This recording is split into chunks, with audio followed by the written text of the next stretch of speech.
memoir. We're going to go to Joe, see if we can get an answer. Joe, good morning. Good morning. All right, Joe, who or what was the brand of tuna that was confusing to Jessica Simpson? That would be Chicken of the Sea. Correct, sir. Hang on, Joe. Pair of tickets to see Stavros Hilkias Saturday, November 4th, the Met, Philadelphia. Tickets for 2 shows that night are on sale now via Ticketmaster, by the way. All right, so we're going to get into the entertainment stories. On Wednesday, a judge in New York rejected a motion to dismiss the domestic violence case against Jonathan Majors. The actor is set to go to trial on November 29th.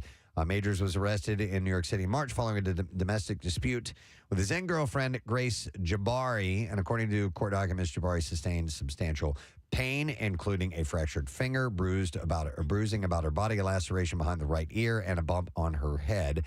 After the pair got into a fight over a text message on his phone, a new filing reveals that the text message read, "Wish I was kissing you right now." The actor is claiming that Jabari is the aggressor and filed a cross complaint against her in June. However, the district attorney's office announced in September that they will not prosecute her. Meg Ryan is returning to Hollywood after an 8-year hiatus with her new rom-com, What Happens Later. The Sleepless in Seattle actress spoke with People in an interview published on Wednesday about why she took a break from the business. She got old. I mean, this may not be the reason, but she definitely altered her looks extensively, and maybe she let that tamp down a bit. Yeah, that's not what she said here. But I got all effed up looking. But this is, that's, I would be hard-pressed to I effed up my face, yeah. so I let the swelling go down. She said, I took a giant break because I felt like there's so many other parts of my experience as a human being I wanted to develop. Yeah. It's nice to think of it as a job and not a lifestyle, and that is a great way of navigating it for me. So she not only starred in her new film, but she also co-wrote and directed it How as about well. that? Yeah, she said, it came to me during lockdown. The essence of it is these two people who are stuck together, and I just love that idea that we're held in a space, even if it feels conflicted, maybe for reasons that heal them. So what was her dating history? She said she was she with Dennis Quaid for a long time, and then she was with Russell Crowe. Yeah, man, I've forgotten Remember about all that stuff going on? Yeah, I forgot about the Russell Crowe thing. Yeah, it kind of, you forget about it, don't you? Was she with John Cougar Mellencamp for a moment? Oh, yeah. She was. Yes. Yeah, that was kind of a little flare up there for a right, moment. and they really loved to suck on chili dogs. That was her favorite date. No wonder. Remember that. It didn't. Yeah. Sucking on a chili dog. Yeah. Sucking on a chili dog. And something in the chili made her lips puff up. She had an allergy. Yeah, Yep. an allergic reaction to the chili powder. Steve, there is a scandal attached. You remember that movie Proof of Life? Because she was with Dennis Quaid. Yes. And then she did that movie Proof of Life, which actually is a really good movie. It is a good movie. I think David Morse is in it too. And she fell in love with Russell Crowe during the shooting of It that sort movie. of mirrored the movie. Yes. Yeah. And then left Dennis Quaid for Russell Crowe. And that was back in 2001, 2000. I remember that. Oh, the scandals of the past. Yeah. So in this current movie, she and her ex-lover, played by David Duchovny, get stuck in an airport together. So What Happens Later is the name of it. It will be released in theaters on November 3rd. More excerpts from John Stamos and his memoir, which is titled "If You Would If You Would Have Told Me." He reveals that he and his Full House co-star Lori Loughlin almost became an item. He adored her. Yeah, he said, she's my Sandra D from Greece. He revealed that in an article in Good Housekeeping. The good girl with a kind heart who always makes me feel upbeat when I'm around her. He wrote in his new book, she's one of the few women I have spent the day after day with and still always look forward to seeing her again. I know what makes her laugh. We get each other, and we have this sort of true friendship that's supposed to be the foundation of a great, lasting relationship. And they connected on their favorite dinosaur, Preston, which was a Velociraptor. Aw. They probably are best friends, I would imagine. What? Did we just become best friends? Yep. Before anything happened between them, though, the pair went to a Victoria's Secret fashion show together in 1994, and Stamos couldn't keep his eyes off of Rebecca Romaine, of course, who would later become his wife. You And dog. apparently, Lori, took note. He wrote, as each leggy beauty walks down the runway, she shoots me a knowing look and maintains a little smirk, he said. She knows I'm not as ready to settle down as I feel, and she's humoring me. So Lori Loughlin was one of the great heads of hair back then. There were, she was known for, right? She was one of the hair bunch. Yeah, just a beautiful woman altogether. Jennifer Lopez and Ben Affleck are getting into the holiday spirit. The pair were spotted with their arms wrapped around each other, sharing. I'd like to apologize to Jennifer Garner and her pool boy, Ben Affleck, for incorporating them into my fantasy life. So they were dressed as Chrysagon, the philosopher of evil. I apologize to anyone who's been offended by my fictional creations, Chrysagon, the philosopher of evil, and the skull sealer. We should see if we can get that guy on the show. Oh, my God. Hunt him down. I don't even remember what that's from. He had some sort of bizarre. He's one of these guys, I think, who got up at one of these, board meetings or somewhere, where they invited. I thought he was a criminal. They were discussing a playground or something like that at community services. All right. Well, anyway, so they shared a kiss at a pumpkin patch recently. Lopez's child, Emmy, could be seen in the background of a fan video capturing the moment. Both the Marry Me actress and the Gone Girl actor looked ready for fall in their respective sweaters. They say that she licked his gourd. One eyewitness said they were kissing and holding on to each other, and they looked very in love. Aww. So, see, second time's a charm, Kathy. You know what? It is working for him. In a video shared to Instagram yesterday, the managing director of the Grevin Museum in Paris, Yves Delhomme, said that the museum is working on making the changes necessary to better represent Dwayne "The Rock" Johnson. Yeah, we're going to fix it. Delmo added that the museum got a big surprise when they put the Jumanji actor's figure under the display lights. He said his skin tone seemed too pale, and we suddenly realized that we may have got it wrong. This comes after many people on social media criticized the wax figure, and Johnson announced that he would have his team reach out to the museum to update the replica with some important details and improvements. He said, starting with my skin color. I mean, the smirk is pretty close. The skin color. It's going to help it a little bit. Yeah. Tara Reid is trying to put an end to the rumors that she has an eating disorder. She's not doing a good job of it. I sent an article out to all you. Wow. The American Pie actress spoke with the Los Angeles Inquisitor in an interview published yesterday, and she said, I have no anorexia and never have. There's nothing wrong. She said, and I definitely don't have any bulimia. I'm tired of throwing up, so that's not... no, she said, I'm terrified of throwing up. I'm tired of this. I'm tired of puking, but I'm not bulimic. She said, I'm terrified of throwing up, so that's not going to happen, and I love food too much. The actress added, so anyone that says I'm anorexic or bulimic, they're wrong, so stop it. Leave me alone. Pick on me again on something else, but not on those two things. It's not right, she said. So. I mean, if you look at photos of her, like I think this photo is an old photo. Okay, and so it's a photo of her in like a semi-bikini kind of looking thing? Yeah, and she looks ridiculously, gaunt. Yes. But that's an old photo, so either she's always had this eating disorder or really that is just her body. Remember she had a lipo thing that went wrong. Yeah. And then they had to correct that. And now it looks like, Kathy, there has been an extensive amount of face facial work. Yeah. A lot of face work done. Because she looks like she's getting the cat thing. I'm interested to see this. Daniel Radcliffe has teamed up with his Harry Potter stunt double, a guy named David Holmes, who became paralyzed after an on-set accident he's going to do a documentary, an HBO documentary about this guy. Well, on one of the movies? Yeah. What's that? On one of the Harry Potter movies? Yeah, he got hurt on one of the sets of the... Yeah, it was on Deathly Hallows Part 1. For years... he was his stunt double since he was a kid. Wow. So for years, Holmes worked closely alongside Radcliffe for all but the final two of the franchise's films. The stuntman broke his neck while performing a stunt on the set of 2010's Harry Potter and the Deathly Hallows Part 1. The incident left him paralyzed from the chest down. So an official log line for the documentary says, titled David Holmes, The Boy Who Lived. The film is a coming-of-age story of stuntman David Holmes, a prodigious teenage gymnast from Essex, England, who is selected to play Daniel Radcliffe's stunt double in the first Harry Potter film when Daniel is just 11.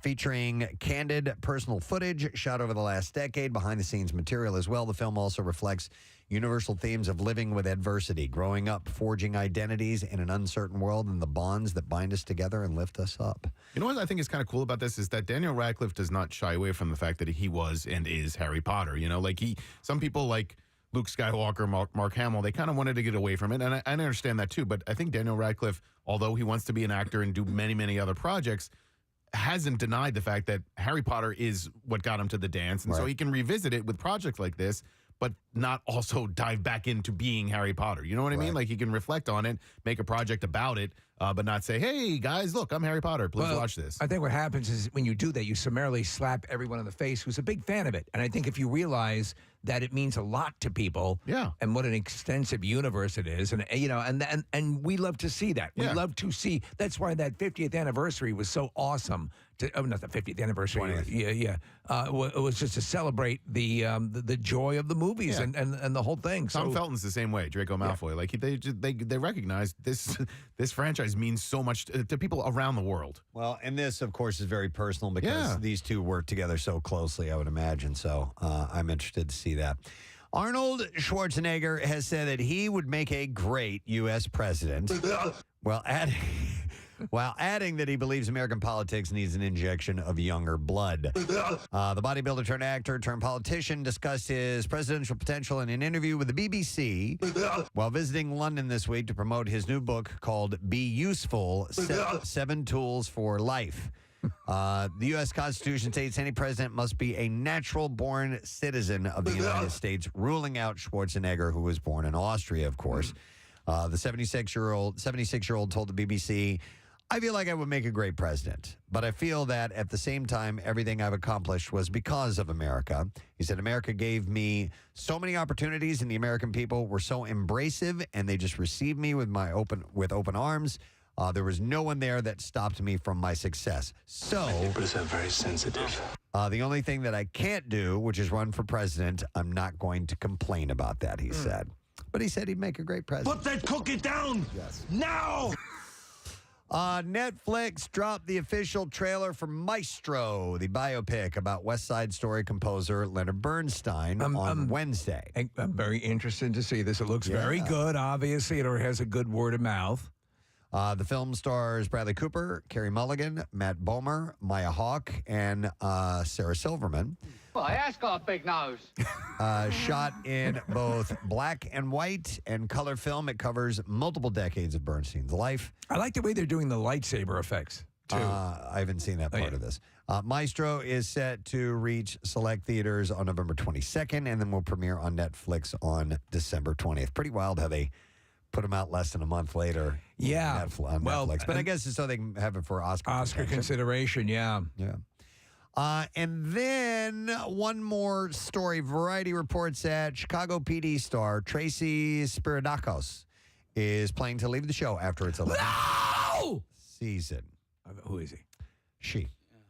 He didn't even know. Are we sure it's a she? Yeah, I'm positive. Okay. This comes 1 year after her on-screen husband, Jesse Lee Sofer, left the series after season 10. Is this one that your wife watches? Probably. Yeah. Spiridakos joined the NBC series. Although, you know what? She doesn't watch these as much anymore. Now it's all 90 Day Fiancé. Oh, really? And Sister Wives and stuff like that. Made the jump. Which means I completely check out on all of that. You could check in on a police procedural, but you're not going to watch. But no, I just can't do it. So she joined the NBC series during its 4th season and became a series regular during its 5th season and has also appeared on the spinoff Chicago Med, Chicago Fire, and FBI as well. So she's leaving the show. Sorry. Why is there no Chicago Department of Sanitation? You know what? Yeah. Give it time. Right there. Give it time. There's your idea, Steve. There's your $1 million idea. All right, clips. Here we go. The new animation television series Captain Laserhawk, a Blood Dragon remix, is about super soldier Dolph Laserhawk, who leads a team of rebel outcasts on a risky undercover mission to survive. And in this clip, the creator of the show, Adi Shankar, talks about trying to normalize adult anime in the United States. So this was always where I wanted to land in animation. Not And I didn't want it to be my only thing, but I loved animation. And part of this is growing up in Hong Kong and Southeast Asia. Adult animation is like a thing. It's just a normal thing. It's just a fact of life. Shut up, dummy. Captain Laserhawk, a Blood Dragon remix, is now streaming on Netflix. Here's our next clip. Blue Beetle is an action-adventure based on the DC comic book character Jamie Reyes. And in this clip, Angel Manuel Soto reflects on one of the reactions that he got from the film. Here it is. This one kid gave me a hug and started crying because he never thought that he was ever going to see not only his community represented that way, but also family members that reminded him of his own family being heroes. It felt like it was like he saw his family and he saw them the way he sees them as heroes in his life. Shut up, dummy. And that stars Zolo Mardueña, who is the lead kid in Cobra Kai. Yeah. Oh man, the series has been away so long, I've forgotten the characters' names. Isn't it Jamie? And I love that. What is it? Jamie? No. Jaime? No. You got to look him up on Cobra Kai. Miguel? Miguel. There you go. Thank you. So I'm going to watch that this weekend. Okay, Blue Beetle? Yeah. Nice. You can check it out. All right, and there you go. That's your entertainment report for this morning. All right, let us take a quick break and come back in just a moment or two. By the way, the last Kmart in New Jersey is set to close in October. This just in. If you just tuned in. Now? That's what it says. Yeah, Daniel Radcliffe's making a We only got documentary about it. 5 days of October left. The Bergen County store. It says it's sparse, if not entirely empty. We got on a Kmart conversation earlier, and then I just wanted some closure on this whole thing. So, all right, we're going to take a break. We'll be back in just a second. Hang out for a bit. Raccoons. That's my thing. Yes. That clumsily walk on two legs and show their teeth are staggering around suburban Chicago, and authorities are warning locals to hide their pets. A spike in raccoons testing positive for distemper in Riverside, Illinois, is to blame for the bizarre sightings of contaminated animals that the disease causes to appear zombie-like. While zombie raccoons don't eat brains, distemper is highly contagious. If you're feeding wildlife and that raccoon ate out of your bowl, or cat food for your stray cats, and your puppy goes over, the saliva can be contagious. They sent in a Negan raccoon to take care of everything. Well. Looks like we got ourselves a problem in Chi-Town. Leaning back high. Looks like we got some trouble. Some trouble in Chi-Town. Going deep dish on this bitch. It's got a little leather jacket he wears. Yeah. Leaning back way far. Ooh, hey. In the home of Oprah. There we go. We had mentioned this earlier this morning, but it's definitely worth bringing up. The restaurant named Cadence, which is a BYOB on Girard Avenue, was named the best new restaurant by Food and Wine. That's a super well respected journal in the world of the culinary happenings. Yeah. And so this is a big honor. But in the order, you have Cadence is number one, in Austin, Texas, Suerte. Frenchette in New York, Conby in Los Angeles, Kumiko in Chicago. These are all one-word names. Manny's Chili Dogs. Ah, that's on there. No, Pat's Chili Dogs. Pat's Chili Dogs. Yes. Pat's Chili Dogs. Definitely the best theme. Yeah. Voted number one in Food and Wine magazine. Yeah, baby. That was from the band Cinderella when they were big in the area. They did We're Warren. When we're in town, we want some good chili dogs. We always read through Food and Wine magazine to see who won. They did a commercial for Pat's Dogs. Pat's Dogs. Pat's Chili Dogs. Pat's Dogs. Pat's Chili Dogs. That building is now a We Buy Gold. Oh, is it really? We buy gold. Gold for sale. No more chili dogs. Job not going well. Pat's Dogs. Pat's Chili Dogs. Pat's Dogs. Next step, selling blood. Yeah. So number 6 on this list is Ada, which is Ada Indian Canteen. Ooh, I love canteens. When you're going out, you need water. Fox and the Knife in Boston. Boston sucks. Hey, we beat Boston. Love me some good Fox. There you go. Suck at Boston. How's the Fox at this place? Indigo in Houston, Nightshade in Los Angeles, and in New Orleans, a place called Piece of Meat. There you go. You know, it's I think one of the most difficult parts of a restaurant would be a name that means something and pops to people. Yeah. You know, like Pat's Chili Dogs. Right. That's.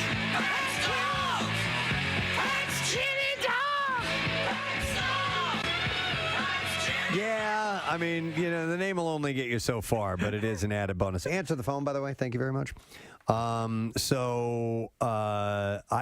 know. If you had a restaurant, what would you name it? I'd name it Answer the Phone. Yeah, thank you. I'm sorry. I'm tired of waving my arms. Yeah. It's been happening You the lose last few business. days, and I'm just going to say answer the phone. Answer from the now on. goddamn phone. Yeah, answer. In fact, I'll say it that way. Yeah. That should be the name of the restaurant. Answer the goddamn. Answer the goddamn. Answer the goddamn phone! Great food! Answer the goddamn phone! Open online!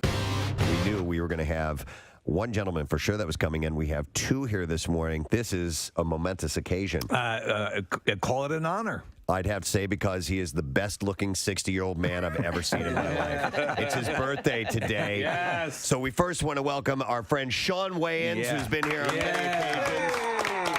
And his brother, Keenan Ivory Wayans, is here celebrating his birthday today. Oh, this is how you do it. This is how you do it, man. Welcome to Philadelphia. Yeah, well, now all the women in my family are going to kill you because you said my age.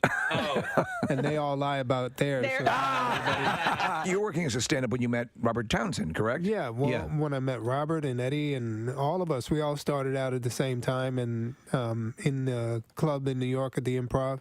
Yeah. And that's sort of how we, started working together. And you, I believe, if the legend is correct, that you are one of the writers or co-writers on Raw, correct? Yeah, on Raw, I worked on that with Eddie. I also produced it, and Robert directed it. I remember that day. Oh, there was a picture. Put the picture back up. Yeah. I was back there with you guys, right? And I was slapboxing with Eddie, and I almost hit him, and then security grabbed me and was like, all right. All right, Junior, you about to mess up this money. Go sit your ass down.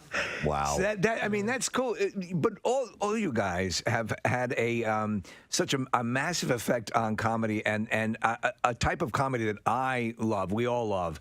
That is, you helped usher it in. Eddie Murphy did as well. What happened in my career was I started out, sort of by myself. Yeah. And then as my family started getting into the business, I kind of realized that it was either going to be all of us or one. So I decided to make it about all of us. So I kind of stepped away from acting and started to cultivate. Yeah, exactly. So, and Sean, we were talking earlier about how you were first on the show as the DJ. Yeah. And you'd already been doing comedy. You're doing stuff like that. But so from your point, Keenan, as you're seeing family member after family member, I want to do this. I want to do this. Mm-hmm. Is it a double-edged sword, or what do you first say to them when they come to you and they say you as sort of the default patriarch? I want to do this. He nurtured us. Yeah. My thing with them was as long as you're willing to work. I always wanted them to know that it wasn't easy, and I would give them small opportunities in the beginning. I never gave anyone a starring role who wasn't ready, and like I said, I made sure that they all put in their work, and it is the fact that they're where they are in their careers now is testament to the everybody fact that they came in the right way. Did anybody ever get mad at you saying, "Hey, I'm ready for my starring role"? Always. Yeah. When Damon first started, I was the DJ, man. And you were a damn good DJ. I could play sketches too and scratch. Hey, the guy right behind you is really talented. Well, when Damon first started, I told him, I said, "Give yourself 10 years." Yeah. And he looked at me like I was insane, and he was like, "It's gonna take me 10 years." Well, 10 years later, he was, he was ready. We say the same. I tell like the interns and people who are coming up in the radio business, and now we've been, it's the 20th anniversary of the show, and I say, trust me, if you were to jump 5 years into the future and look back, you wouldn't believe where you were or how things have changed. Yeah. So that's very sage advice. But when you're young and hungry, it's hard to perceive that. It is, and the thing is, youth. Youth is something that people think everything is supposed to happen when you're young. Right. And they're disappointed if it doesn't, because youth is when, you make the money, you chase the girls, you do. And that's the experience that everybody wants, as opposed to being great at what you do. Yeah. And being great at what you do takes a lot more time than that. And sometimes, youth passes you by. And I tell people all the time, if your goal is to be a CEO of a company, it doesn't matter if it happens at 20 or 60. Right. You still accomplish your goal. Yeah. All right. So you have to be a really good talent scout, right? So within Living Color, were you the sole decision maker as far as who was on the cast and who wasn't? Yeah. All right, so it was because you did an amazing job with that, and you look at that, like all of the people that came out of there. Well, they were all people that I knew. That you knew. Right? So we were all in the clubs together. Okay. So when I got an opportunity, it was like, who's the funniest guys I know? Like, it wasn't really like a hard thing to do, because I knew they were funny. You were working with people like Jim Carrey and all those guys were paying their dues. And he knew what to do with them. Right. But that's a key. That is a gift. There's Lorne Michaels has that that ability, and also who's going to synergize well with each other. But you also, your show aired at 8:00 on Sunday, and so you had a younger audience in myself. Right. And I loved it. You know what I mean? Like Ace Ventura came out, I was like all over that. And like, it got moved to 8. Started at 9. Did it start at 9? Yeah. What did Parker Lewis Can't Lose? Was that your lead? The Ferris Bueller ripoff. I love that show too. Fox wanted to make it an anchor show. Okay. So they moved us to 8. Did they initially, or because would it first really, because it kind of hit the ground running, if my memory was, and did they go, whoa, we need to bump this up? Yeah, well, initially they were very afraid of the show. Yeah. Period. Like they had no idea what was going to happen. But once the show was successful, then it was like, every network strategy is going to be, how many other shows can we launch? Right. So, they ended up moving us. In this day and age of reboots, we're seeing TV shows rebooted. What's the likelihood? We don't have a good sketch show. SNL's the only thing going right now, as far as I know. I think there's absolutely a new generation. Yeah. So it would just. I don't think that the guys from the past would step forward. Yeah. Yeah, want to do that again. But there's absolutely a new generation out there, and it would be fun. Yeah. We're in a time now where I think a show like In Living Color is needed, but at the same time, it's, the sensitivity. Can you do it? Yeah, no, that's a good question. We were wondering about that, about the, Preston and I were having a talk earlier about, the comedy club or the theater. When you guys are there, that's your realm, and all bets are off. You should be allowed. There's there's safe spaces for satire and comedy and thought provoking, whatever you want to do. That's your palette. And there's been hits on it lately. It's the phone. Yeah. You see, because absolutely, the people who are in the club, they paid to be there and they want to see it. Yeah. But people who are filming, now it's going to people who didn't want to see it. You're and right. then when they do see it, now they're pissed. It's never the people who are in That's the why club. I didn't want to go. See that? Well, speaking of that, some rock bands have adopted no phone. I don't think phones should get be out of allowed. here. I think you're there for the experience and enjoy the experience. And well, Kevin Hart played the Link, the stadium here, and there was a no phone rule for that whole show. It can be done. It's a pain in the ass, but I mean, I would agree. Yes, you lift a clip out, you lift a soundbite out of context, and people are going to go ape. It's just crazy. I heard somebody, and I don't remember who the performer was, saying recently though that they, it's really easy to see from the stage when somebody does get on their phone. Have you guys noticed that? Like if you're up on stage, you can tell immediately. If the light is on, you can tell, but you just don't want to stop. You got to understand. You got people in the palm of your hand. Yeah. You got momentum going, right? And you're thinking about your next thing, and you're trying to be physical, and you're trying to be in the moment, and then someone has their phone up. Do you stop your whole show to deal with this guy with his phone up? And then kill the people's No, show? you're right. So you're going to Or do ruin it you for other keep- people. Yeah, so, no. You know, It makes total sense. sometimes you do, and you make him part of the show, and you destroy him for being the idiot. Thank you very much, Kathy. So we got I got an email from Bill Weston. The whole staff did yesterday. Bill was at the Marcone Awards presentation last night. For those who don't know what the Marcone Awards are, they are an awards. It's an award program set up for excellence in radio. Yes. It's considered the Oscars of the radio world. It's way up there. And WMMR was awarded Rock Station of the Year. How about that? That's pretty cool. Long time coming. Yeah, so he sent out an email that said, I accepted Rock Station of the Year on behalf of the entire staff, the people who do all the work.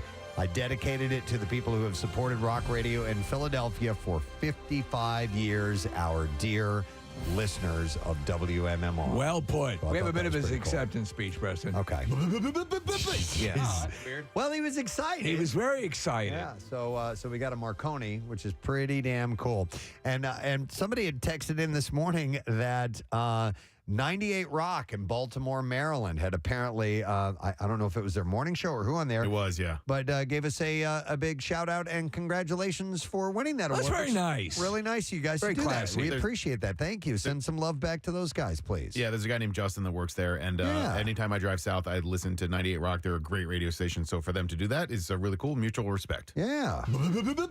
And Bill Weston approved, by the way. So that's great. Did and, Bill- and I'm happy for Bill because Bill is retiring this year.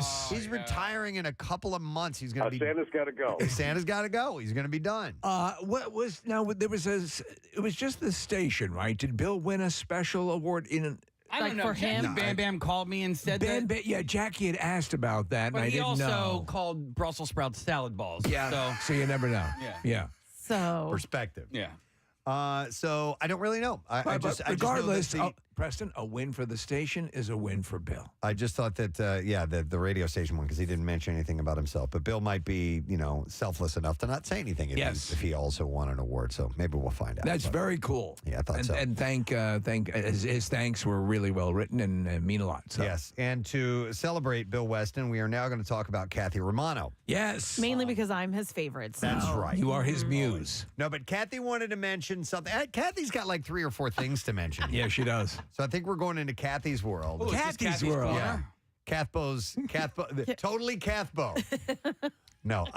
So you wanted to mention something about the. We'll call it the catheter. The activities. Casey, where's our little stinger for the Oh, activities? there's a fall activity. Okay. Yes. Fall activities. Yeah, I just wanted to mention some of the stuff that's still going on. We still have, a couple of weeks left that you can get out, and this weekend is going to be amazing. You finally have good weather to take advantage of this. Finally have good weather.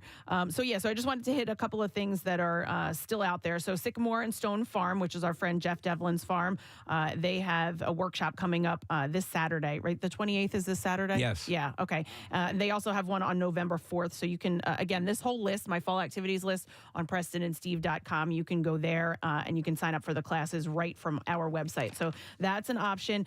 Elmwood Park Zoo has their Boo at the Zoo weekends. They also have Trick or Treat nights on the 27th, 28th, and 29th, which Excellent. is which is really fun for the kids. That was something we always did when Jace was younger. Then the Hortulus Farm, which was my farm pick for this season. They're out in Newtown, Bucks County. They have their last harvest weekend, which will be taking place this weekend. And again, it's going to be gorgeous. So it'll be a beautiful weekend to get out. Suds Factory Haunted Car Wash, the 27th through the 30th. Yeah, Case. They are in Broomall. I know. I just went there on Saturday. Okay, so they have a haunted car wash on the weekend. So they're going to go the 27th through the 30th from 7 to 9, and then they'll wrap up their haunted car wash. Monsterville, which is Merchantville, New Jersey. They have their zombie run this weekend, and then also they do trick-or-treating for anybody that wants to come by on the 31st from 3 to 7. So you still have time to go out and see Merchantville, Wow, which there's a lot. transforms into Monsterville. Yeah. It's really Say hi cool. to Tim Graham. Yeah. We have the Pumpkin Playground at Longwood Gardens. That goes until November 12th. So if you can't get there before Halloween, you can still go out there. But their fountain performances, that wraps up this weekend on the 28th. And then, Cork and Candle in King of Prussia. So I'm actually headed out there tonight for the Making Candles with Spirits. Oh, what time are you going there? Well, it's sold out, so you can't actually. Yeah, but I know somebody. Oh, you do? Yeah. Okay. You. But they do have other events. They added an event on Monday. I believe that one is sold out as well. However, there is a wait list. So if you want to go to the Monday event, I believe you can put your name on the wait list. And again, the whole list on PrestonandSteve.com. Excellent. There's your fall activities. Get them while you can. All right, now. What of the other things did you want to mention first? So one thing I've been doing homework with Jace, helping him out a lot lately. He has a couple of tests coming up. He had a French project, so we've been working a lot on homework. And what grade is he in? He's in 6th grade. He's taking French already? Yeah, Wow. they start in middle school, and he'll do French, he'll do Spanish, and I forget what the third one is. Maybe German is the third one. Thank God they did it the stupid way when I was going. And then he gets to choose which one he wants to stick with throughout the rest of school. So anyway, but in doing all of these, it's something that he does that, and I'm like, can you do that? Can you do it this way? And he refuses to, and it's just. I don't know if this is something you're going to be like, oh my gosh, that's weird, or if you're like, you're nuts like I usually am. Okay. So when he has to erase something. When he has to erase something. Correct. Like we've written with on physical the pencil. paper? Okay. On physical paper, yes. He will have to erase either with the little eraser on the pencil or like the bigger eraser if he makes, a larger mistake. When he erases, all of the like eraser residue stays on the page, and he just continues to write. Oh, he doesn't flick it off there? And so I've showed him. I'm like, oh, look, honey, you just brush it off. just brush it off like that, and then you write. And he looks at me like I'm nuts, and he just won't pick up on it, and it drives me nuts. I'm looking at him like, you're writing all over the eraser stuff. You're ruining everything. Your lines are going to be irregular because now you're colliding with eraser residue. And I don't know why he won't just. Does he wait to the end? Does he wait to the end? No, it'll live there forever. Will you hit him if you have to? Stop. No. Well, and I try not to make it. I'm not going to make a big deal over eraser Just residue. don't feed him. No, do make a big deal. Yeah. about it. Stop doing that. Yeah. You know what? He'll never get laid. And Kathy, it's messy too. As you're writing, your pencil it'll make irregular lines. I do this. Yeah, I would do that. Yep. Right? Yep. Blow Could it off of easily there. just. Yep. And he looks at me like I'm nuts. He's like, okay, like sure. So if I ask him, Christ. Yes, that's pretty much it. If I ask him, he will do it. It's not like he's saying no, I don't want to. Quick question but for it's you, not though. like it's in his mind to do that after he erases something. Well, why do I find it hard to believe you don't have an eraser shavings receptacle at the home for just such an occasion? Kathy, I saw a diatribe by one of our favorite people, Neil deGrasse Tyson, and I don't know when it was posted, but it's a video where he talks about letting children make their own mistakes, including making messes. And by doing so, they learn that making mistakes is you'll learn from the mistakes, right? And so the example that he gives is that, if it's a toddler and they come up to a table and there's a glass on top of the table, they're going to reach up for it and knock it over and spill it. And maybe the glass will break. Let them do that because they will then figure out this is an experiment. This is how things work. And I'm going to learn as a result and figure out what boundaries are and figure out if I do this, these are the consequences. Right. Okay. And the entire intent behind all of that is, as a parent, you have to let kids make mistakes or figure out whether or not they like eraser shavings. Yeah. And if you set up all these weird little boundaries and stuff that bothers you, he's never going to learn on his own. Right. Did he mention anything about hitting? But you do need to guide them, and according to say, your principles. This might be a just to. Yeah, but I avoid mean, any issues. Here, this is the proper way All to I'm do doing it. is I agree. presenting an alternative approach to parenting. Why don't you try it this way, or I'll hit you? just because Neil deGrasse Tyson is an accomplished physicist, astronomer, doesn't mean that he's the best parent or the best approach to parenting. He's just offering an alternative. What's your system? Well, because. Here we go. Now we get it. No. I disagree with Neil deGrasse Tyson. That's okay. Because when you allow children sometimes to do things the way they feel like doing them, then they're running a cult in Southern California. Stuff doesn't get done. Right. All right. So, and you know, we've. Okay, go ahead. I'll give you an example. Okay. This is my dad recounting this story. I don't remember as a kid, but I was playing around with a. Can we get him on the phone? Either an outlet or a lamp socket or something with electricity. Electricity. Right. Okay. And I apparently was not listening to no, don't touch that, no, don't touch that. And my dad took okay, then you're just going to find out. And apparently I shocked the ever-loving hell out of myself. Right. Which is, I don't remember if I probably learned a good lesson from that, but probably could have been sternly reprimanded as opposed to just let the kid shock himself. You know what I mean? Yeah. That's a little dangerous. That's a little. Right. It was a different Play time. with the dynamite. Yeah. Right. But well, no. I mean, what was the voltage? Did he know what he was? I would What was he imagine it was dealing with? 120. Yeah. Man. Yeah. I can Or see. 110. Listen, so, but when you did eventually shock yourself, then you learned, right? Or did you ever Well, do it again? I think those synapses were fried in my brain. That's when and rock I don't remember entered. it. And I blocked it out. Yeah, that's when my life changed.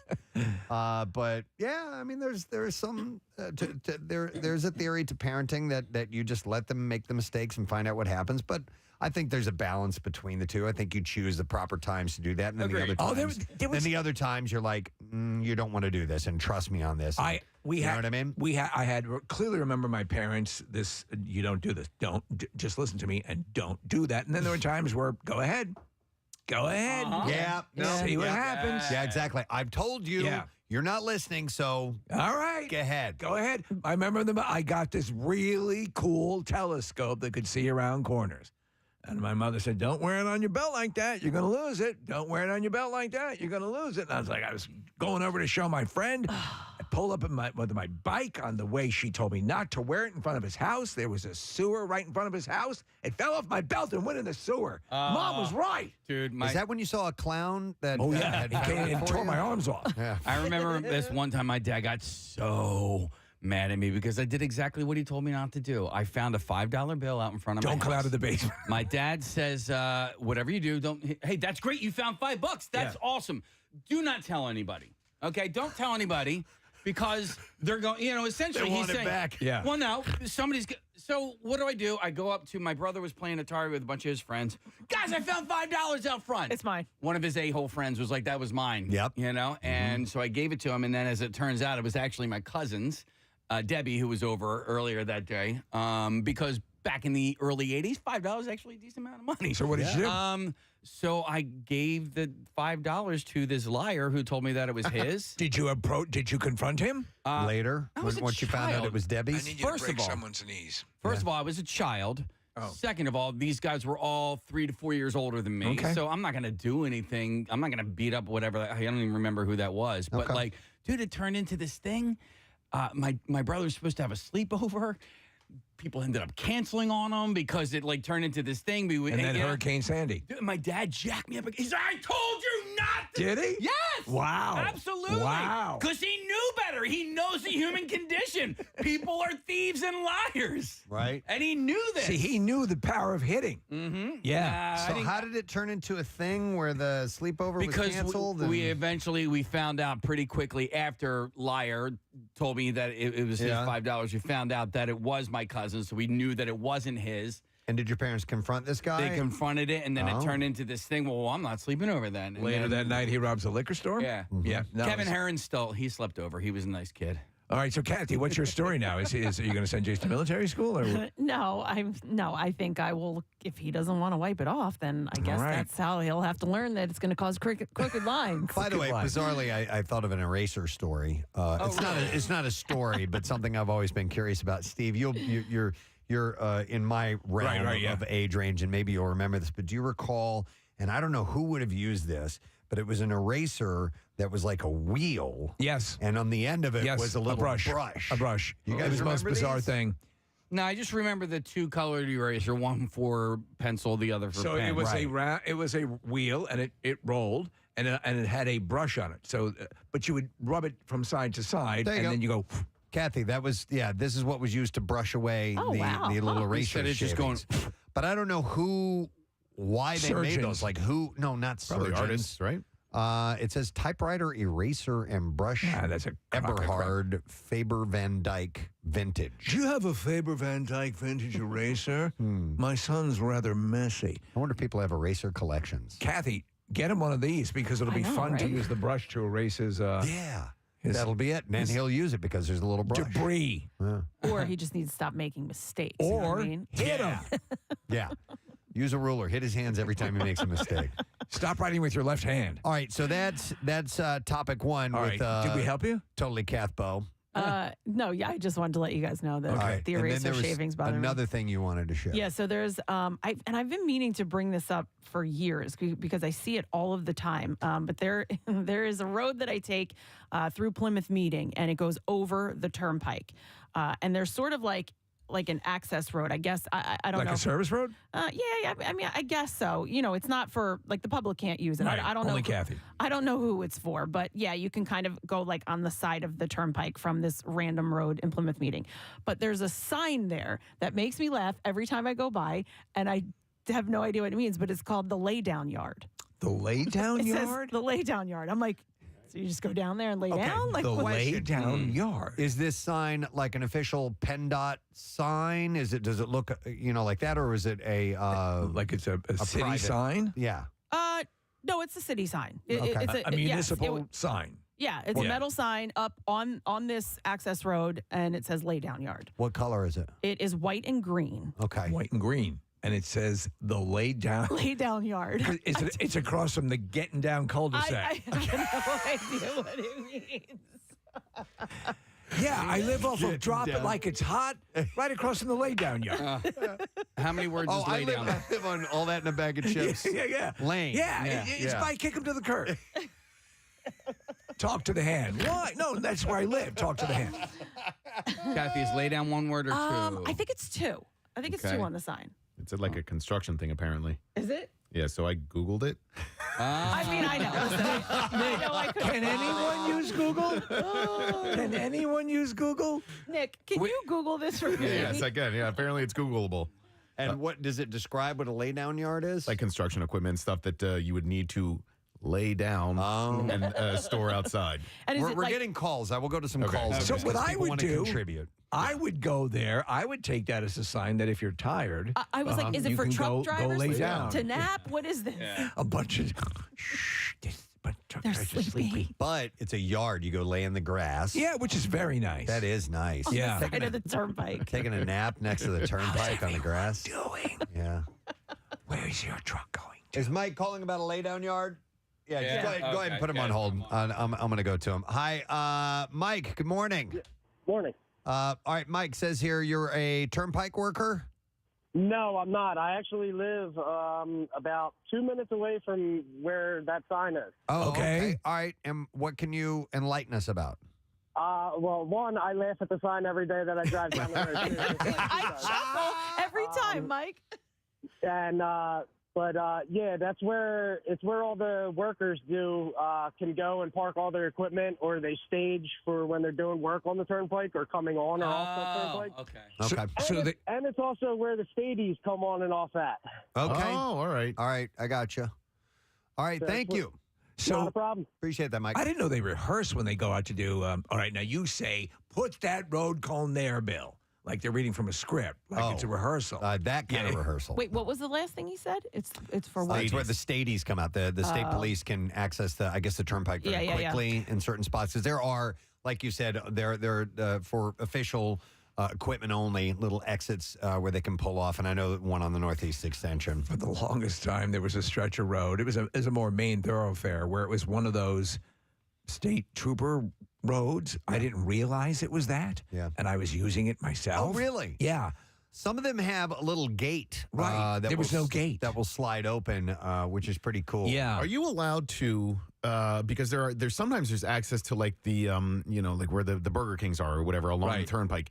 Are you allowed to drive into those to go to that restaurant? Like if you're not on the turnpike, because there are access roads. Are there? Sometimes there and are. sometimes like the gates to them. Here's the reason I In other asked. words, so he's asking if there is a Burger King in a rest stop. Yeah.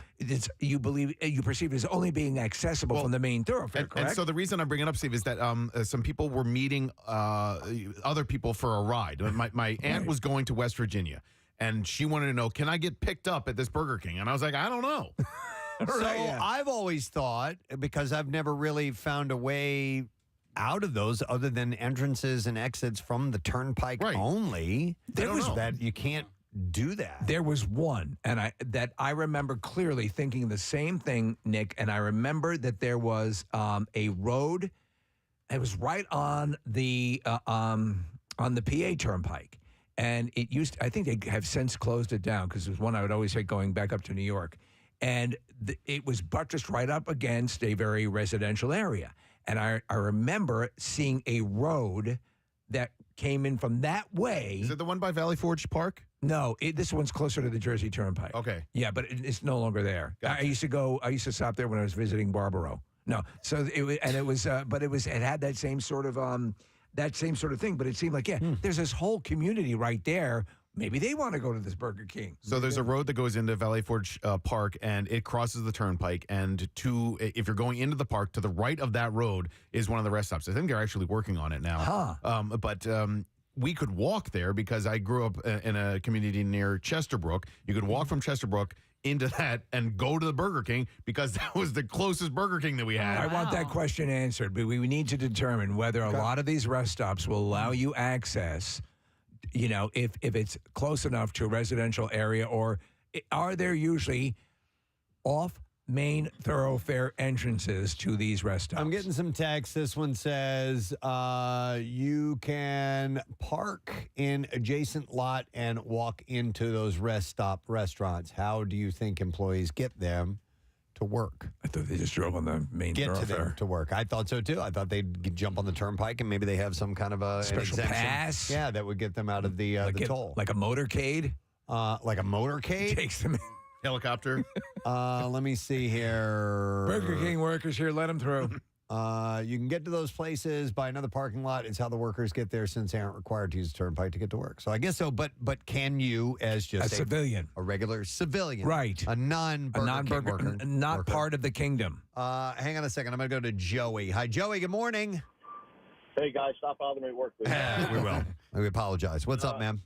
Yeah, I deliver to those occasionally, so there's a gated access for deliveries and workers.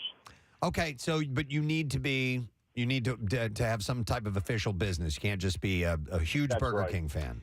Exactly. Okay. Well, that's kind of weird. Thanks, Joey. What if you're within spitting distance of an incredible rest stop Burger King and you walk there, you sit there. Hang on. We have a former New Jersey state trooper. And so anything in Jersey, he can answer the questions about the rest stops. Hi, Doug. Good morning. Hey, good morning. How are you guys? Good, buddy. All right. So, what can you tell us about access to a rest stop? Do you have to be on the turnpike in order to hit one of those rest stops?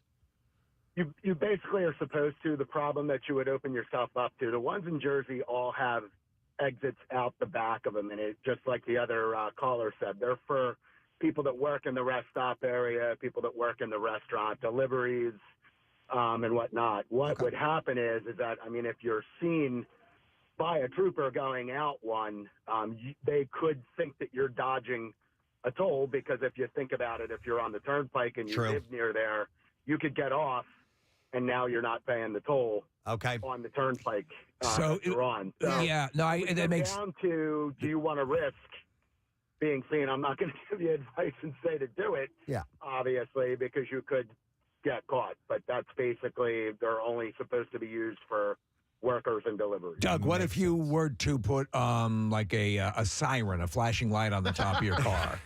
Would that be legal? Then I guess you would just keep going. Yeah. Nobody's going to stop you. Just get one of those magnetic, I'm an undercover cop. Fast food division. Fast food division. We're here for curly fries. Awesome. All right, Doug, thanks for the heads up. We appreciate it. Thanks, guys. All right, see you, buddy. If you're that close, I need you to make the point you're within walking distance. But I am a fan of rest stops. I like those. When they're I'm okay with them. Yeah, I mean, they're don't- fun. You I hang don't- out, you talk to people. I don't prefer them. I think the food's usually fairly substandard at the rest stops, personally. The ease with which you can get bathroom handies at those places Oh, my is God. sensational. Yes. And either it doesn't matter whatever sex you want. Yeah, it doesn't matter. Whatever you're feeling, you'll find it at the rest stop. Because they're traveling and they're never, they're passing through. I'm going to give Kathy a chance to bring up one more thing that you've been waiting for a while to mention. Oh, yes. And this is another observation from the road. Is it Kathy's Corner or the catheter? I like Kathy's Corner. Okay. Kathy's Corner or Kathy's World. Yes, and this is just an observation. There's really no question behind it. I just love these guys, and Should we have music for Kathy's? All right. We'll eventually get to it. Casey's like, no. No. Kathy's Corner. Another story from Kathy's Corner.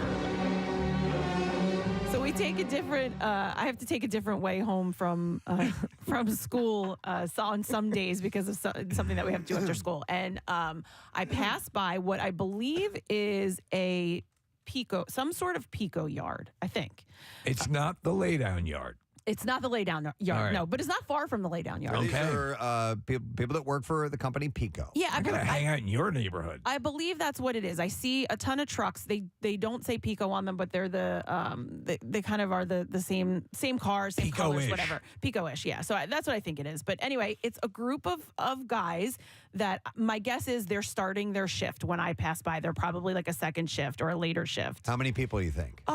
Maybe I don't know, 20, 30 guys. Oh, okay. Yeah, it's a big group of people. And they kind of go off to the side of this yard and where there's a big open grassy area. And every time I go by, and again, I don't go every day, but every time I drive by, they are out there with a yoga instructor and they're all stretching and doing like a quick yoga practice, A session. before they go out. And there's all kinds of. Are these like a road crew? I think they're climbing. They're I think climbing. the guys that are going up because I've seen a couple of them. It looks like maybe some sort of like And we're climbing. It looks like a practice yard or something on one side, and then I think there are actual wires. Right. And Okay. So I believe that they're the guys that are going up. I would like fellow confirmation, people who have seen this as well, to call and tell us 215-263-WMMR. Where is this again? It's in Plymouth Meeting. In Plymouth Meeting. Yeah. And Plymouth Meeting's rocking. on what road? Oh my gosh, what is Gallagher? Wait, let me look it up. All right. It's right near Target. Okay, it's right near Target. Fair enough. I think I know the area you're talking about. It's like you almost It's wouldn't- across from Talk to the Hand. You almost wouldn't take the. You know what? It's Target would be on your right, and Cracker Barrel would be on your so left. it's the road you take to go to Cracker Barrel. Right. And yes, and there are some transformers and stuff down that way, some Yep. electrical. Okay, so what transformer? I know it's yeah, coming. okay, I know it's sorry, coming. I just said transformer. Transformer. So they're out doing this collective class together. I think that I wish I had the time to do that. You do. No, Just get up at 1. That's all I'd have to do. We could come in at 1 and do It would yoga. be so great to have, Steve, and you've seen it before. Some businesses in Japan, will do a calisthenics program. Gung Ho. Before, if you ever saw the movie Gung Ho, Yeah. it's about these auto workers. A Japanese auto worker company takes over, and they come in and they start instituting this calisthenics program in the morning. Get you up and Everybody running. hates it at first, but later on, they're into it. Well, people don't know when you and I come in, we do a little tumble routine in the room, and it's fun. It wakes us up. But listen, I appreciate that the guys they're all, there's a ton of them out there. They're all doing the stretches. Like the one day they were down on the grass in, some sort, like downward dog position or whatever. So do you believe, is there actual infrastructure there where they're learning how to climb things or whatever? Or is there, what makes you think? Yes, I did see them one day. I don't know if it was like I said, I'm not sure if it was like a practice yard or it was actually they were climbing up to do some work or whatever. But there is like a whole area there. Preston was right, transformers or whatever. Think about this. So you're the state and you fund these stretching programs. Think about how much you'd have to pay out for injuries incurred, right? And this is a way to help avoid that. There's a lot of calls and texts coming in, Kathy, so you're not the only one that's noticed this. I'm going to go to Lou. First of all, hey, Lou, good morning to you. I'm sorry. I was flogging the log. Okay. What's I'm up? Sorry. What's I'm up? very sorry. Hey, guys. Good morning. Listen, I'm pretty sure what Kathy might be seeing is like just basically early morning exercises. If these guys got to do something physical, I work as an automotive technician, and I used to work at a dealership where like part of the deal was morning meetings and stretching, just to make sure that like you're kind of limber and your back's not bothering you and you're. I did. So that ready to go for the day. and you believe, Lou, this is fairly common. Yeah, so even in Japan, actually, it's weird. I don't know why I go to like weird YouTube holes, and I watched like this. There was like this automotive like YouTube channel, and like from all around the world, and like how technicians work. And part of the deal in Japan is like that's customary. Everyone goes out, everyone does stretches for like a half of an hour, 40 minutes, and then they go to work. Okay. How much would you love here if the entire building went out and did jazzercise every morning? Lou, question: Do people enjoy doing that? In your opinion, that when you've been a part of it? Dude, are you kidding me? It's 8 o'clock in the morning. I got to go fix cars. The last thing I want to do is go stretch outside for 15 minutes with a bunch of idiots I don't even like. So you're into it. So you love it. Actually, So you find it Lou beneficial. runs the program. Come on, you morons. All right. Let's go have a seizure in the parking lot. But you know what? I think Thanks, Lou. I think when I drive by, so I think of people like Lou, like that, and I kind of appreciate that all of those guys are out there and actually doing it. Well, if you stop and think about it, and you're looking to stop injury from occurring, and you're Yeah. stretched out, it makes sense. All right, we have several calls coming in. We're going to go next to Gary here. Hi, Gary. You're on the air. Good morning. Can you hear me okay? Yeah. What's up, man? Hey, it's a Pico line school training class. They do it every day. My buddy's in the class. Okay, that makes sense. That's what I thought. Maybe it was something like that. What does your buddy think about it? I don't know. I haven't talked to him yet, but he's been trying to get there for a while. It's a lot. Like I said, I used to work for Pico, so I know what goes on. Is your buddy's name Lou by any chance? Every day for work too. Okay. All right. So how much, Kathy? Thanks, Gary. Do you get the impression it's like a half hour or like a quick 10 minutes, I 15 don't- minutes? I'm just You don't driving just sit there and by. watch all those No. hot men working out? I'm just driving by, so I don't know how long they're out there. I just know that they're out there almost every day. All right, Joanna, we're going to go to her because her husband is in the training course to become a lineman. Hi, Joanna. Good morning. Hi, good morning. What's up, Joanna? Yeah, my husband is in the line school right now, and it's like really intense. They do it every morning, and they're climbing every day. So they're definitely working hard out there, but it's pretty cool. I know he likes it. No, it's cool. Is his goal to become a lineman for the county? Yeah, for Pico. So they're going to be, he's like training to be able to like go up on the poles and do like, all the electric work. Okay. Yeah, because I knew a guy. He worked in Wichita. Did he? Yeah. No. That's cool. Listen. You'd want to be physically capable and stretched out if you're going. That is a high risk job. So, well, good for him, Joanna. That's cool. Yeah. Thank you. All right, thank you. Yeah, so somebody had was on hold, but they hung up and said that OSHA is requiring this more and more.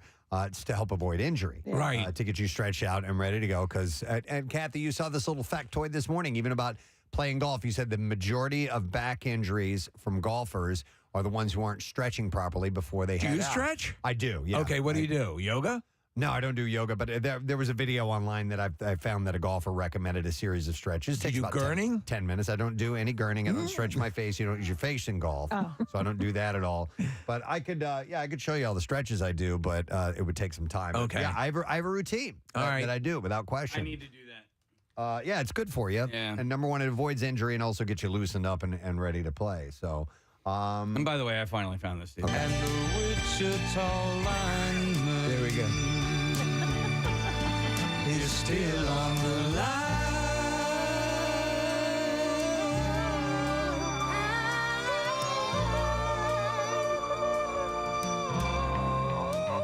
all right, let me go to Nathan real quick here. Hi, Nathan. Good morning. Hey, what's up, guys? Yo, bud. What'd you want to share? So when I worked out in San Francisco with the union, every morning for about 15 minutes, about 30 to 50 guys would stand in a circle and stretch. Okay. Each other. Yeah. It was definitely interesting. I never experienced anything like that. Well, that makes, I think that makes sense. I'm sure it was awkward at first, but after a while, did it turn into something that was a part of just your regular routine and you accepted it? Daisy chain. Exactly. And yeah, actually, I mean, I should do it every day, but I don't unless I'm forced to. Listen, a lot of those jobs are so physical. If you don't do like anything, if you're going to do it for recreational and you're doing like stuff, line work and anything that requires you moving up and down or moving things in general, it does help. All right. Thanks, Nathan. Appreciate it. No problem. All right. Well, there you go, Kath. So there's your answers. I think we answered all your questions. You did. Thank you very much. I appreciate that. And Chris says you get a discount if you do insurance-wise, if you do the stretching. That's at least jobs. It says jobs will get an insurance discount if they have a stretching class. So, all right. Well, there you go. This has been Kathy's Corner on the Preston and Steve Show. How about that? All things Romano. Yeah, there you go. Kathy's Corner. What's happening in Kathy's world? From eraser shavings to lay-down yards to yoga with the Pico crew. To rest stops. To rest stops. Yeah, we're all over the place. To Steve's insistence that she punch her child. All right, let's take a break and come back and get to the bizarre file. Yes. And a couple of guests we're going to talk to quickly about some events coming up that you might want to be a part of. So stick around. We'll be back in just a moment. Well, I have a couple of things. I have another audio thing, something I had told you about off the air, and then I got this thing that I learned about yesterday. So I want everybody to take your iPhones out real quick and pull up an iTunes. Now take your tops off. Pull up an iTunes? Pull up your iTunes. Pick out any song on your iTunes. I don't care what song it is. I haven't used iTunes. I had to delete my iTunes. No. Really? Why? Storage concerns on my phone. I moved it all. Well, we don't need to hear about it on air. Gotcha. It's a porn thing. Yeah, way too much porn on my phone. Pull up anything you're saying? Anything, and also take your headphones off real quick. Well, just in a second, you're gonna have to take your headphones off. Okay. And does it matter what song I choose? No, it does not matter. Song? Whatever song you want to hear. Well, now I got to go through and find a song I want to hear. Took the first one that came up. All right, I got one. All right, you got one. All right, so take your headphones off. Yeah. All right. Yeah. All right. Now press play on your iTunes and stick the speaker part of your iPhone in your mouth like this. Okay. And close your lips over it. What the hell is going on? Seriously. And we're all doing this at the same All time? do it at the same time. Everybody press play. All right. All the way. No. All right. Now cover your ears. Both your ears. I refuse to do this. Well, you can't hear it? Yeah, I can hear it. Yeah. Okay. It's like bone phones, earphones. Kathy, why are you not doing it? It won't fit in my mouth. Yes, it will. Oh my God, yes, it will. Say that again, real. Say that again. Okay, so I see what you're saying. You can hear it a little bit more. I could hear it even without putting my hands over my ears. Oh, really? Yeah. So what is if you're driving? Is there a way to listen to it without having the phone in your mouth? Right. It's like bone induction. Yeah. That's what it's called. Bone induction speakers. We have a couple of the earphones my wife uses when she swims. Yeah. Well, how much did those cost? This is for free, You just bro. stick her phone in her mouth and look like an imbecile. You know what? You know how you have that keep warm function on your oven? Yeah. Try putting the dinner rolls in your ass. Kathy, why did you not do it? As this was all going on, I just hear, because we had to take our headphones off, I just hear Steve go, I refuse to do this. Yeah. Thanks for playing along, bro. Well, I couldn't get my Asia song to play, which would have been so cool. I did do it, Casey. Isn't that wild? Yeah. Put it in your mouth? Yeah. Okay. I didn't see it. I did. You didn't Preston. do it. All right, here's the thing. I just did it. Try this when you get home, Kathy. Okay. Draw a nice bath. Get in it. Yeah. Take your electric hair dryer. Dip it in the water. You'll be able to hear Prince. While it's plugged in. The speakers have gotten much better on these phones. My son was listening to, I was watching a YouTube video or something like that, and he was in the other room, and I was almost like, turn that damn music down. I'm trying to listen to my story on my Stephen King story. But it's gotten, you remember the old phones, like if you, for some reason, didn't have a Bluetooth speaker or something to hook it into, and you tried valiantly, yes, exactly, to listen to something through it. It was terrible. It's gotten much better. They're definitely a lot louder. I'm listening to Pearl Jam. Listen. It won't fit in my mouth. Yes, it will. Oh my God, yes, it will. It won't fit in my mouth. All right. Let's see here. Amazon has renewed. I don't know why. I just went but I did. Sounded cool. Amazon has And renewed. now the news focuses on Iraq. We go down to Jimmy Goshevsky at the Pentagon.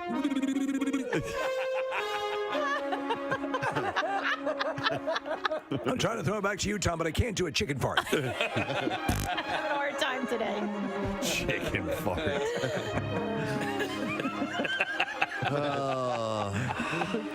Amazon has renewed The Marvelous Mrs. Maisel for a 4th season run. That's good news. The show, which has won multiple Emmys and Golden Globes, just received 2 more Golden Globes nominations for Best Television Series and Best Actress for Rachel Brosnahan. I'm watching season 3 right now, and it really is. It's a great show, but it's tiring watching that show, the amount of dialogue that they jam in. It's rapid fire. It's so rapid fire. It's like an Aaron Sorkin. Yeah, exactly. Yeah. She speaks so quickly. Oh my God! And I will miss stuff. I do have to back it up from time to time just to catch all the dialogue. It's great. It's done in that sort of period piece dialogue delivery way. Yeah. Yep, exactly. So Black Christmas opens this weekend. It's a horror film directed by Sophia Takal. I love Christmas horror movies. It stars Imogen Poots, Carrie Elways, Brittany O'Grady, Lily Donghue, and Elise Shannon. It's about a killer terrorizing sorority sisters during Christmas time. PG-13, hour and 32 minutes, no score on Rotten Tomatoes. Imogen Poots. I mean, you're picking a stage name. I know. Change that one. That's like Kelly Queef. Unless you're a porn star, right? Bella Balloon Knot.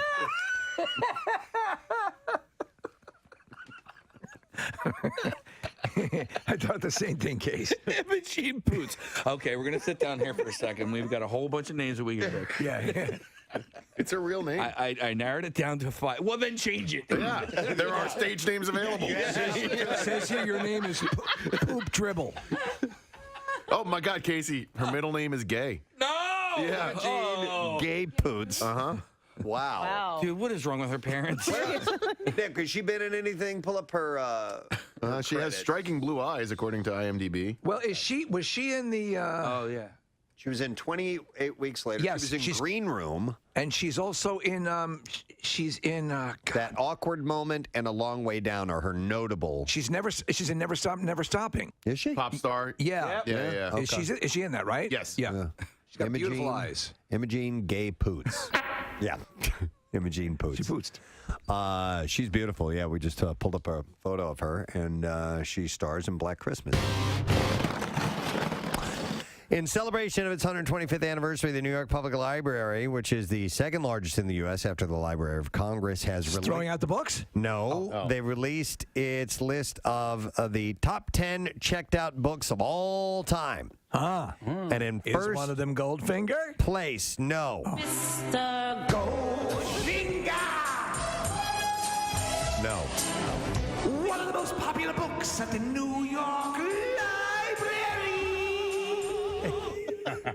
It's on the list. In first place, I'll just start right at the top here, is the children's picture book, The Snowy Day by Ezra Jack Keats. I don't even know. It's about a child enjoying his city's first snowfall. I don't know that book. Yeah. Oh, I know this book. I love this book when I was a kid. Absolutely. Get the Caldecott Award. Yeah, the Caldecott medal. Remember that? Remember the little imprint on the front of it? Gold sticker that would be a gold sticker on this scrappy book about a kid walking in the snow. Gold sticker. It's not. It is on the list?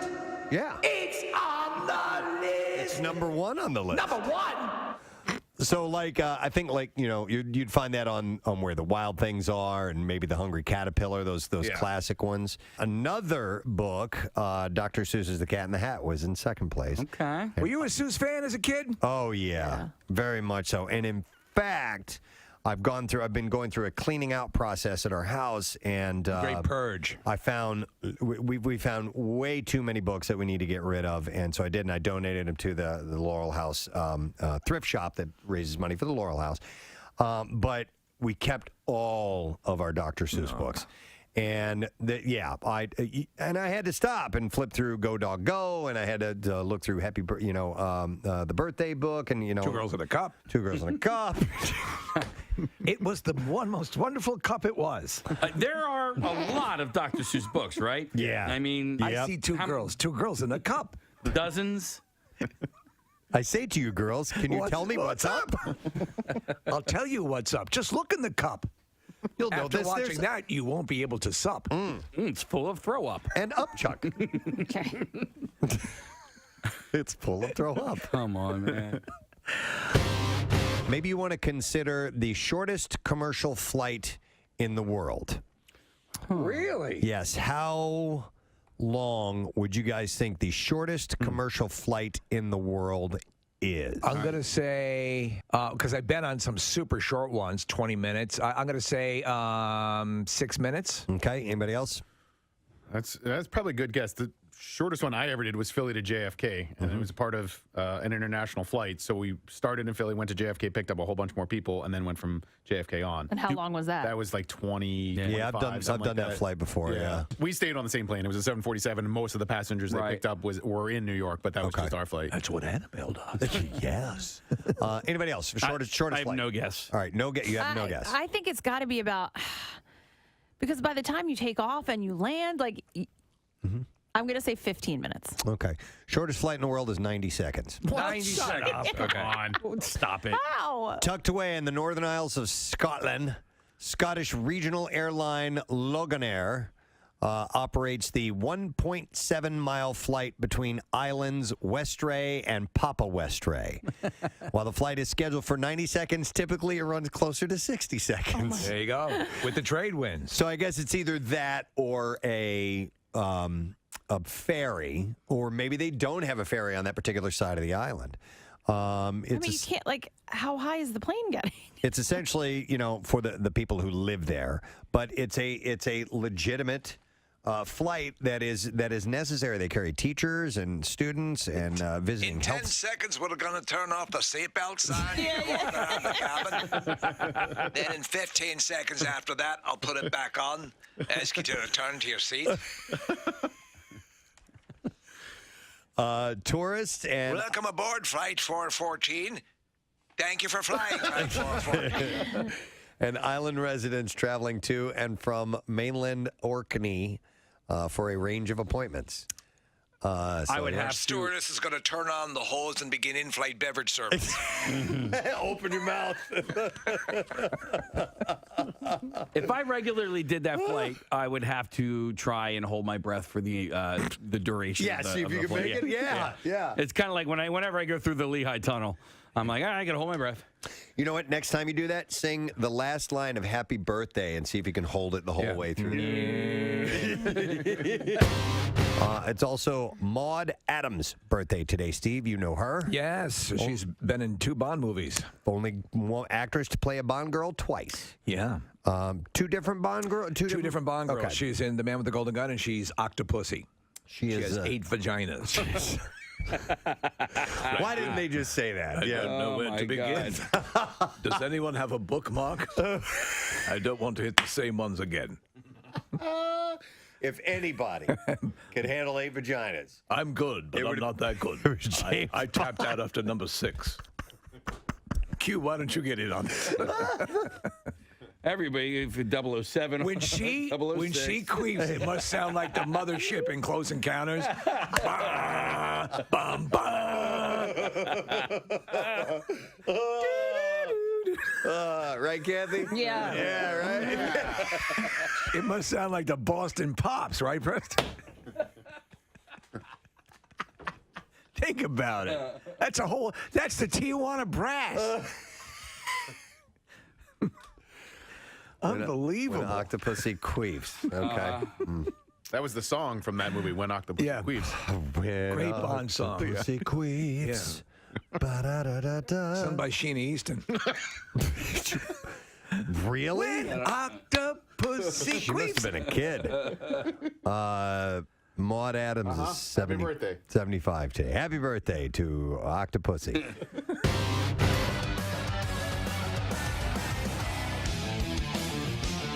A little light listening this morning on the Preston and Steve Show. That's actually the new theme to 60 Minutes. With Disturbed, and I just hear, no longer be your whore. All righty then. Mike Schmidt, Hall of Famer, baseball player, and just a god in this town, was in our studio one time, and the song that we were playing was, as we were getting ready to introduce him, was Godsmack, the song Crying Like a Bitch. And it's just like, crying like a bitch! Just screaming. And I look over at Mike Schmidt, who's just sitting there with his headphones on. Where the hell am I? And now we're playing Disturbed with this screaming, and I look over at Terry Crews is sitting right there with his headphones on, just pretending like he's having a good time. No, I really liked it. No longer be your home. Reminder, this very evening, Casey Boy is going to be in his old haunt at the Trap Tavern. It's for the Bud Light Thursday night kickoff. Right across from Ursinus? Yeah. Ursinus is across the street, essentially, right? Well, down the street, Down the really. street? Okay. Down the street, really. The town's got to be a buzz, knowing that you're coming back. Oh, yeah, everybody's going crazy. Do you like going back to the bar though that you hung out with hung out at your entire college career? Yeah, but it's not the bar that I used to go to. Okay. It is way nicer and bigger than it ever was when I was there. I mean, honestly, the bathroom there, Kathy, was about as big from like where Preston is to that wall, and that was it. That was it. Like yeah, that yeah. was it. And it was, but now like Hot they tub. have They got a hot tub in there now. They got right? a hot tub. No, but they have an outside deck and upstairs. It's really nice these days. So Casey will be there tonight from 7 to 9, and stop by because there's free MMR Bud Light Kelly Green T-shirts while those last, and also a chance for you to win tickets to the Eagles game against Buffalo November 26th. So that is courtesy of Bud Light. So stop by and see Casey tonight at the Trap. All right, we're going to have a couple of guests in, but we're going to do the B-file first. So here we go. WMMR presents Preston and Steve's Bizarre File. Brought to you this morning by Sports and Social. Cheer on the Birds, just steps away from the stadium at Sports and Social, Live Casino and Hotel Philly. You can watch the game on a 52-foot big screen with halftime contests, Bud Light giveaways, memorabilia, and a bunch more. So let's start with this one. A 23-year-old flight school student is accused of sabotaging 10 aircraft at a Florida airport after he was denied a solo flight. So he sabotaged the aircraft? Yeah. That's kind of rude. Yeah, it happened at Treasure Coast Flight School, north of Miami. The student became Where did the wings go? He became angry after school instructors would not allow him to take a solo flight.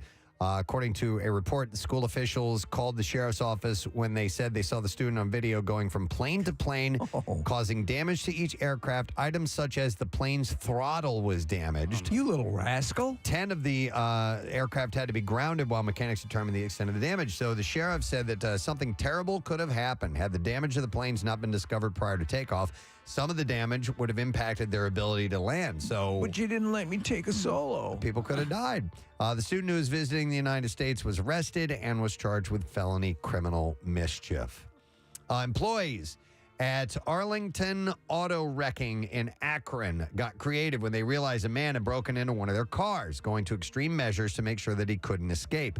When employees realized that a man had broken into one of their vehicles and was still inside, they lifted the car up with their forklift and left him hanging in the air 20 feet up awesome. until police got there. I love it. Their antics even had the 911 operator cracking up when they called it in. They should have put him in the vehicle crusher, Preston. Employees told police they were sick and tired of people breaking into their shop and stealing from them. So when they caught a man who had broken into one of their cars for what they claim was the third time, they weren't taking any chances.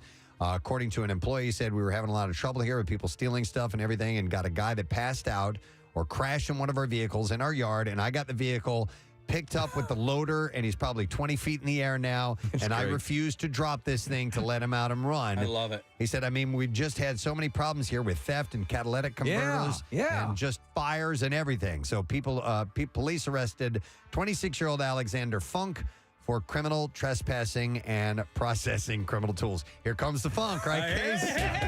Yeah. Oh, disco lights. Hang on a second. We got That's all. That's all for Mr. Funk. Uh-huh. So thank you very much. Okay. All right, moving on. Next story. All right. Kill the funk. All right. You can't kill the funk. I know. And it's Bootsy Collins' birthday. Yeah, I know. So it all P-Funk's- works out. P-Funk's at Parks tomorrow night. What? Yeah. Really? Uh-huh. Oh, that's awesome. Yeah. Wow. Right now, he's sleeping in the laydown yard. All right, a passenger is up in arms after getting booted from a flight for allegedly petting her dog on a plane. She said, You son of a bitch. She said, everyone around us was like, what is going on here? This is Sarah Price who wrote this. According to the video, this occurred while the unnamed passenger was flying on a Southwest Airlines plane from Colorado back home to California with her eight-week-old puppy, Sitka, in tow. Did you just pet my puppy? Things went south after the pooch started to whine a little when she was waiting to take her seat. Now, the flight attendant checking the boarding passes came over and said, if the dog continues to make that noise, you won't be able to fly. So the owner started petting the dog, which reportedly calmed it down right away, but that only exacerbated the situation. After everyone was seated, the woman continued to pet Sitka through the top of the carrier, and this prompted the same flight attendant to come over and declare that the crate had to be zipped at all times and under the seat. Well, you can't pet the dog if the crate is zipped. According to Southwest pet policy, pets must be secured in the pet carrier at all times while in the gate area during boarding and deplaning. And for the flight, for the entire flight, if you don't follow this requirement, your pet may be denied transportation. So flabbergasted at the seemingly contradictory instructions, the bewildered owner said that she was just trying to calm her pet and thought that she could wait until everyone had boarded. However, the employee told her to cease now, so she obliged, which the pooch started whining again. Price explained that things came to a head after the flyer, in an effort to ease Sitka's tensions, resumed petting her pup through the mesh in the carrier. The attendant came over and said, are we going to have a problem here? She said, no, it's closed. The plane starts moving out of the gate. The attendants see her bend down to pet the puppy through the mesh, still fully zipped carrier. They subsequently gathered at the front of the plane and decided we need to return to the gate and that she should be removed from the flight. That's effed up. Yeah. Accompanying footage showed the woman being escorted off of the plane. We're going to have to euthanize it. As she... Oh, no. Yeah. Calls the flight... Hold the puppy up. I don't want to wing a passenger. She calls the flight attendant a mean person and vows to never fly mean. Southwest again. So they kicked him off the flight. Listen, that is seems pretty arch to do that. You compromise. You're right. Yeah. She's petting the dog over the mesh. Yeah. All right, and then we're going to do one more story and wrap it on this one. Let's go. Yeah, let's go with this one. Oh wow, this is in Kokomo, Indiana. Oh my God. It's Nick's favorite Beach Worst Boys part of song. Indiana. I had no idea that there was a Kokomo, Indiana. Ooh, I want to take you down to Kokomo. It's a horrible song. What a great song. Who would have imagined that the guy who wrote this had an active relationship with his own daughter? Wait a minute. Papa John Phillips wrote Kokomo. John Phillips wrote Kokomo? Yep. I had no idea. All right. No, I don't know if I like it. Now there's a whole subtext. Now you're going to hate Kokomo even more because these are two things that aren't supposed to go together, haircuts and fast food. But the Howard County Health Department has now opened an investigation into the Kokomo Taco Bell after reports of a new hairdo happening in the kitchen. Jennifer Lager was the person who took the picture of the two employees. She said that she worked at the Taco Bell for about a month before the incident. She said she has worked in the food industry for 10 years. She said the haircut happened Thursday morning as the crew was getting ready for the lunch rush. The employee getting the haircut had a trash bag draped around her to keep the hair off her clothing. The haircut was happening in the kitchen. In an active kitchen in a fast food restaurant. The kitchen. She said it was about 3 feet away from where you make the food. The proctologist is here. Lager said that she took the picture and sent it to a few friends, not intending it for it to be seen anyone else, but the photo was eventually posted on social media. Lager said she was fired from the Taco Bell for taking the picture. And once she was let go from her job, she went ahead and posted the picture on her own social media. The health department responded to a complaint and an inspection was done. A department spokesperson did not confirm or deny that the haircut photo was connected to the complaint. But Lager said she's frustrated about being fired, but happy that someone is looking into the Taco Bell for the incident. Anyone who's worked in the fast food industry occasionally got to do stuff like that. And I used to grab a quick enema when I had to. Always in the kitchen, though. Yeah, But the always chances in of the that kitchen. splashing on the food, Well, I used a big garbage bag. very rare compared to a haircut. All right, and there you go. That's what I have in the bizarre file for you this morning. All right, so we have a couple people we're going to welcome. There's an event, a fundraising event that is coming up. It's near and dear to my heart because my youngest is the one who helped organize. Wow. Daughters? That is correct. Yeah, Daughter. So, My daughters? so this event's coming up on November 4th, and it's for November 6th. November 6th. Thank you. It is for the Souderton Area High School rock band class, which is apparently amazing. It is. Yes. And the rock band's only been around for a few years, and my youngest is a member of the rock band community and has been for, is this your third year, by the way? Yeah. So we want to welcome the director of the rock band, the man behind this, Mr. Adam Tucker is here this morning. Thanks, guys. Really appreciate this. Thank you. Nice to see you, Adam. And my youngest, Caroline, who goes by Wilson. At Souderton. And also, I got to give some love to the other members of the rock band who are here. Vienna, Clinton, Sarah, Caden, Jackson, and Hunter, who are all students, and they're all in rock band. There we go. So what? They're pumped. I know. Shout out. They're definitely. Yeah. Oh, and I'll mention Caden and Clinton's band is called C4.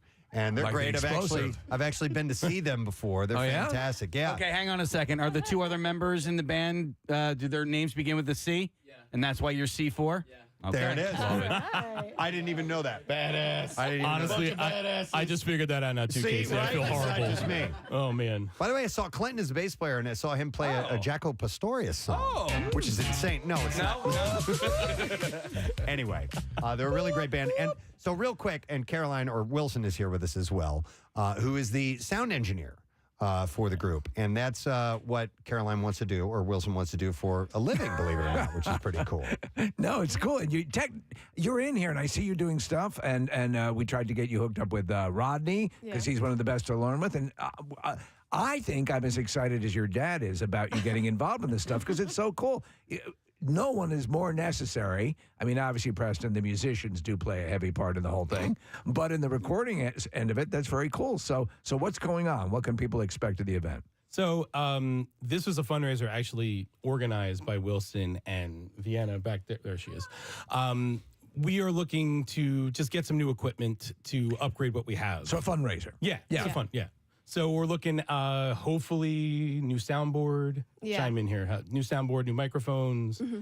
We're looking to get a computer to kind of like be our controller for it. And I'm putting all my trust into Wilson for learning all that good stuff, too. So the reason I find this so important is because what's unique about this rock band program, and Adam, you can add a little bit of more clarity on this, but this is different than your traditional band classes that you take, your traditional music classes.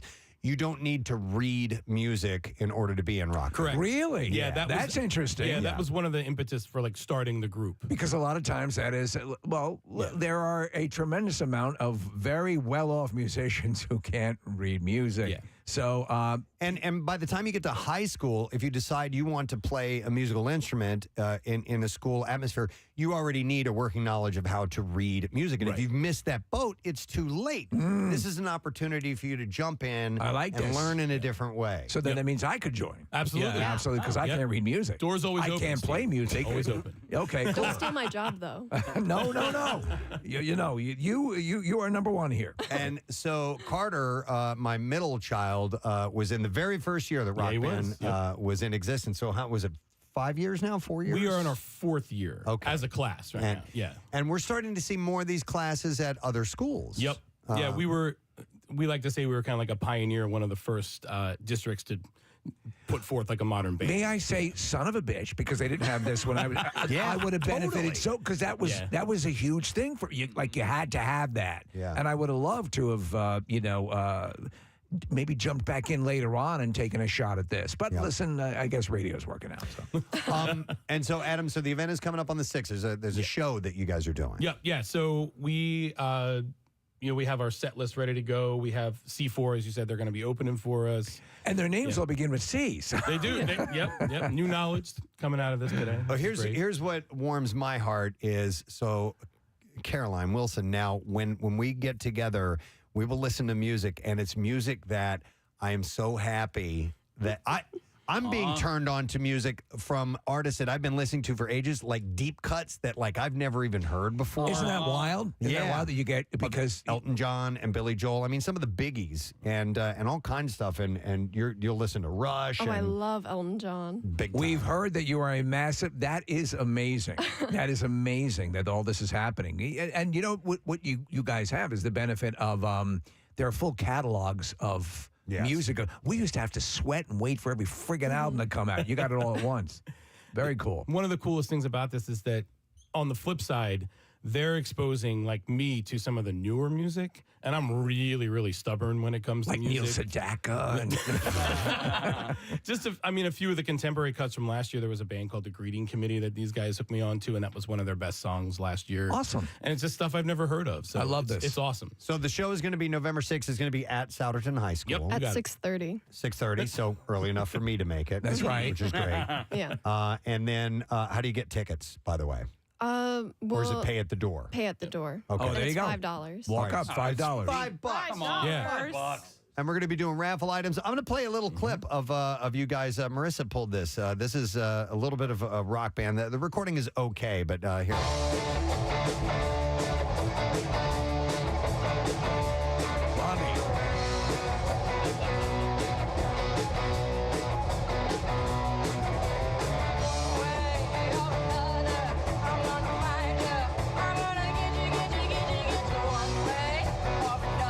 That's awesome.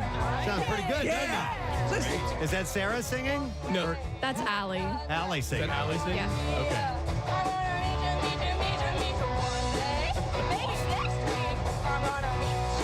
That's Allie.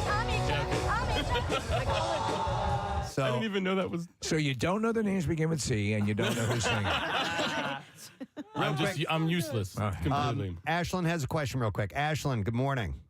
Hey, good morning. Hey, what's up? First time caller. Hey, I want to make a donation to the program on behalf of Wilson. That's it. She wants to make a donation, Preston. So the check goes to Nick McElwain. Is there a way if people want to help out with this that they can do outside of going to the event if they can't make it? Yeah, if you want to send, we can actually give the address for the building, and you can send a check, and you can make the check directly at That's the very Souderton Area nice High of you. School. Yeah. It's very nice, Ashlyn. Okay. Thank you so much. Thank you. Yeah, absolutely. So I just say the address again so I know how to do it. Thanks. Absolutely. All Yep, right. we'll do it. All right, thank you. Yeah, So what thanks. is the address? So the address is 625 Lower Road, and that's Souderton, PA 18964. If only you had a website associated with the work that you do. Yeah. Where this information could reside. She'll be able to find it. SoudertonSD.org. Yeah, you can do a quick search on Souderton Area High School. So yeah, they eventually want to have a recording studio and equipment where they can, get better quality recordings and stuff like that. And it's a wonderful teach thing. the kids how to dive into this side of things. Once you get your hands on the equipment and you're off and running, that's everything. So and being able to get good equipment is key. So yeah. And I'm going to be there. I'll be at the event. Yes, You'll be there at I'll be, 6:30. November 6th, and yeah, I'll jump up on stage. Thank everybody for coming out. Are you going to get a pound on the pagan skins? I haven't been asked, but I certainly can. But, How about this? Here's your formal invitation. Oh, thank you. Come on up, man. Maybe I'll get up and play a tune, which would be awesome. It sounds like all the music they're playing is right in your wheelhouse. Totally. So, yeah. Oh yeah, we played some Rush last time. They did. Yeah, they played Tom Sawyer at their. There you go. Was it the spring concert or? Yep. Totally Prespo. It's my theme song. All right, cool. Well, thank you guys. Good luck. And if anybody listening, if you need information, just email me, Preston at WMMR.com. I'll get you the info, and you can come and join us. It's going to be on November 6th. All right? Thank you guys. All right. Thanks, Thank kiddo. you. Thank you, guys. All right, Appreciate thank you. it. Rock band at Souderton Area High School. Preston, you hide your pride in your children very well. Thank you. Thank you. Love that kid. All right, we're going to take a break. We'll be back in just a second. Stay with us, please. I was getting into it, man. Let's welcome Terry Crews. How you doing, I was into it. I'm ready to do another workout. Did you already get one in this morning? Got one in. Of course. Wow, man. Of course. Yeah, I love it. Terry, we were laughing this morning because you posted a picture of you on your Twitter page, Preston and I, and someone had said that you resembled a chewed up Tootsie Roll. Yes. And That was you, so you funny. posted the picture, and it was just hilarious. Well, they said now that they put it down that they couldn't unsee it, and then what was weird is I couldn't unsee it either. I was like, all right, that looks just like me, a chewed up Tootsie Roll. I'm trying to tell you. It looks like, if you haven't seen the picture yet, it looks like if you were in with the Star Wars movie where they froze Han Solo. Carbonite. If you were to freeze Terry Crews in carbonite. Oh my God. So we were thinking it's safe to say you are in the pantheon of favorite guests we've ever had on the show. Constantly referred to, and the career just keeps going along. Obviously, your AGT now is a big thing. Yes. I'll be honest, I was never that much into the AGT thing, but your zeal. Your excitement for it is so infectious, and now we've known people like John Dorenbos and other people who've gone through the system, and it is you will see some wild stuff on that show. So through you curated it, and I'm like, okay, I'll jump back in and check it out. So I watch it. What draws you to that show? What do you? Because you are clearly exhilarated by it. This is the thing. First of all, when you look at what entertainment is. The 18 to 35-year-olds have gotten too much clout. I'll be honest with you. You're like, okay, man, there's a big world. Yeah. And, the 18 to 35, that's it. They determine what's hot, what's not. You're like, no, not at all. If you had a family, you understand that your kids, the ones under 18 are the ones that's determining everything. And then the ones over 35 are the ones that's paying for everything. So I said, I have to serve all of them. And that is what I was determined to do. I started hosting a few years back when I was hosting Who Wants to Be a Millionaire. This is the deal too, because it really, really satisfies me, because I do not, when I perform now on movies and TV, I have no audience. There's nothing. And I need the adrenaline that comes from when I was in the NFL. It's really replaced by AGT. The crowd noise, the energy, the fact that anything can happen. When it's live, man. You get to go live. No, it's live. Look, I get the keys to NBC for 2 hours. And they're like, look, bring it back in one piece. Don't break it. Don't dent it. And watch out when you're backing up with it. You know what I mean? And basically, you got to bring it back in the same condition or better. And it's so, you realize anything can go wrong, and I love it. So the other night, something went wrong with the guy with the crossbows and the levers, and so I found myself on the edge of the seat watching this mistake, these flaws, because not everybody that comes on AGT does it perfectly. No, they don't. So for people who aren't watching, what happened? Oh my God! Well, I mean, the guy thought he had set his trap, had set his arrows right, and the whole thing, and he realized he was nervous, and he's strapped in. Yes, he was nervous, and he didn't do it right, dude. Oh no! But this was so wild, man. You start to realize, and my thing is always talking to the acts and trying to talk them through so that they can be relaxed. Right. Because the deal is easier said than done, though, right? It is, because everyone makes you. They make you nervous. I had one guy. I'm gonna tell something right now. This is crazy. I was doing this movie Blended with Adam Sandler down in South Africa. You were great as the singer and calypso guy. It was awesome. But see, one person can mess up your whole world. Right. I remember I was about to do the scene, the whole thing, and we only had a few minutes to do the scene where we were losing light and the whole thing. And this director of photography, I don't want to mention his name, but he walked up to me and he said, "Don't F up."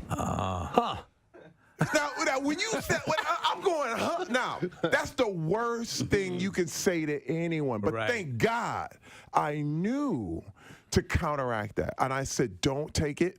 Don't take it. In fact, use it as fuel. Right. In fact, focus. Get inside. Come inside more. And I jammed and the whole thing. And I did we did the thing with the choir. And we were singing and doing the whole thing. And I looked at him. He was like, that was pretty amazing. And I was literally like, F you. Believe me, I could not believe he would have the nerve to do that. So I realized what I wanted to do for all these acts is be the anti-that. Come in there and tell him, you got this, man. You can do it. It's okay. But he just got so nervous. He didn't turn the safeties off. He didn't turn the safeties off, and you got real people, and he's standing there in front of it, and then you got Alicia. She's wondering whether should I press the button or not. She could have killed somebody. Yeah. Well, it's really nuts. The acts are like that. There are some, and there have been some injuries, but that's the real deal. What sort of blows my mind is what they're using the theater. There was a dance act that was using projection or something like virtual dance, and I mean it was Freckled Sky, yeah, right. It was as theatrical and Broadway level that I've ever seen. How much time did they get? Because that had to be live. How much time do you get to set something like that up? Oh my God! First of all, the crew on America's Got Talent has been underrated and not appreciated enough. This is literally like putting on the Oscars every week. It's the biggest live show on television, period. And it's the biggest talent show in the world. Well, so they're the best in the business, man. And any mistake, it could all go wrong. They do it so good. People, it's like people think that it's a given or whatever. But man, when you watch this crew and as well as they do it, you talk about roadies and all this stuff. It's not like one it's of the one best act thing in the world. One act that's on for 2 hours. Because this guy, I don't know to explain it, Preston. The dancers at one point look like they're marionettes. Yes. Faux strings coming down, and there's a whole bunch of stuff going on, precision stuff. Well, I feel like a circus master. Right. You know what I mean? And that's what I love, because I come from also the days of the variety show. Right. Listen, Carol Burnett was one of my favorite shows of all time. And I miss that, man. I wanted to bring that back. And I'm not a comedian, but at the same time, this energy, this love, I want to be this guy. And it's to get this opportunity is the biggest thing in the world for me. I think for the entertainers and like for John Dornbos has told us what the whole experience was like and the whole deal. And obviously there's the background story which plays into it and the emotion and all that stuff. So for some reason it works. It's the oldest Ted Mack's amateur hour that goes back for decades. Ed Sullivan. Yeah, Ed Sullivan. Where these people come out and spin dishes and all that stuff. What talking about like the act with the arrows and all that stuff. What was the one act you thought, okay, this guy's going to die? Yeah. What was the one where you thought this guy's coming out in a body bag? Oh, there are several. I'm trying to say which one. Some of these that are coming up. There was a guy who was in a water tank. And I thought, he was like the Houdini thing? It's just like he did a Houdini-ish deal, man. And I said, man, and then it didn't look like things were happening right. You could tell when his assistants start running. You're like, oh man. First of all, you don't want anything to go wrong because it ruins. It could, you don't want to watch anybody die on live TV. You just don't want to do it. Would you want to be a judge? Do you think you could do it? No, I don't. The judging thing is super, super hard. I think so, especially with the appeal of AGT is the variety of acts you're going to get. You got dance, you got magic, comedians, song, all this different stuff. But how do you compare those things as far as talent goes? I'd have a really hard time. And I think some of the judges have harder times. Yeah. I think Simon and Howie are probably the most well-rounded judges. I've seen Heidi not get jokes, and because she doesn't get a joke, she gets offended by it. It's right. Like, it's hard. But let me tell you one thing. I got to tell you this. The reason we have judges is because America wants blood. I'm just telling you. First of all, how can you compare a singer to a dancer to a danger act? Mm-hmm. Well, we know. How can you do that? The end result is, and this is the way I've always framed it. To me, you're looking for somebody who would be a successful Las Vegas act. Right. And that's the context, that's correct? The context. Right. But at the same time, this stuff is subjective. Right. Yeah. What show do you see in Vegas? It's the show you want to see. Right, yeah. So, if you want to see singers, you love singers. If you want to go to a dance show, you go to a dance show. So the deal is that America wants someone to lose. Yeah. America wants you bleeding. And they don't care if you're under 10. And listen, listen, first of all, I love it. I love America. But it's the sports mentality. No. It literally is someone has to go home. and that makes you tune in. But if they were like, there's really no competition, it's all exhibition, they'd be like, nobody dying here. I'm not going to watch this. Could you imagine your life without the foundation that you had in sports and all that's trained you for? I mean, it seems to provided you with a Swiss Army knife of capabilities that's gotten you through. I remember when I first saw you, I thought, and I have to be honest, who is this meathead? Who's this guy? Who's this guy? And then I go, why is this meathead so funny? And then I'm like, why is this guy? Why is this guy? And then I realized this guy's talented. But you said you weren't funny, or you weren't a comedian, or so on and so forth. It seems to me you okay, this is something I got to take on and tackle and work through. Sports had to be just an absolute essential part of what made you you. Yeah, first of all, it was. Yeah. Simply because in the locker room, it's like all versions of humanity. Right. You know what I mean? Right. I was funnier in the locker room than I ever was on these shows. We had so much fun hanging in the locker room and just balling and hanging and talking and really doing our thing. And the sport itself, however, a lot of that drama came with baggage. Right. You know what I mean? And my thing is, sports is good until it isn't. Yeah. It's literally one of those things where first of all, I love sports, I love entertainment, but I love people more. And when you use people in expense of the sport, like right now the NFL is going through a thing where all the older guys are going through it.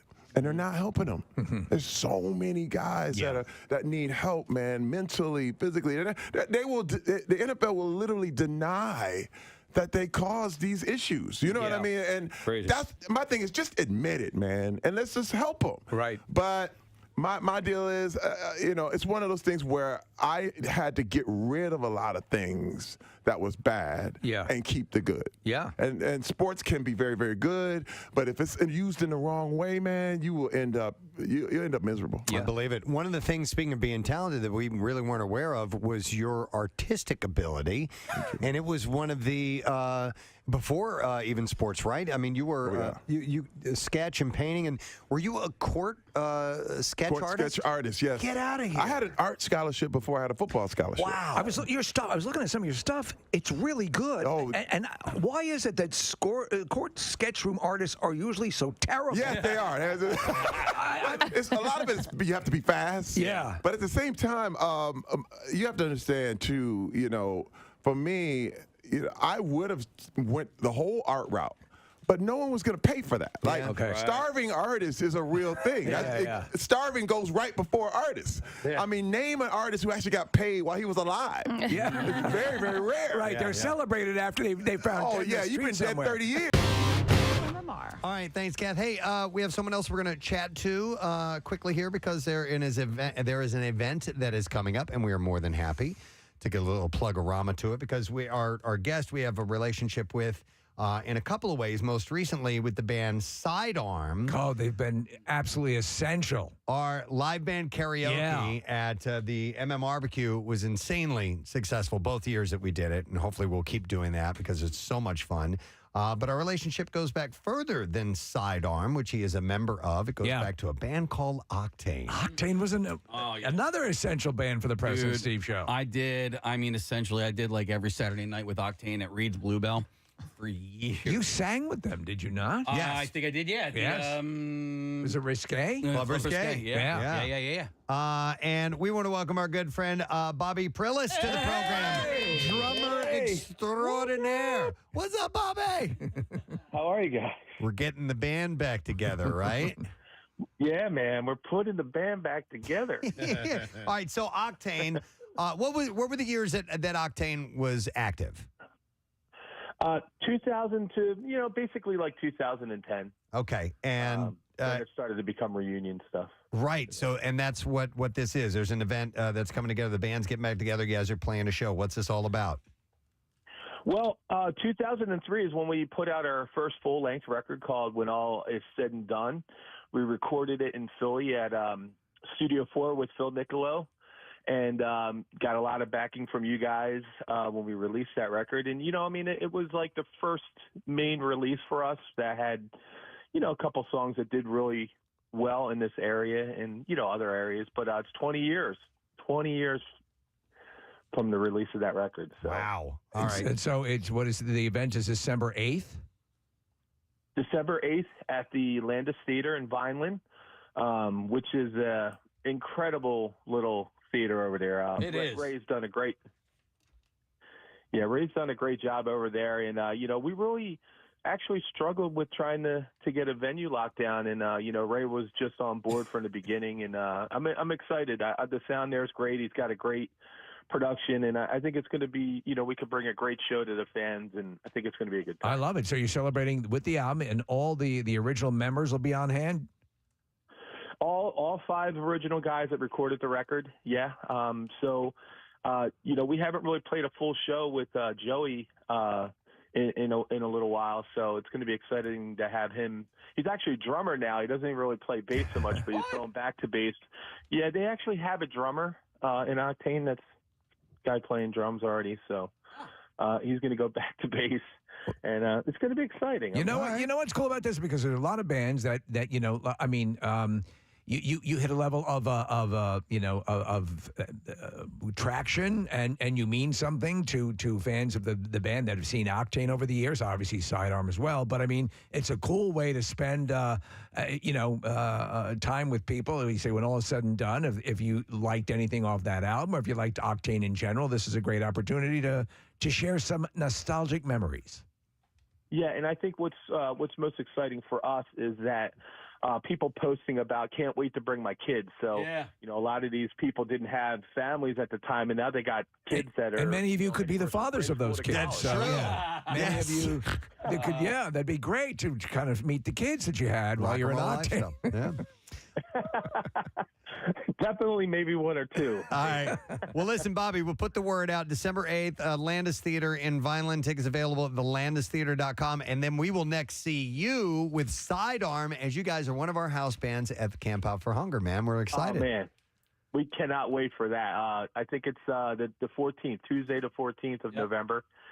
And we had such a great time, man. We're so honored that you guys had us back, and it's one of our funnest events of the year. So. Excellent. Looking forward to it.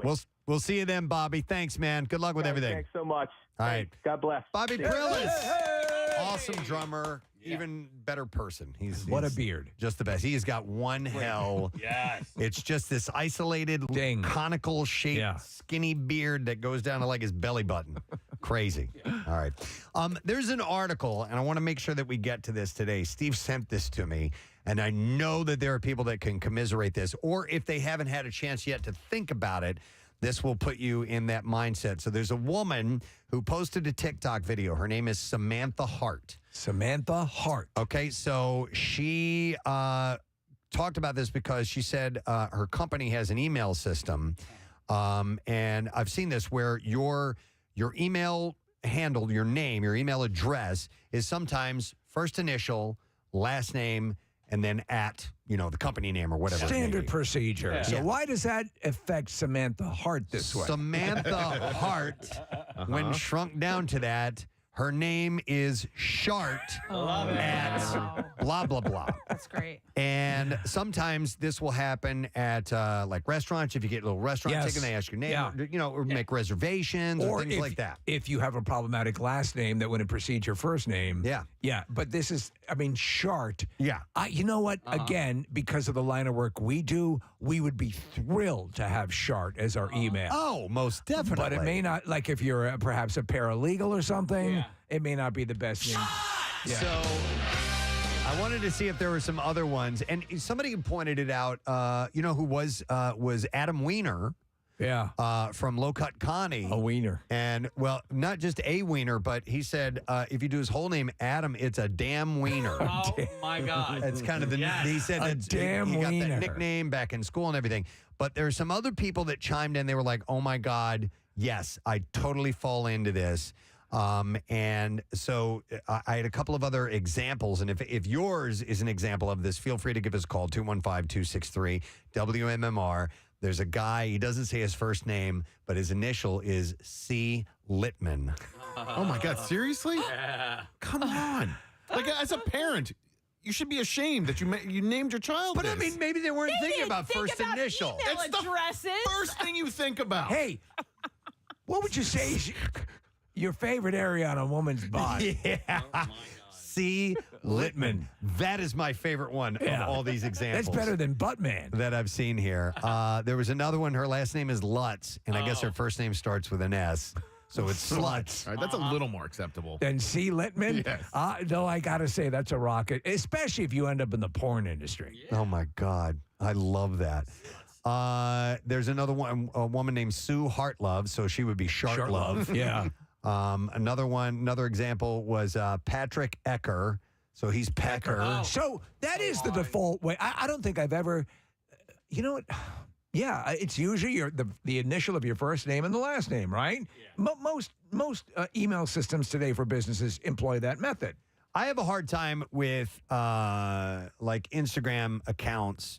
Some of them they're trying to spell out their name and then add another word to it. Right. And then it adds what was the one former calendar girl Nick tattoos Charmaine? No. More tattoos. Gamer. Rose. Lizzie Rose. Yeah. And it looks like sex somewhere in there. She adds Lizzie Rose X, and it looks like Lizzie Rose Sex. Rose Sex. Yes. Or Liz Rose Sex or something like that. And some of these tie in. Now, sometimes they're doing it on purpose. Yes. But so my Instagram handle is Anus Sniffer. Anus Yeah, and I don't Sniffer. even know how I ended up with that.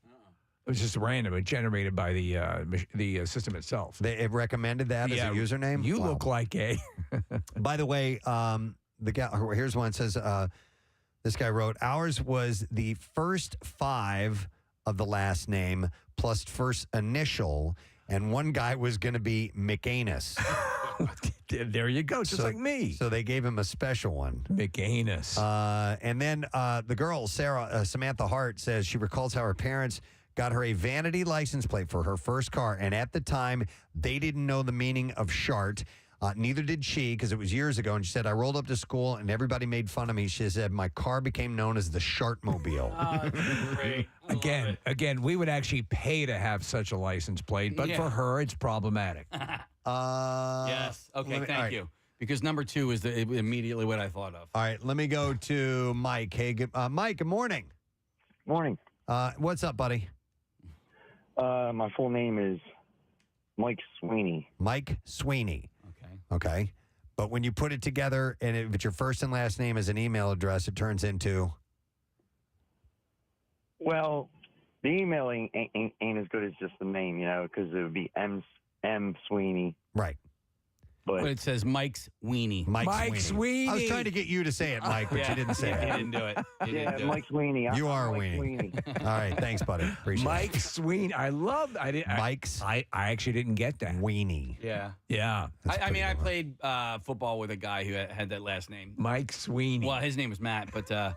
Matt Sweeney. Matt Sweeney still works. What's funny is I was just looking, because we're friends on Facebook, and I was looking at his, he had posted something, and I was thinking of this time when we were at a football practice, and I was like, oh my God, Matt Sweeney. And I was like, that's so funny. And then he said, because my last name is actually Fossbender, and then he said, oh, false boner. And I was like, God damn it. You win.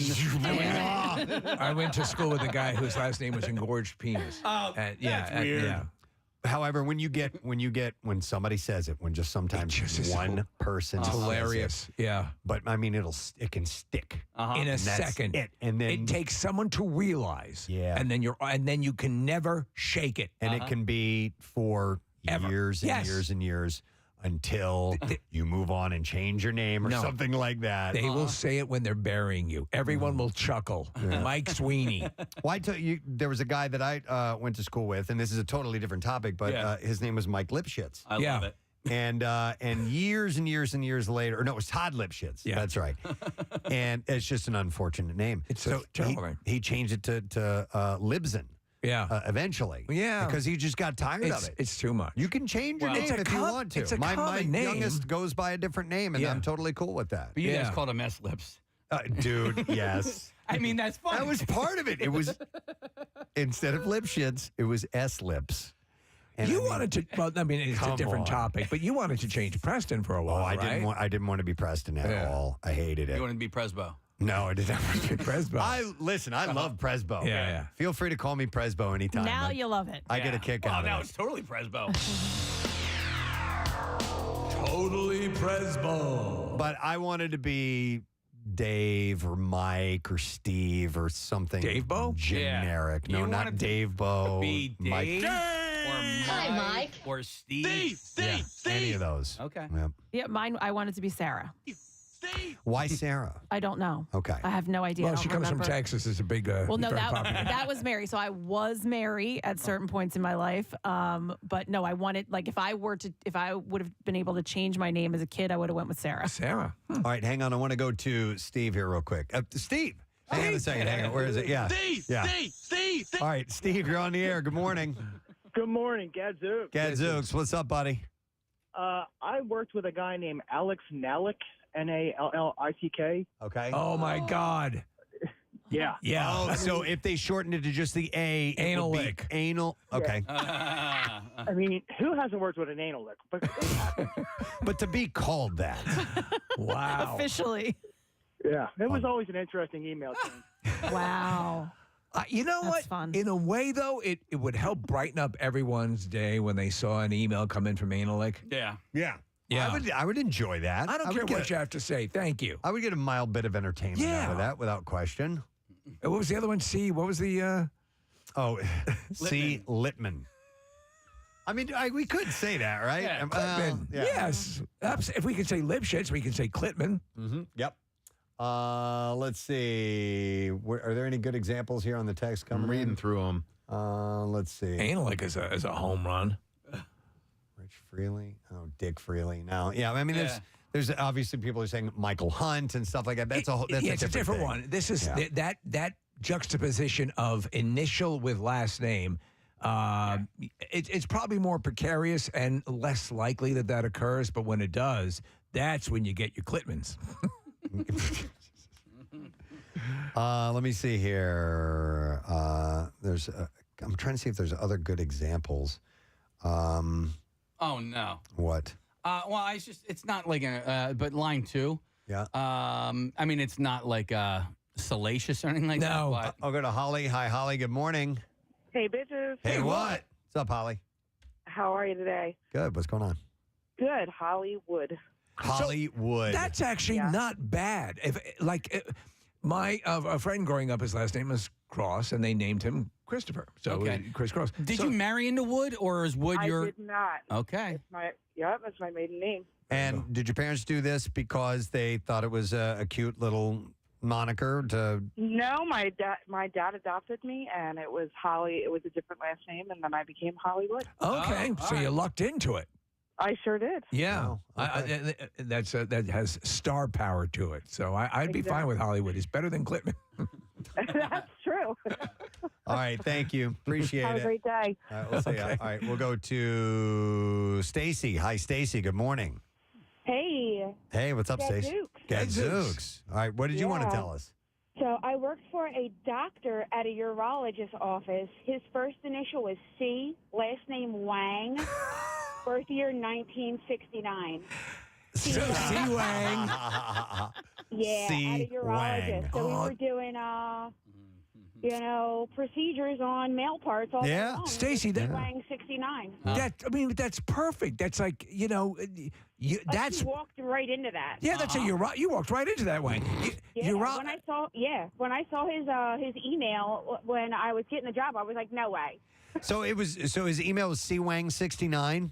Yes. Oh my God. Yeah, and he had no clue that it was like inappropriate. Oh, that's funny. But I mean, It was really funny. what better testimony to a urologist, right? Yeah. It's like a proctologist butthole. But the fact that he added 69 in there is fantastic. Oh, it's amazing. Makes me think of that Conan O'Brien bit, Cone Bone. Cone Bone. That was his screen name. Do you remember in the Mad Rush, as people were registering domain names, and there'd be these domain name pirates and all that? Sure. And they would jump in and grab these names up and then charge people back for their own names. Absolutely. It was a good scam. C. Wang as a urologist? That's something you'd pay for. I would think so. Yeah. Wow. Okay. Well, there's some definitely unfortunate ones that are rambling about there. And if you're one of them, well, hang in there. Or change your name. Okay. Or bail out on it. I want to see when C. Wang marries C. Littman. Yeah. Oh, my God. Oh, my God. C. Littman. That's by far the best one that's available. All right. We're going to talk about something else. We can move on. As a matter, I mean, it's late. We got a late start. Oh, you mean take a break? Yeah, yeah. If you look at the clock on the wall, Preston. Yeah, and we probably should. It is 8:56. So why don't we do that? And we'll come back in a moment. And don't forget, Word of the Week prize is a solid one this week, and we'll bring you up to speed on it. But it's a Mammoth Wolfgang Van Halen, and we give that away tomorrow. It's coming along quickly. We'll be back in just a sec. Hang out. Preston and Steve. He gets familiar. Do you create every day? Yeah. Do you? I sketch all the time. Okay. Sketch all the time. What do you prefer? What is your favorite? People. I love sketching faces. Okay. Faces. But sketching people. over painting and all that? Oh, yeah. I just sketch because I have time for it, but I'll take it all the way. I mean, I will go do a full painting if I have time to do that. But when I was get cut from an NFL team, I would go back in the locker room and ask the players if they want their portraits painted. That's what I would do. And that's how I survived. Wow. They would be like, man, you pretty good, man. Here's $5,000. But you know what? I would you self-taught? No, I'm self-taught. Wow. But I would literally trick the guys. I would be like, man, you need a painting. Look at you. You one of the most amazing players ever. Look at you walking around here all muscular and beautiful. Let me immortalize you. Yeah, you know, you're right, man. Here's $5,000. Flattery. Thank you. You're a lefty. Marketing. You're a lefty, too. Oh, yeah. Left-handed, right-brained. I mean, very creative. It's just, it's my thing, man. It's always been my thing. I taught. Your stuff's really. I taught a class at Facebook. That was a photo from when I taught a class at Facebook. And you know what was wild? Some of the most talented people in the world. And they were sitting there, and these guys had degrees from everywhere. And I asked them to start drawing, and they wouldn't do it. Yeah. And I was like, dude, you know what's happening? What's happening is you're judging your work immediately. And what you got to know is all judgment stops creativity in its tracks. You have to just go. Right. And you have to do it. And you have to not care what people think. You have to not. But what happened was they were like, they wouldn't, before they started putting a pen down on the paper, they would look over at the other guy. Yeah, right. Yeah. But this is what we do in life. Yeah, you're right. This is the mistake we make all the time. The stuff you always wanted to do. All that things you wanted to go for. You're over there looking at everybody else. Well, I'm not going to try it. What will everybody say? You know what? I don't care. I realize don't think about what everybody else is saying. Right. Just go for your gut. Go for that intuition. Don't judge yourself. There are two words I like to use when I find myself facing something I'm not sure I want to do, and it's just begin. Oh, that's just good. begin. Yeah. Oh, that's good. That's all you've got to do. Dude, if you start, all of a sudden things get done. And you know what? Because I'm a great starter. I am an excellent starter. But what I had to learn, too, is just and this is the thing, finish it. Yeah. Wait, just get it done, and then you can always change it. Because what happens is you get to start, and then it's not perfect.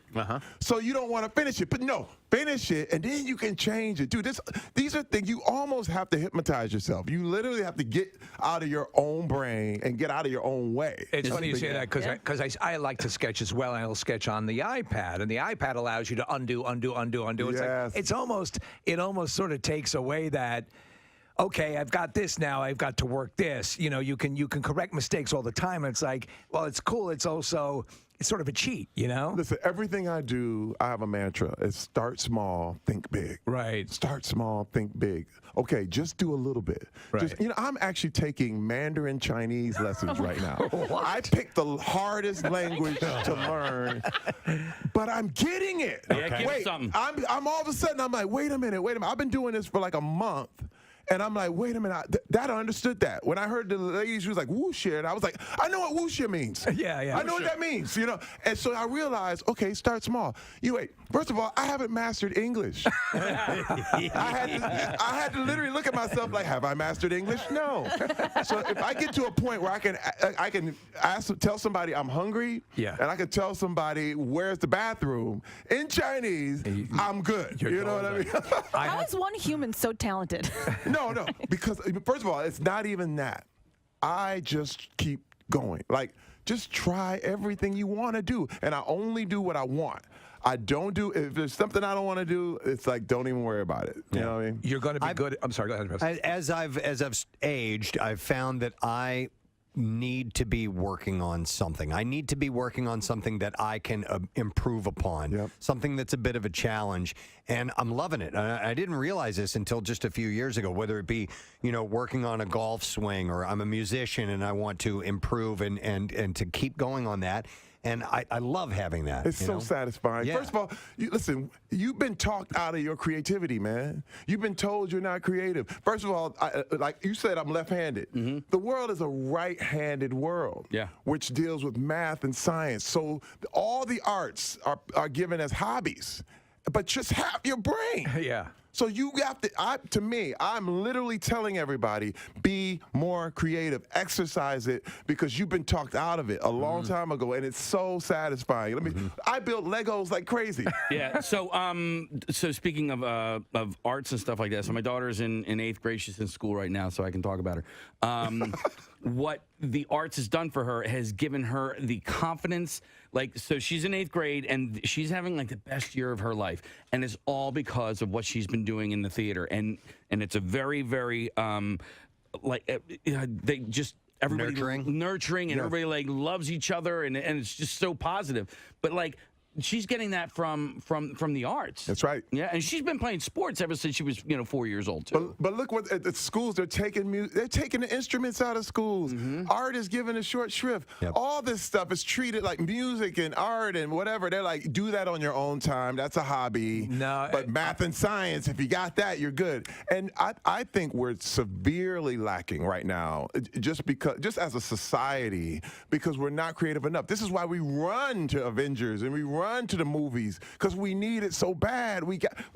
All the story, all the content, we need more. We need more. Imagine the world without art. Imagine the world without creativity, without music, without paintings, and what we would be bereft of if we didn't have that. And to your point about all you have to do is create. It doesn't matter if it's good. Just do something, create that, and if it stinks, do the next one. First of all, that's the world I grew up in. Factory life. Flint, Michigan. Everybody, they were like, "What you doing drawing? What's that? Hey, what kind of boy are you?" And you're like, "Hey, man, hey, look, I like drawing. Okay, I like music. I play the flute. You know what they would call me? They were like, "Why you play the flute?" I was like, "I'm bigger than you. I can bitch more than you. So what? So now what?" And they were like, "Yeah, you're right." Did you see the Equalizer, the second Equalizer movie? Yes. He's counseling a kid who's an artist. Yeah. And I'm like, that's it. That's right there. That's just, It's going to come out. This is what the whole graffiti thing is about, man. Yeah. And it's like, put it on canvas and sell it. Yeah, I just think of math and science. But you go to somebody's home now, they don't have microscopes hanging on the wall. You know what I mean? No, they got I play the guitar for So math and science. I don't necessarily. If that's not what you're gonna do, you're not gonna take that wherever you go, unless. My brother's a chemist. He's a scientist. My sister's a math teacher. And that's fine. You know what I mean? I'm not knocking it. But, right. Yeah. But I'm saying make it more equal. Yeah. Exactly. Yeah. And we would be remiss if we didn't throw some love to Brooklyn Nine-Nine.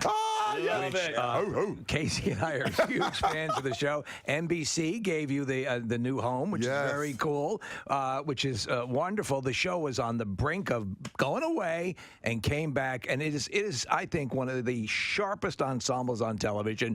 You're a revelation on the show, as is Andre Brower, who just unbelievable. So everything, you're up and running. Yes. Season 7 starts February 6th. We already have been picked up for season 8. Nice. That's the vote of confidence, man. Why do you think it works so well? 8 seasons. It's crazy. Why do you think it works so well? Because, we love each other, man. Yeah. And this is the greatest thing ever. One thing, I'm going to preach right now. Yeah.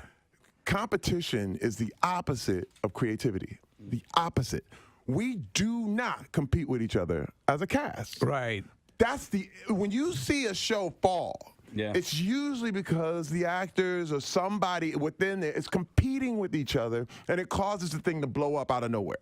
We literally are all operating on our own levels, creating and encouraging each other. We are a true family, man. I don't know what else to say. And everyone gets their moment. And also, you allow the self-deprecation, the stuff that they have you doing is hilarious. I love it. And again, a lot of people forget, out of the gate, Brooklyn Nine-Nine was sort of the sweetheart. It won, I think, a Golden Globe for Golden Best Globe. Comedy Series and so on and so forth. And then suddenly I'm like, what the F? This show is great, and why are they getting rid of it for? Now, this far into it has got to be the ultimate, acknowledgement. And also that when you have a fan base, you talk about the connection to the fan base, that actually was vocally going after making sure the show came back. Well, I got something to say. When you're talking about Nielsen ratings, that's that 18 to 35 and the whole thing. But this is the deal. And you want to talk about math and science. If you really want to get a good gauge on what people are watching, you need a bigger pie. But the Nielsen is literally only 5,000 homes. Yeah. So wait a minute. I'm going, hey. But let me tell you what happened. The internet. Yeah. The internet spoke for us. They literally went nuts. And they got like 100 million people saying, wait a minute, why did you cancel this show? And for NBC to pick us up, man, and to give us the love. Yes, yeah. To give us that kind of love. What can I say? And now you're talking about in an era where you get maybe 10 episodes and they call it 2 seasons. You know what I mean? We're well over 170 episodes. I mean, literally in the can. A good friend of the show, Kate Flannery, has appeared on the show as well. Kate's great. And everyone that goes through, it's just nothing. It's just great things about the environment on the show. I also have to bring up the fact you were in Deadpool 2. Yes. For a second. For a second. That was a big troll. We trolled everybody on that one. What was that like? Because he is so talented, Ryan Reynolds. Oh my God. And we get the impression that there's just a lot of free lines going on right and left. What was the experience like working on that? It was an amazing experience because I love Ryan, but the big thing was the trick was we were going to troll everybody. Yeah, and you did. Because I knew instantly that I was going to die right away. Okay, but so I went on a whole press tour. Like you got to, but see, this is the thing. Fanboys deserve that. Yeah. Because they go out of their way to figure it all out. I already know. You know what I mean? I got the spoiler. Doesn't that take the enjoyment out of it? Oh, they want to. Yeah. I'm like, hey, we got something for you. You should have seen at the premiere. They were like, hey, what is going on? No. I mean, because everyone dies. Oh, and Ryan knew that. And Ryan was like, he's the smartest guy ever. He's like, he actually gave them a real surprise. Right, yeah. Because they thought for sure that I was, Terry Crews is finally in a Marvel movie. He's gonna, what the hell's happening? And it was so good, dude. Ryan's ahead of the game with, he's a few steps ahead of everybody else with the joke. You know? He is. He knows where the joke is going before you know where the joke is going. He's amazing. Well, he's a perfect example of taking, because the first appearance of Deadpool was in a substandard. I mean, listen, it was okay, but he knew that it should be something, and he stuck with the project for years. Yes. And would not relent. Yep. But you gotta listen. First of all, there's two people you can't imagine, as any other thing. There's Robert Downey Jr. as Iron Man. Yeah. And Ryan Reynolds as Deadpool. Dude, there's nobody else that can take that spot. You're right. You know what I mean? And that, to me, that's the ultimate. Like, this is where I want to be. I want to be irreplaceable. Yeah. I want to be like, you got to get Terry Crews, or you're missing it. And that's my goal. Like, in everything that I do, I want it to just be me. And that's what the ultimate in creativity is. You know what I mean? And when you got Ryan, when he created that character, he made it his, I can't even see it any other way. It was an honor. Well, I think now you can say we need a Terry Crews type, and people know exactly what you're looking for. So you've reached that. Any shot of you returning? It has, because it's happened before, as a in the Marvel universe or DC. Ooh, I would love to. I would love to. In fact, when you look at Deadpool, I didn't die. I was literally on life support at the end. I was laying on the ground. They were pumping my chest. It's true. Beep, beep, beep. So anything can happen. I'd love to see that. I'm open to all of it because I can. My deal is to always keep people surprised. I like to pop out of your cereal box. You know what I mean? Like, what is he doing? What is this? I literally, because this is the thing. Everyone had me at this kind of career. Yeah. And my deal is, you can do anything. I want to show people I exist to show you what's possible, and that's for real. Well, but the truth of the matter is whenever we see you, and this is the ultimate compliment, we know it's going to be a good time. You see in so many things that we enjoy. That, in our microcosm here, when people say, like, when they listen to the show and it gets into a tough time or something, that's the ultimate compliment. You're that exponentially with so much that you do in those projects. That's got to be, that's got to be so fulfilling. But this is why, again, growing up in Flint, Michigan, and the whole log line was, you're going to hate your life. So, you got to get ready to make the sacrifice right now. And I was like, no. I am only going to do what I love. Yeah. If I make a little bit of money, fine. But I'm only going to do what I love. But you know what happens? Everything I'm doing now, I would do for free. I'll be honest with you. I'll do AGT for free. I would do Brooklyn Nine-Nine for free. But what happens is when you love it that much, they pay you a lot of money. That is the advice I tell our interns. Or my father, both Preston and I fathers gave us the same advice. If you do what you love, you'll never work a day in your life. Right. And you received some of the stupidest surveys and studies ever known to man, and I'd like to share them with you. It's time for Survey Says. Yeah. And I mean, there are some really bad ones here. I love that. I'll see these and I'm like, you're kidding me. So to put this in context, we have, the different companies will send us different things for quote unquote show prep. Yeah. And they're, as you said, this is the kind of stuff we would, hold up to each other in the office and go, get a load of this. And then you finally said, well, why the hell not? Yeah, instead of taking, one and saying, hey, let's focus on this one survey. Right, yeah. I've kind of packaged them together into a series of them. Now, some of them are okay. Other ones are just like, this is just stupid. You got to be kidding. Yeah. So let's lead with a stupid one. All right. In a survey of 10,826 U.S. adults, people were asked if technology enabled people to have conversations with other species of animals, how do you think that would be?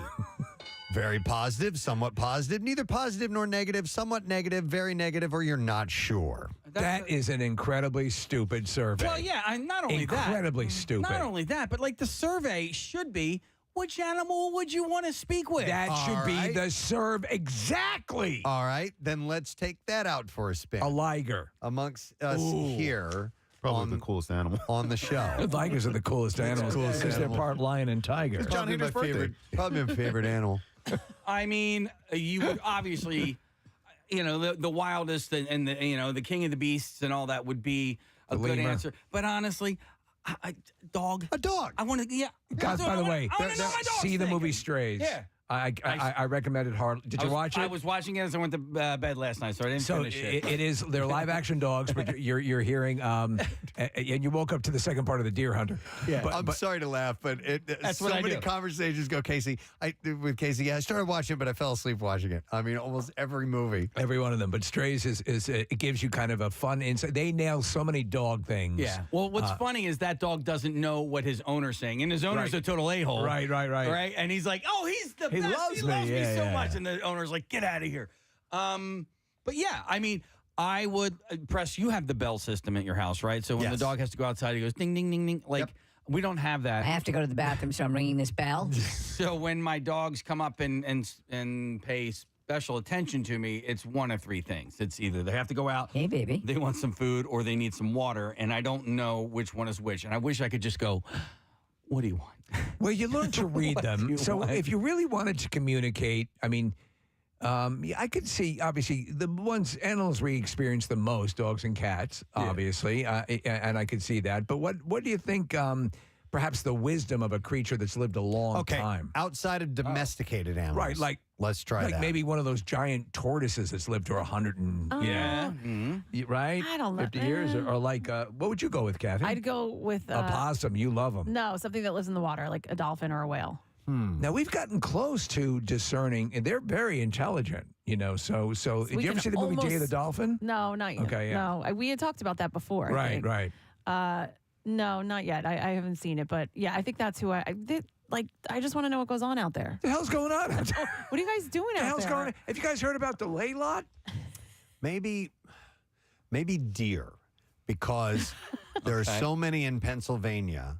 All right. And you could use them as a scout of sorts for you because they're so nimble and they can get around. Or you can, and they can run some recon for you. Well, why not do a hawk then, or something? Okay, think something about Beastmaster. Dar. What you do then, Dar. Preston, is you'd have to say, if you could talk to the deer, you'd say, where do you and the antelope really play? Yeah. Right? Because we're told It's the home on the range. Right. But where is that really where the deer and the antelope play? Casey, I like your idea of the hawk. Yeah. Of a high flying or maybe geese or something that get way up in the air and they could end up doing the traffic. Not a mallard reports though, they're for us. pricks. Sorry, not a mallard, they're pricks. If you could train birds like that, I love that idea. Like an eye in the sky. Mm-hmm. Huh.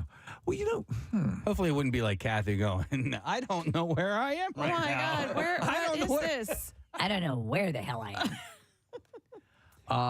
What about a gorilla? Well, they do sign language, right?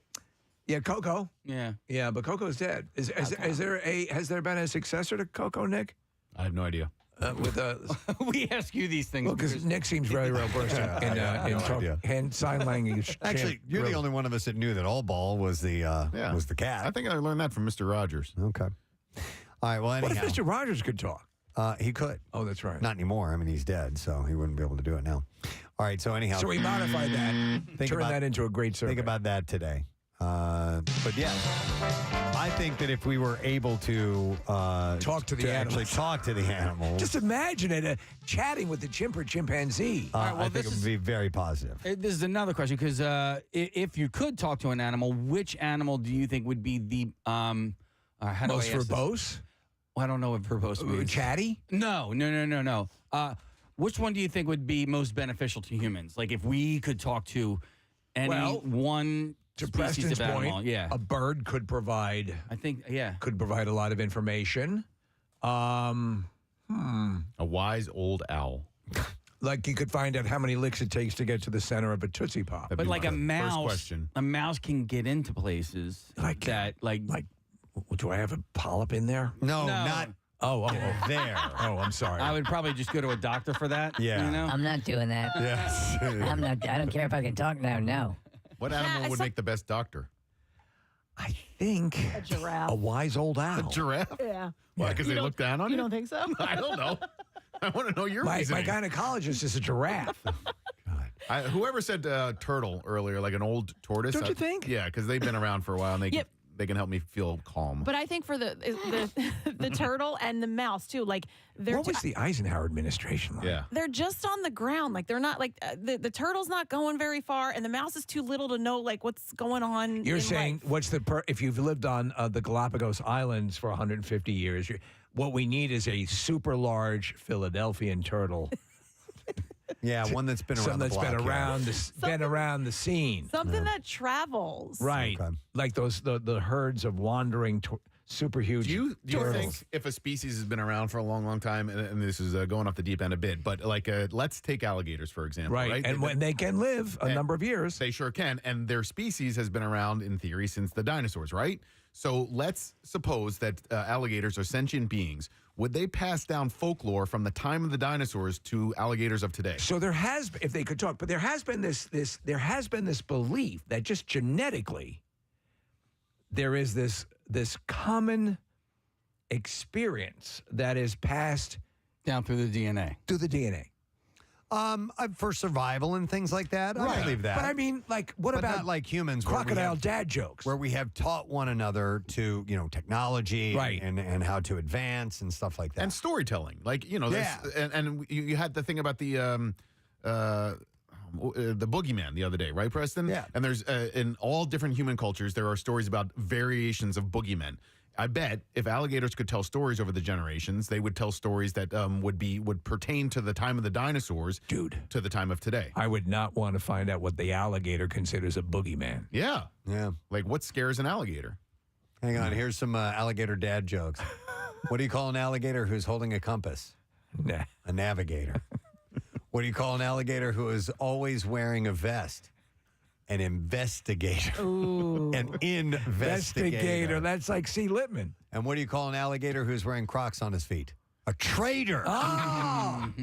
That was a good one. Dare you? All right. Survey says we're moving on. We're moving on from the animals. I told you I've got lots of stupid stuff here. In a survey of 1,000 U.S. adults, they asked this question: have you personally experienced any of the following? A heat wave, a blizzard, my God, a drought, a flood, a tornado, a dust storm, or a volcanic eruption? Except for the volcanic eruption, everything else. Okay. You've been through a tornado. You saw a tornado Yes. one time, yeah? And a dust storm. Yes. What was that like? That was pretty wild. Okay. That was heading towards Palm Springs. I think I'd like to be in a dust storm just one time. They look pretty cool in movies. And that's all I really have to say about that. I would like to see the volcanic eruption from a safe distance with my giraffe. Where I saw one, Steve, was Costa Rica. I went to Costa Rica. A volcanic eruption? Yeah. Really? Arenal, I think is what it's called. And the cool thing for us when we were there was that a lot of time you couldn't see the top of the mountain just because of cloud cover. And we were there for a few days, and the cloud cover parted, and we could see the lava going down the hill. You could see it from I don't know, Did you go to Iceland? And I went to Iceland too. There is that. Was it a volcano? There is, yeah. The thing about Iceland is that it's very difficult, or it's much more difficult to get to the interior of the island, and that's where a lot of the volcanic eruptions are. When you go to Iceland, most people, including myself, we stayed sort of on the outside of the island. It's just easier to travel. So there is one there. It's one of the Netflix special that they did on volcanic activity in the world. There is one in Iceland, Preston, that is, I guess, the side of the volcano has collapsed away, so you can see from a safe distance the full volcanic bubbling activity. That's cool. From within the volcano. It's pretty amazing. Wow. I've been through floods. You know, as a raccoon told me about it. Heat wave, blizzard, a drought. Yeah. I don't know if I've ever. I mean, you've been in droughts here. Yeah, I mean, we've been, they're not that dramatic, but I guess most people have. Tornado, never seen. Been around tornadic activity a lot, but I never have actually seen a funnel cloud. A dust storm I've never seen. I've seen little dust devils and they're cool. Dust clouds and things like that, but never a dust storm. Yes. And definitely not a volcanic. I'll tell you what, the dust storm was scary. Yeah? It was. Yeah. Especially if you can't breathe. Well, we were in a... Are they called haboobs? What are they called? Haboobs, yeah. And vaginas. We were in a Lincoln Continental. It's my dad's company car. We were going out to Palm Springs. And that dust storm hit. And, you go to... That's why that whole thing that happened in the outside of New Orleans, that traffic jam, you can understand. Mm-hmm. I mean, zero visibility. All right. Thank you. Survey says. Next. All right. A survey of 16,163 U.S. adults. They asked the question, where do you typically eat when having dinner at home? What room? Or what room, what are you eating on? Meaning, where do you set your plate while you're eating? What position are you in? On the countertop, not the kitchen table. You sit on the countertop? Yeah, the stool's the countertop, yeah. 4% of the respondents said they eat at the countertop. Yeah. At the counter. I sit on the living room couch. We have little tables that we pull off from the side, my wife and I, and we eat that way. You have little TV trays? We kind of do. They're they're wooden trays that sit by the side of, so they're sort of decorative. They're not like a classic fold-out tray. Okay, so like an end table. Like an end table that you can easily pull around that sits in front of you. It's meant for that purpose. And so we'll eat dinner like that way. Like a TV tray? Yeah, watching Jeopardy. So 28% said on a couch or armchair. There you go. I eat dinner a lot on the couch. Do you? Yeah. Do you have a tray? Or you just hold the plate? You know what? My father-in-law makes them, and he's gonna make some for us. And they're really cool. Do you like the ones that kind of straddle you and you have like it's yeah, you can put your legs under kind of. Exactly. Yeah, I would prefer that type. Right, those are cool. Yeah, so you get it and it's like you're sitting at a table. And they used to say the worst thing to do was to eat dinner that way, but when you realize that, and I think Kathy, you were the one that's saying your brothers in real estate pointed this out, is that a lot of homes don't include classic dining rooms anymore. That's where we eat when we have family dinners, is the dining room. Right. So if it's me, Ben, and Andrea, or if we have guests over, But most of the time, like especially on weeknights, where it's Steve, I'm the same as you. It's Jeopardy and Wheel downstairs in the in the TV room. Case, what about you? Well, we eat in the kitchen, probably mostly, but then my little back room where the TV is, we'll eat back there. But there's certain meals I cannot eat back there because we don't have tables to like. I mean, there is a table there, but it's really heavy and clunky and stuff like that. So I'm only going to eat in that room if I can comfortably and cleanly eat like that food. Like if it's a sandwich. Yeah. So we have in our kitchen, we have what is called a banquette. Yeah. So it's kind of like a diner, booth. Right. And we have a countertop that we do have chairs that you can sit at, but if we're going to eat in the kitchen, we eat around the kitchen table. I hear you. So you have kind of a booth? Yeah. That's pretty like cool. Yeah. I always at a restaurant, I prefer the booth. Oh my God. Yeah. I will always take the booth. I love it. And my favorite is the John Wilkes. Number one on this list is at a dining table, which is 47% of the respondents said, and that can be a kitchen table or a formal dining room, whatever it may be. Do you have chairs around the? Do you have an island in your kitchen? We do, and we have 3 stools that are there. Do you ever eat there? Not really, not that often. Just if we're having company over and we're kind of hanging out in the kitchen. It's weird. It is. You become a creature of habit, and it's like I don't know if I could eat here. Yeah. But we eat at the kitchen table a decent amount, but more so, I think, on the couch. I've been eating in bed a lot lately. 9% said they eat it in bed. But you eat in bed, so you'll eat a full meal in bed. The problem is, Steve, I can't can't fall asleep, so I'm constantly eating in the middle of the night. I have what's called insomnia. Thank you, ladies and gentlemen. I didn't see it coming. Thank you. I'm going to give you that. Buddy. I did not. Is that a dad of yours? That's a dad. And you. It was so hard for me to not prop myself up. Casey gets excited when he sees a window to throw a dad joke in, and we can tell by his posture that he's about to hit a punchline. Like 4 weeks I've been sitting on that one. The problem was 4 weeks. The problem is you just earlier said how easily you fall asleep watching TV. So I'm like, oh my God, why would you do that? So some of my favorite meals that Rochelle and I have had together have taken place in bed, and we'll get a tray. Ribs. And we'll put but it can be, like if we've ordered from a restaurant, maybe a series of like appetizers, Like tapas? and they have like 4 or 5 of those and kind of pick at them. Yeah. Or we do like a charcuterie type of thing, and that's when I enjoy eating bed. And Kathy, I know you hate. I wish She's ready you could hear. She's ready to detonate. I wish you could hear the voices in my head. I am ready to detonate. I was Kill her, mommy, kill her. I was staying quiet with the couch because I know a lot of people do that, and I was like, okay, and then when you said the bed, I was like, no. So you never eat at the couch? The couch, absolutely not. But why not bed? What bothers you so much about it? Crumbs? Crumbs, yeah, absolutely. No. And I have a terrifying story of somebody who used to eat in bed. It's my best friend's husband, and he would have like snacks at night in bed. And they woke up one morning, and she said the bed, the legs of the bed, on the bed, on the sheets, on their comforter, all over their floor were ants. Everywhere. No. She said it was crumbs? horrifying. Yes, because of the crumbs. You're a real crumb bum. But that could happen anywhere in the house. Exactly. So why would you want it in your bed? Why would you want it anywhere in your house? Keep it in the kitchen. Keep it in You the kitchen, wouldn't, boys. but keep it in the kitchen. I'd rather in the kitchen. The ants would get in other food there, but I have no problem eating in bed as long as you're careful. You're clean. And if you do, if there's crumbs, then you Wipe them on the floor? wipe them off, and then you vacuum. And then you vacuum. You just brush them onto the floor. I like those classic, breakfast type trays that have the legs. I think that would be cool, but I wouldn't do it in bed. I would use that on the couch, which is where you're supposed to eat dinner. But they're made. They're called a bed tray. Yeah. Bed tray. So it's made for your bed. And it says ant repellent. By the way, the least answered. The least percentage response was no, standing up. Oh, standing up. Yes. I don't like. I did that with, I don't like standing. I did it for lunch yesterday, and I was mad at myself for doing it. It was in the kitchen, and I was hungry, and I'm like, why am I standing? And then I started in on the chicken salad wrap, and I couldn't Do you know stop. what, Nick, though? And it's a fact. Whenever you're standing and eating, you're not technically eating. Yeah. Oh, So okay. that when you're standing Those calories and don't you're count? eating a bag of chips, Right. That never happened. What about the share size of peanut M&Ms I had? Not at all. All right, good. Wait, were you standing? Were you standing? Yes. Zero calories.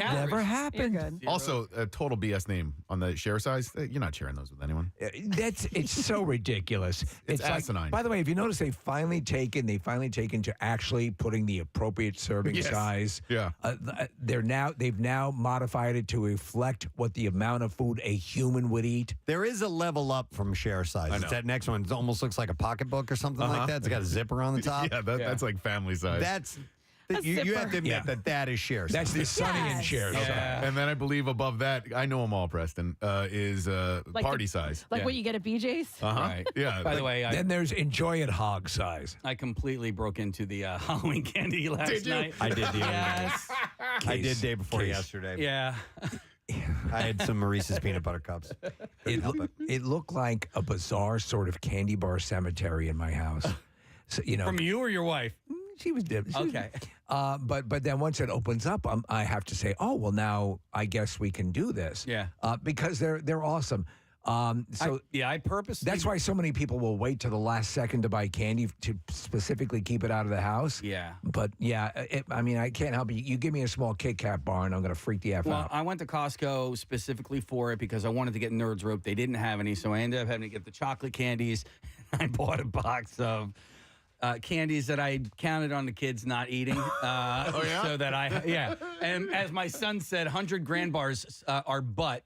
Is what he said. Wow. And I disagree. I disagree too. 100 grand bars. I are like 100 grand delicious. bars. Yeah. They're wonderful. What's in the 100 gram bar? It's Remind me. basically like a Nestle Crunch wrapped around caramel. It's like that nougat, right? Or what are those little crunchy things? Those are crunches. That's Little Rice Krispie type things. I love them. Yeah. I love them. I love them in Nestle's Crunch. I love them in the $100,000 bar. Yeah. So 100 grand. It was a Baby Ruth, Butterfinger, and Nestle Crunch. That's a good collection. It is. And I'm counting on the kids of the neighborhood to not like those. She'll get the Butterfinger Snickers, which are my favorite. Reese's peanut butter cups and one other. I can't Preston, remember. maybe the regular Hershey's with almonds. The latter part of Halloween night, it looks like I have two tumors on my pelvises because of the empty wrapper stuffed in my pockets. Yeah. Because you can't help it. I made this observation last week about which versions of candy bars are the best. And I only have a few examples, but I think the best version of a Snickers bar is the regular size Snickers bar. Okay. The best version of a fun size is the Butterfinger.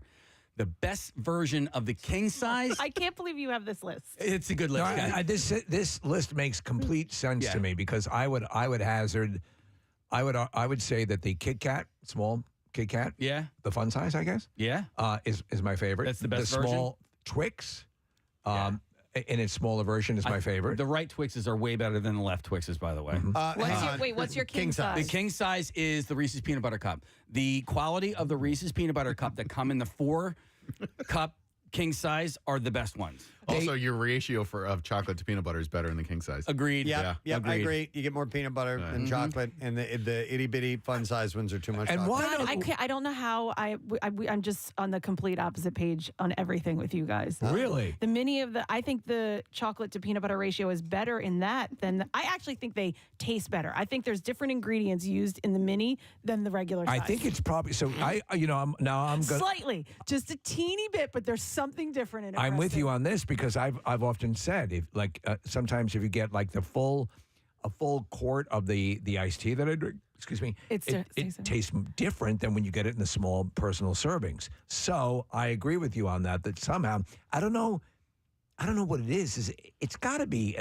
What is it that makes it taste different? I don't know. I just need a little clarity. When you say, are you talking about the foil wrapped ones? Okay. Yeah. What about those ones? What about Three Musketeers? Only frozen. Screw Three Musketeers. Yeah. You don't like Three Musketeers? Three Musketeers out of the freezer are actually very palatable. Me and you, Press. Yeah. Sorry. Wait, Casey, were you asked why? Is there another? You're talking about the single wrapped regular cup? If you were to take a single wrapped cup, a regular size wrap cup, and a king size wrap cup, and you put them blindfolded me and had me, I could tell you which one was the king size. The king we're going to do this then. Yes. The king size is actually bigger, or it's just four of the regular. It's just 4 in the package. Oh yeah, we got to do it. Yeah, Because and those 4 ones, for some reason, the ratio is better, and then also the peanut butter itself is a little bit like softer. Tastier. Okay, so we need to taste test, which is easy to do because we have all this stuff laying around all over the place. And I said this just because I want to do a taste test. Between which ones? I want to get this on record. I can tell the difference between hookers from the East Coast and hookers from the West Coast. Okay, let's prove it. Yeah. The single-sized, like, regular Halloween fun-sized ones. Not the mini ones. Not the mini ones. Right. So the single one, regular size one that you just get at your Wawa. Reese's peanut butter? Reese's peanut butter. All right. And then the king size ones, which is a 4-pack. Of regular size. Of Like, regular they're the- size. They're all the essentially, same they're the same thing. He says it They tastes can't be different. different. All right. I know. I want to try it out. Well, all right. I was texting with our buddy Nick Murphy last night. Oh, I know that guy. Yeah, you do. And Casey, this is sort of along that line. He wants to come visit us at Camp Out for Hunger. And this is a joke text, but now I want to do it. He has a rider for visiting us at Camp Out for Hunger. And his rider is Reese's peanut butter cups. This is the clause. They have to be full size, unwrapped, and built into a pyramid. And I think I want to accomplish this for Nick Murphy and maybe do it alongside your taste test. So let me ask you this. We can certainly do that. I have to say, I do like the extra mini Reese's. Here are the sizes of, and I did not know they had these. You have the extra mini, the classic, the big cup, and the jumbo. I'm going to tell you this. Too much of the peanut butter, I don't like. Oh, that's what I love. So the chocolate to peanut butter ratio has to be... It all comes down to consistent. Taste. Yeah, because I like the peanut butter. I don't know if I've tried extra mini. Me neither. But, They Trader come in Joe's the has little, one. the little bags with the zipper. Oh. Mini. Do you have to unwrap each one? No. Okay, then Yeah, that's I okay. use them for. I make a. Oh man. No, you don't. You don't make anything. No. Case this I do make it because it's like the easiest thing. Because you're not baking anything? Well, you do have to bake the brownies that go in it. You do have to whip your own whipped cream. That's Wow, good. I can do look that. at you. Nice. And then you sprinkle the minis on top, Nick. That's why I get them. It's my Thanksgiving dessert that I bring for Do you know, Thanksgiving. you've just reminded me of something that is those sort of cheats that you do. Like taking the chocolate chip log and putting that in a waffle press. Have you seen that? No. Oh, and So you making make like chocolate a chip waffles. Oh. One of my favorite kinds of ice cream is called Moose Tracks, and in Moose Tracks they have the little mini peanut butter cups. I don't think that they are Reese's, though. I think it's Have you ever had heroin tracks? No. It's made with heroin. Okay. Here is a text that says, "Hey guys, watch all the candy. You will wreck your pancreas. Be careful. Stop putting all that sugar in your coffee." Okay. Is sugar bad for your pancreas? Is that my mom? Yeah. No. Hi, Mom. Thanks, fun police. Yeah. Seriously. Eat tomatoes to avoid anal cancer. Wasn't that the? Yeah. Way to ruin Halloween, Ma.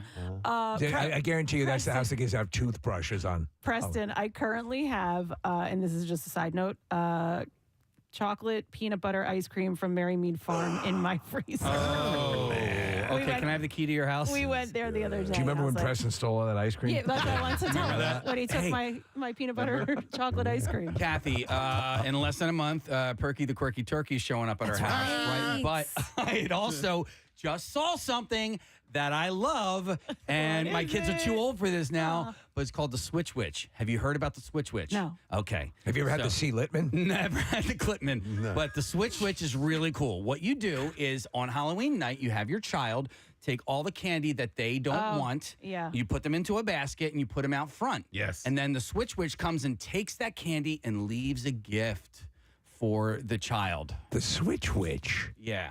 So they switch out the Which candy sounds for. good, except now we have to get candy and a gift. Yeah. But so if you don't want your kid eating all I that know, candy. There's the Switch Witch. So Yeah. they have a Switch Witch. Oh, okay. So it's like Elf on the Shelf. But this, I didn't see the actual. Oh my God, it's like a. Whatever happened to old-fashioned witch curses? That's what we need. Yeah.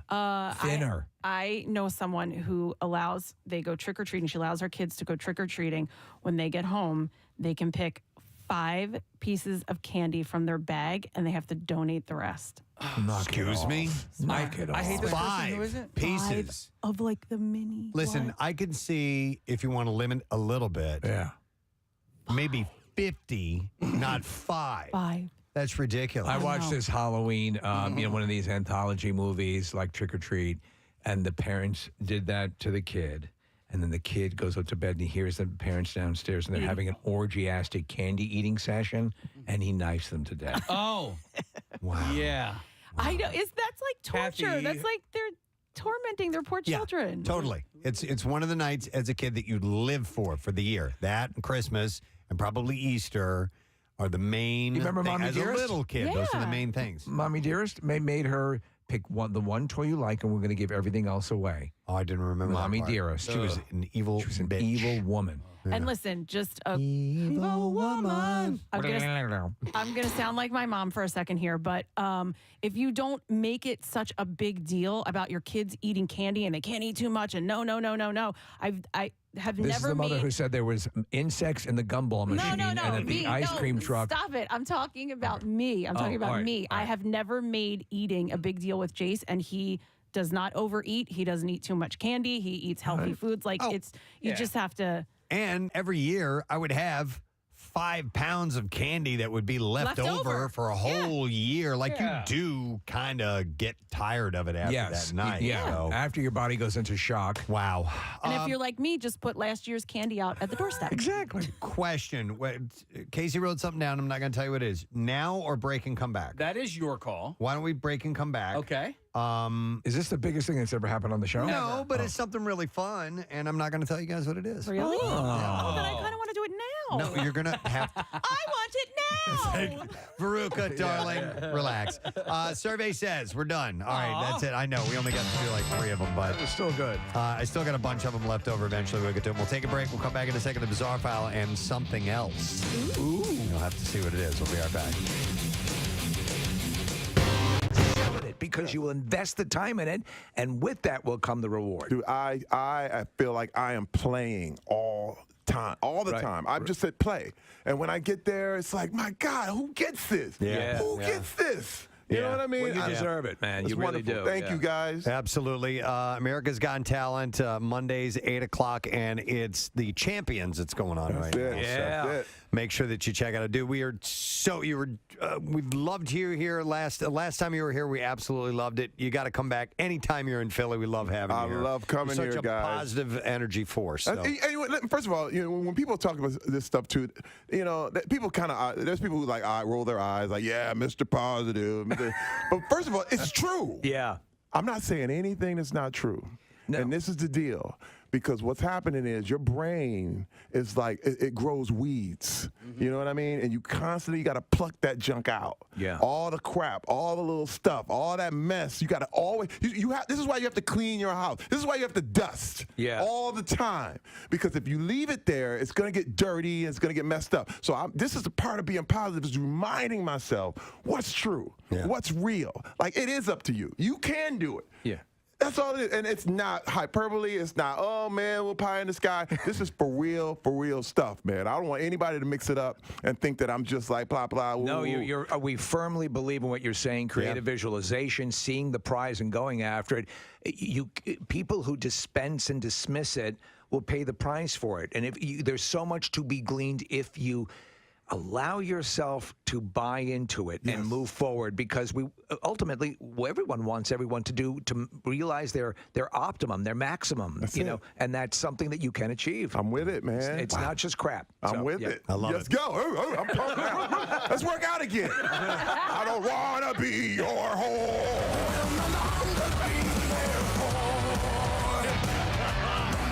Perfect segue. Let's hear it for Terry Crews. Love you, man. Thanks for being here. Terry Crews. TV, they have billboards in the city now, and they're promoting the Flintstones are on at like 6 or 6:30 every night. I know, it's crazy. I know, it's so stupid that we're watching Recanned show, but MeTV does it well. They do the Flintstones into the Honeymooners. I always hated the Honeymooners, but I loved the Flintstones. And they're the same show, basically. It's the same show, yeah. But I didn't like the Honeymooners because Ralph Cramden was an a-hole. Yeah. He just, Alice, I'm going to beat you to death with a hammer. Right, that's kind of what the implication.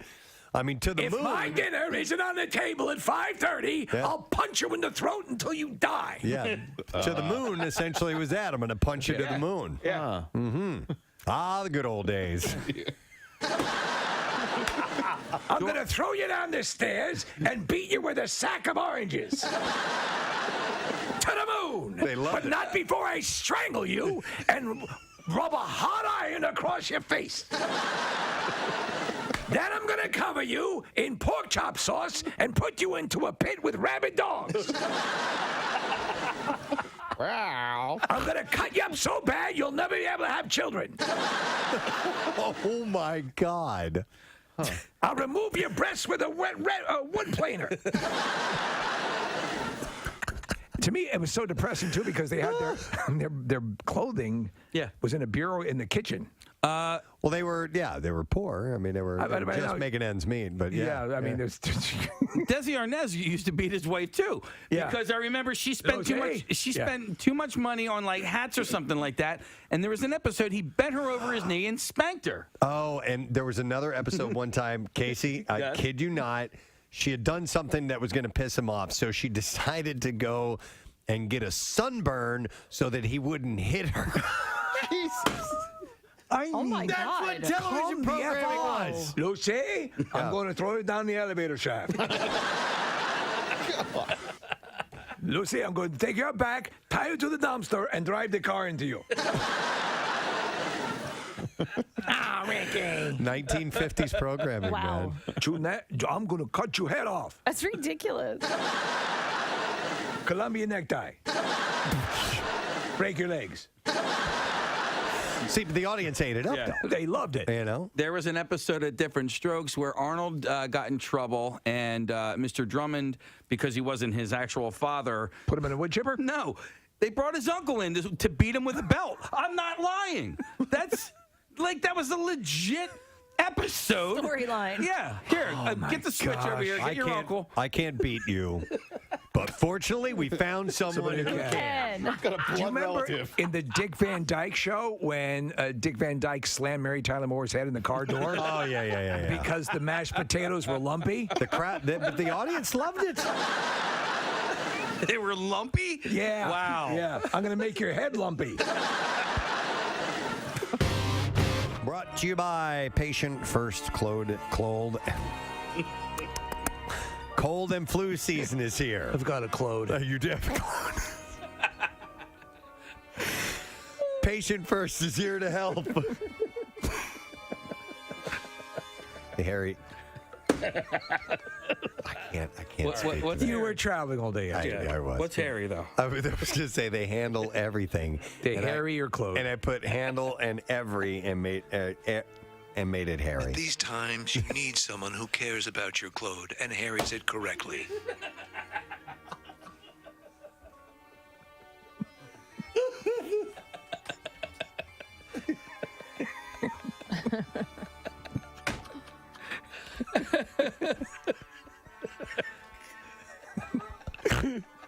I'm sorry. And I snorted too. Middletown man pleaded guilty Monday in federal court to trafficking protected turtles. 62-year-old David Summers of Levittown struck a plea agreement with federal prosecutors and pleaded guilty to one felony count of violating the Lacey Act and agreed to forfeit nearly 3,500 diamondback terrapin hatchlings, according to the U.S. Attorney Office for the Eastern District of Pennsylvania.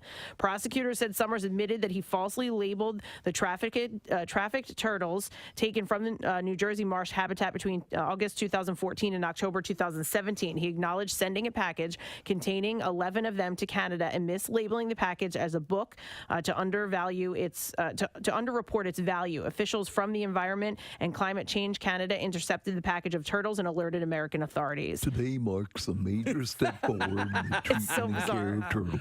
Do you know where this guy was making a ton of money? I had no idea they were worth that much. He made $500,000 over 3 years. Oh my God! Yeah. Oh, I gotta go. It's better than cocaine. Shipping turtles. Shipping turtles. All right. So wait, Do you have my stuff? what did he get pinched for? Lying about it, or just No, the shipping it in general? Yeah, the package. The Canadian government intercepted the package, and then they contacted the United States. So, yes, some of these endangered exotic animals can draw incredible money. All right. So I can't go do that as a cottage industry. No. As long as I ship it and package it correctly. No, you can't. It doesn't matter. Can't. It's just It doesn't straight up matter. illegal. Okay. Yes.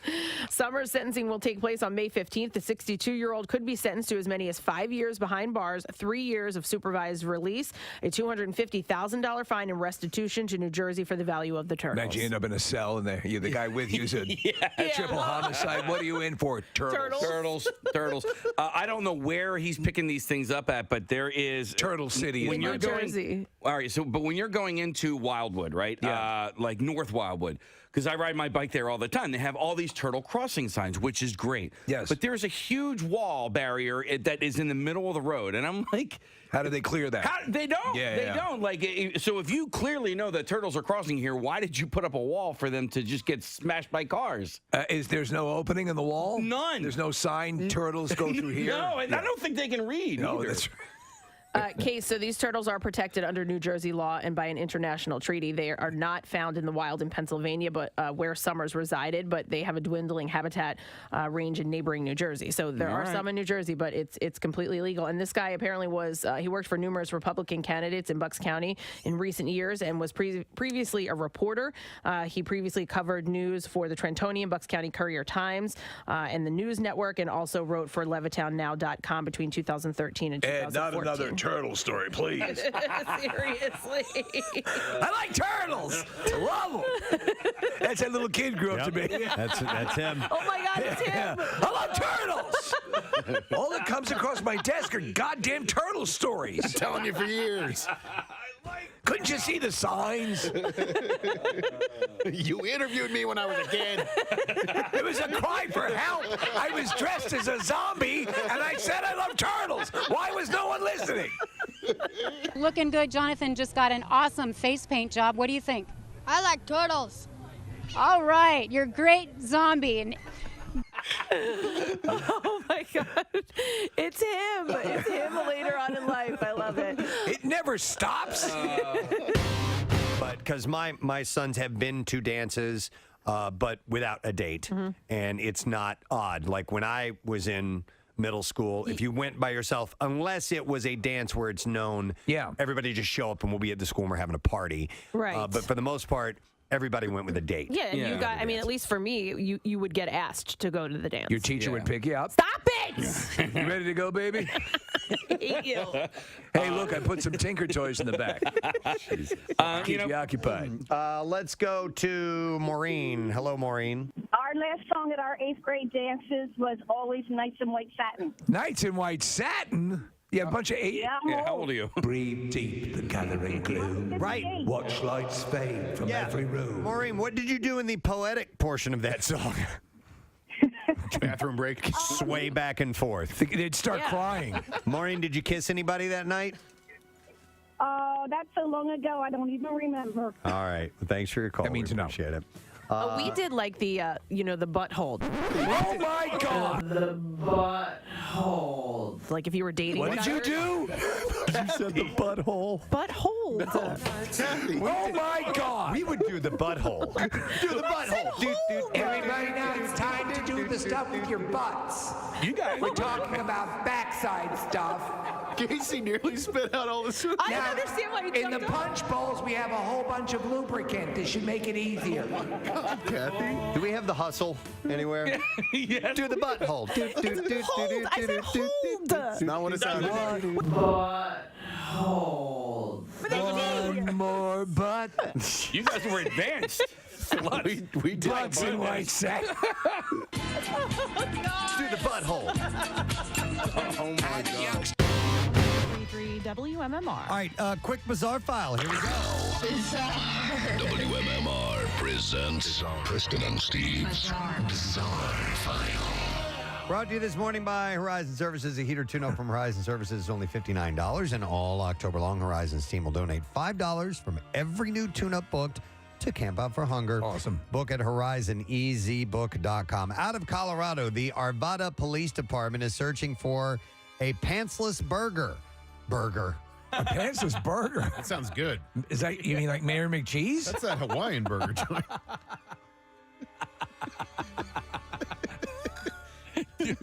Okay.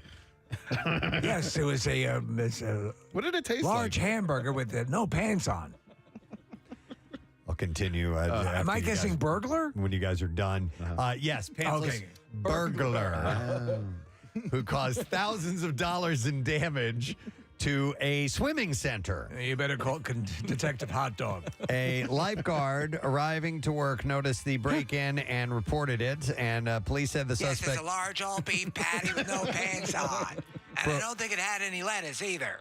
broke 3 windows and damaged some items inside of the building, and the cost of damage is around $5,000. Surveillance video shows a man throwing a speaker through a glass door. No. Police said the man had pants on when he broke into the center, but lost them at some point. And They say he put Band-Aids in the refrigerator because he wanted cold cuts. he was last seen wearing a gray long-sleeve shirt and leopard print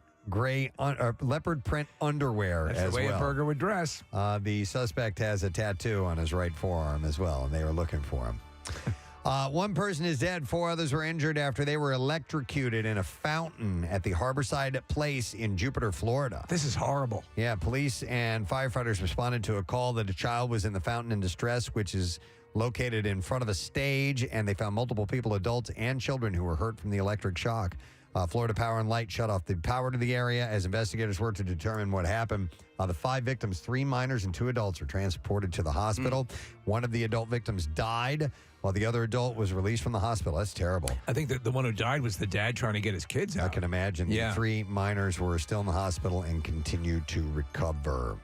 A former cruise passenger is suing Carnival over a lost finger.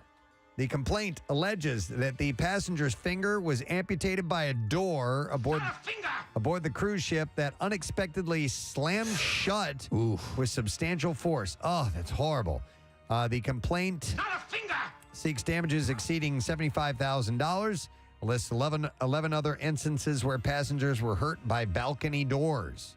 Maritime lawyer Michael Winkleman receives a call once per month regarding similar injuries. Fingers getting cut off? Yeah, Winkleman says that when a balcony door is open at the same time as a cabin door, a vortex-like vacuum can occur and it can slam shut. I see. And chop off your finger. All right, an inspection team working at a Delaware house slated for demolition made a surprising discovery. It was a message written on a beer bottle and concealed inside a wall in 1955. Wow. An inspector identified only as David said that he was conducting a hazardous materials survey ahead of the home's planned demolition when he and his team found the Gunther beer bottle inside a wall, and a message written on the bottle reads, "This bottle was put here by the plumber on 3/25/55." Okay. David said, "I've never found anything like it. After 17 years and over 3,000 demolition inspections of every type of building and facility you can think of," he said the rest of the team was similarly fascinated. He said the whole inspection team was surprised. Signed Marvin Berry. He said, I initially thought it was a bottle filled with urine, as I have seen that many times throughout my Sure. career. Drywall workers are notorious for this, as they work hard and do not get many breaks. They will seal up piss in walls pretty regularly. There was someone who was telling a story about they had some sort of a hardscaping that was on their house, and when they were demolishing it, they found stuff like that, like pee bottles and things like that. Yeah, yeah. I love it when, and I've seen this before, where people would put like a fake skeleton in a wall. Right, that's a good idea. Yes. It's like a cool version of a time capsule. But the team was relieved to find that the bottle was indeed empty. All right, we'll do one more story and then we will wrap it up. How about this one? One suspect has been arrested after Oregon State University reported Tuesday afternoon a bomb threat related to its robot food delivery system.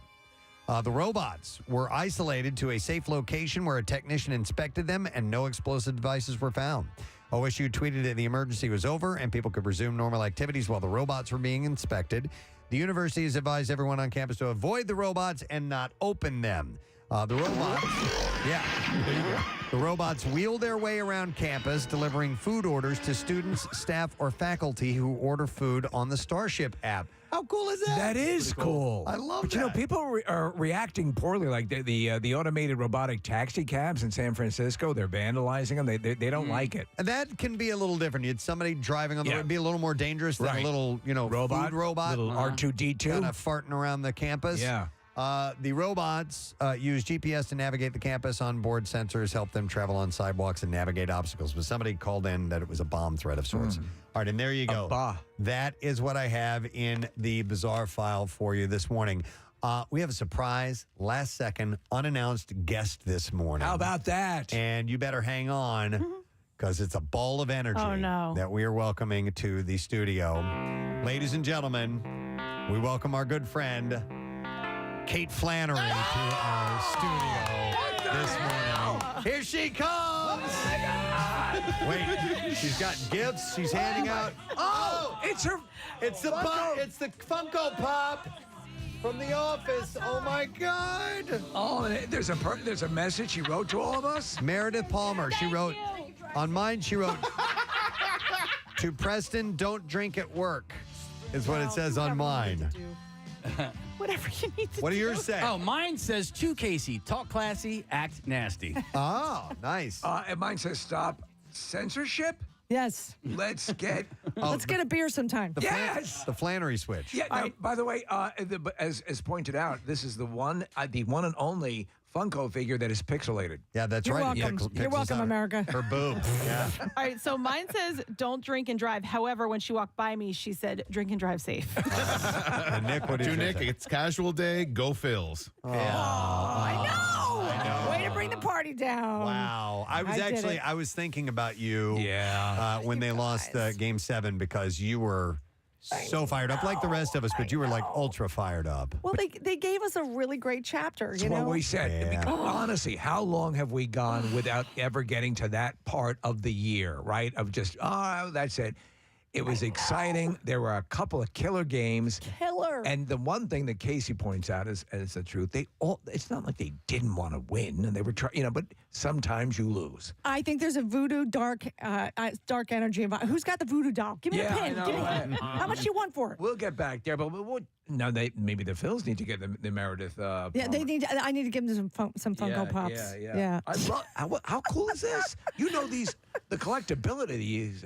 Are you the one and only right now? Or how No, look on the back. Look on the back. There's plenty. Yeah, there's plenty. Dwight, everybody's Michael got Scott. one. Everybody's got one? I think I'm the only one that has one, and I'm about to have two. But you know what? I lose value if you take me out of my box. Yes. Okay. So just if you touch her box, it's a problem. please be careful. Yeah. No, I love that you're pixelated. That's hilarious. That's hilarious. Oh my gosh, you guys! I'm glad we get to commiserate together. Have you been here this whole time since last No, you I've been visited? back. I was actually just in Vegas. I had a corporate gig, and I got to go to the Sphere. Yeah, we heard. And you What saw was the that U2 like? show. Changed forever. Show business cannot be the same. It has to include this. You guys, I'm not kidding. It was nuts. They say, they throw around the term religious, like it's It's epic. Like what it is.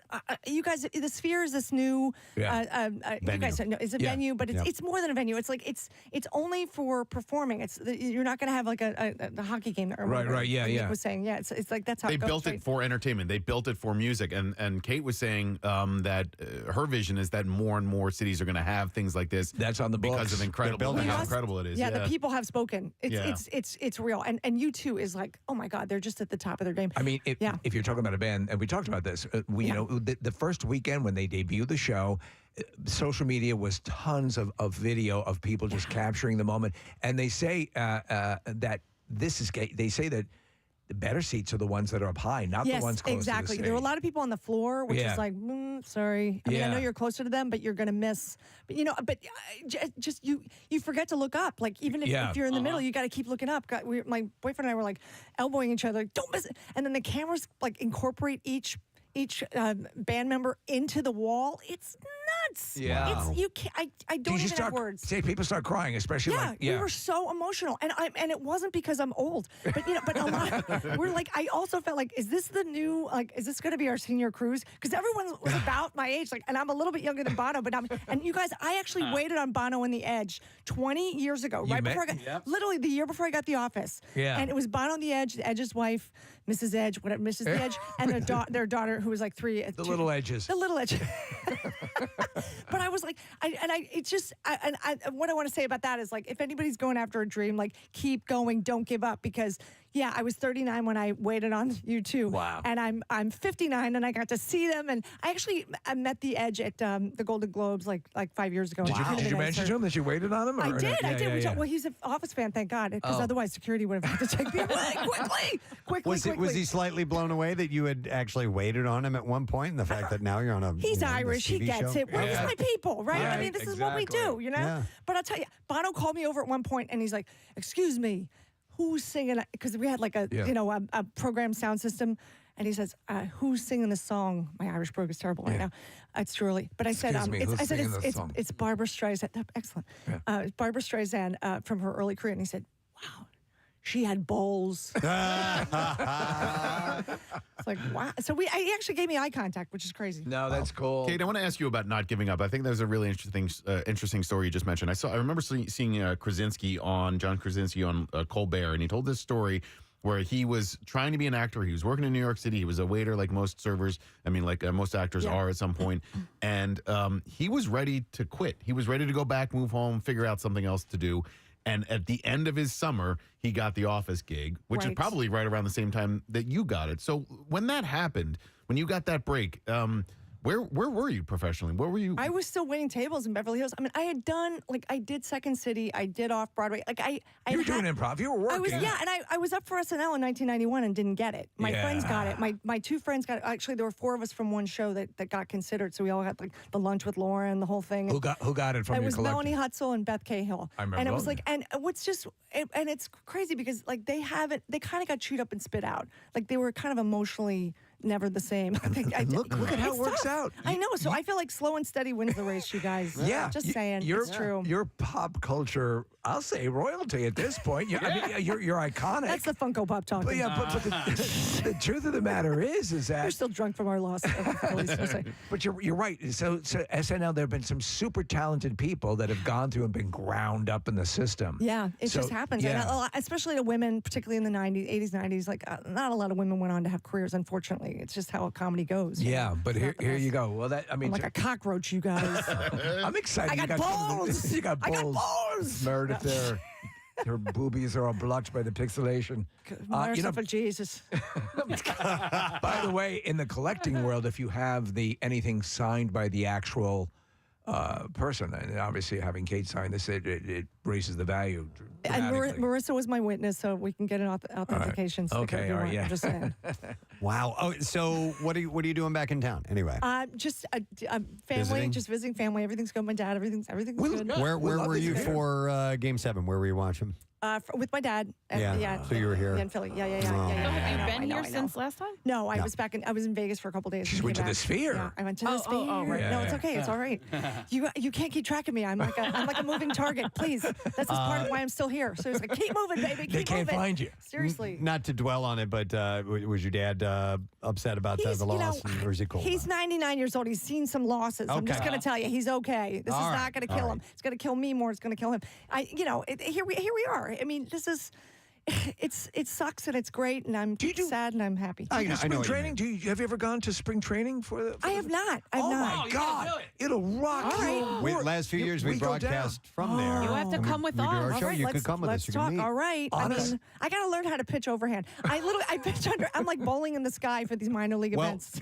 Kate, they're not going to put you in the game. Thank God. Please don't. As long as you can drink, you'll be good. Yeah. Right? I don't know. I'm ready if you need me. Put me in, coach. We have done it for St. Patrick's Day, so you could come down and be like the official beer sponsor. Seriously, there's a witness. Everyone's listening, right? Seriously, you can't take this back. No take backs. I will tell you this: it becomes like Philadelphia South, and it's unbelievable. It's I mean, you're seeing the game the but way not you've never South Philly, hon, because I'm not Italian. No. I'm not Italian. We need to reposition that as way South Philly. Way South Philly. Yeah, when we go do That's that. fantastic. Way South Way Philly. South. You walk around and everybody's from Philly. Well, my neighbors that I didn't even know were going to be down there. Yes. Yeah. It's crazy. See, it's amazing. Don't be a douchebag. You're going to see everybody everywhere.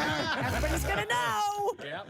Oh, my God. Yeah. You guys, thank you so much for letting me Are you kidding me? You really This is got to change the awesome. locks. It's security sucks here. These are for sale now, yes? Oh, yeah, that's the old one. That's been for sale for a couple years. Okay, There's all a right. new one I have not received you the mentioned the new one. Funko Pop. Yeah, I haven't gotten it yet. Yeah, I'm a little behind you guys. I'm sorry. How long are you in town? Probably till next week. Oh, okay. But Hang on for a little I'm back and forth a lot. Okay.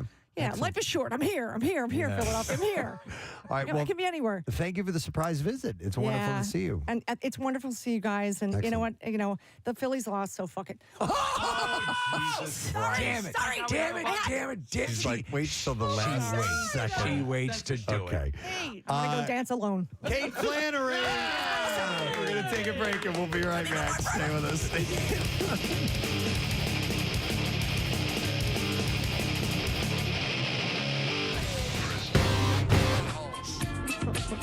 Do the butthole. Do the butthole. Okay, so you do the butthole. I mean, never mind at this point. Oh. No, yes, if you were dating the guy you were dancing with, the guy would put his hands to do the butthole now. Do the butthole. And who's up for some old-fashioned finger blasting? So wait a minute. Explain to me what the butthole is. It's your Yes, Hang on, I the wanna hands hear would her. be, instead of on the waist, they would just slide down a little bit and hold the girl's butt. Grab the butt. Okay. Were you constantly under the watchful eye of a proctor or somebody who was? There was always teachers there, but I don't think it was as They strict. couldn't see everything, right? It wasn't as strict as the nuns watching at those dances. Well, that's no, why- seriously. But that's why the St. Kevin's dances were so great, because they were so crowded that, like, all right, you can't. I'm too tired to worry about your butthole. The butthole. You said the butthole. Somebody had sent me a listing for a home that's on sale in Maple Glen. All the realtors are posting it on there. Oh, they are? Yeah. Okay, so there's 48 photos, and if you get to photo 31, you have to stop and go, wait a minute. What is that? What is that? So it's a beautiful home, by the way. Beautiful. And for a decent price too. It's 5,000 square feet. Yeah.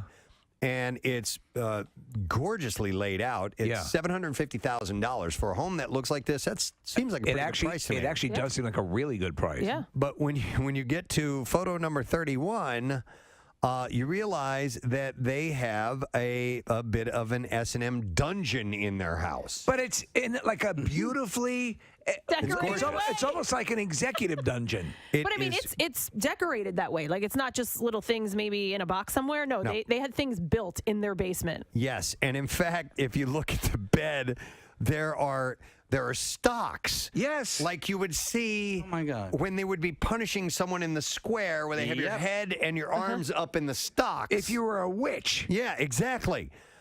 And the bed has what appears to be, you can turn it into a cage if you want to. It has bars. There's also some sort of a rack in another picture that has all kinds of chains and leather and swinging things. And is there Wait a minute. You know what? Do we even know intern Mars's address? Is this her home possibly? Is the Star of David? Is that a? I don't know what that is. That might be. No, it's just a regular star. It's wooden. It maybe those are little links on there that you can chain someone up to. But when you see the picture of the front of the house, it's a beautiful Oh my brick God. house with a pretty red door. Suburbia galore. And then you Upper get end. inside. But even the chambers, it's like nice. It doesn't seem like a dungeon. It's brightly bright, painted. yeah. It's well lit. It's very cozy. There's there it looks like recessed lighting. Listen, I'm sure they took out the clutter for the pictures. Well, it's called 50 Shades of, right? Isn't it 50 Shades of Maple Glen? Maple Glen, yeah. Yeah. Real estate agents. Oh my God. You know they've seen a lot of stuff. Absolutely. Would I want that? Yeah. Hell yeah. Why not? Well, I'm just saying because What are you going to get? They knock a couple grand off and take the S&M stuff out. Nah, play around with it. You never know. It might open up a whole world that you never knew even existed to you. Yeah, I'm just This thinking. is Rochelle. We're going to have the PTA meeting over here tonight. Bring your bull whips and butt plug. Have we talked about period parties before? We have a while ago. Okay. Burt Kreischer. Yes, he brought them up. Burt Kreischer had one for his daughter. Oh, which was awkward. But they're like really they're ascending now in popularity. Well, so much so that they're starting to take off in the UK. So the British mothers are starting to throw period parties for their daughters when they first menstruate. Yeah, remember there was like an old commercial where it was when the girl got her period for the first time. It was like, let's go for ice cream. I forget what the commercial was, but it was like, let's celebrate. This was like when I was. Why didn't you run alongside the car? I remember thinking, this is the worst day of my life. When that happened? Yeah, like really? I mean, you know what? Because I was a little bit older, so I understood it. I knew what was going on. I knew what the other kids were going through, and I was like, you know what? Like, if it doesn't have to happen, like I can wait. You know how a good first one? Carrie. You remember that? Yeah, of course. She had. I think the whole idea. I think actually is a good one. If for something that could be traumatic, that you could turn it into a plus. I mean, I think it's cool. Right? I mean, listen, if you or not a plus, but something that is something to be okay. You can now bear children. Yeah, I mean, it's not that you want to. At 12 or 13 years old, or hey, however Daddy, it is, but no. But as in the in Game of Thrones, they call it your moon blood. Your moon blood. Yeah. Okay. I mean, but honestly, it is in one fell swoop, boom. You're a woman now. Yeah. Whammo. And so there is no equivalent for boys. You know what I mean? It's not like we go to sleep one night and then we wake up and boom, we have pubes. Yeah. You know, like it's a pube party. it's a boner party. A boner party. But you're getting babies. I mean, it's the truth. It's a biological thing. It happens. What did you just say? I said I had, like, as if I'm the only guy here. No, we all got boners when we were You can't kids. have boners in the womb. Yeah. Absolutely. You can. Fetuses have boners. Yes, there's proof. Picture proof. Let's continue talking about hygiene. Please. But we all need it. In a different orifice, we'll talk about your mouth. Oh, I thought you were going just on flipping us over. Oh, the butt. No, we're not going to talk about We'll go from butt to mouth. We could. I mean, I'm sure we could find something. I like that sense that the mouth, that the toothpaste and everything's been rinsed out and washed out, and whatever I've dislodged is out. I haven't gone to the dentist in over a year. I knew you were going to find that repulsive, Kathy. Teeth are probably so gross. I had an appointment, and then something came up. Something suddenly came up. And then I had to cancel the appointment, and I never rescheduled it, and I just got lazy. And it usually they have a long wait usually. And I don't like going to the dentist. Even And I just like for a my clean? dentist a lot. He's a really nice guy. What's that? Even just for a cleaning? No, because it's never just a cleaning. It's always, what's this? Or, let me pick at that for a minute. Or here, we need to take some more pictures. Shove these uncomfortable things in your mouth and bite down for a little while. Here, put these wax lips in. I hate that. I hate that. I hate the x-rays. Ugh. I love going because I don't have a lot of but I don't have because Kathy, they make when she compliments. smiles. She likes to go Everyone, anywhere. come in here quickly. Look at these beautiful teeth. It's not enough that she has a perfect vagina. No, I like the feeling that my teeth are that clean, as you can imagine. No kidding. You have beautiful teeth. Hey, Kathy has the perfect mouth, the perfect vagina. Do we assume that the other one is perfect too? I can only assume it. Her proctologist is doing backflips. Yeah. Has anybody ever commented on your butthole? They've commented on every other orifice. Oh my God! Look at this thing. It's unbelievable. I like how you pointed at it when you told Red my butt. Did she? Yeah. My butthole. This? My butthole, Preston? Is that what you're talking about? My perfect butthole? We have to do something now. Oh. All right. It's a little thing that we put together that's going to involve you having to put on a blindfold because we have a mystery guest. Mystery guest! Okay. I love mystery guests. Oh, good. The most mysterious mystery guest of ever. Really? Yes. We won't go any further than say that. You think he'll get it? I think so, yeah. All right. So we need you to put on your blindfold, please. All right, take those glasses off. All right, hang on. All righty. Yay. So. All right. So again, one more time, repeat. All right.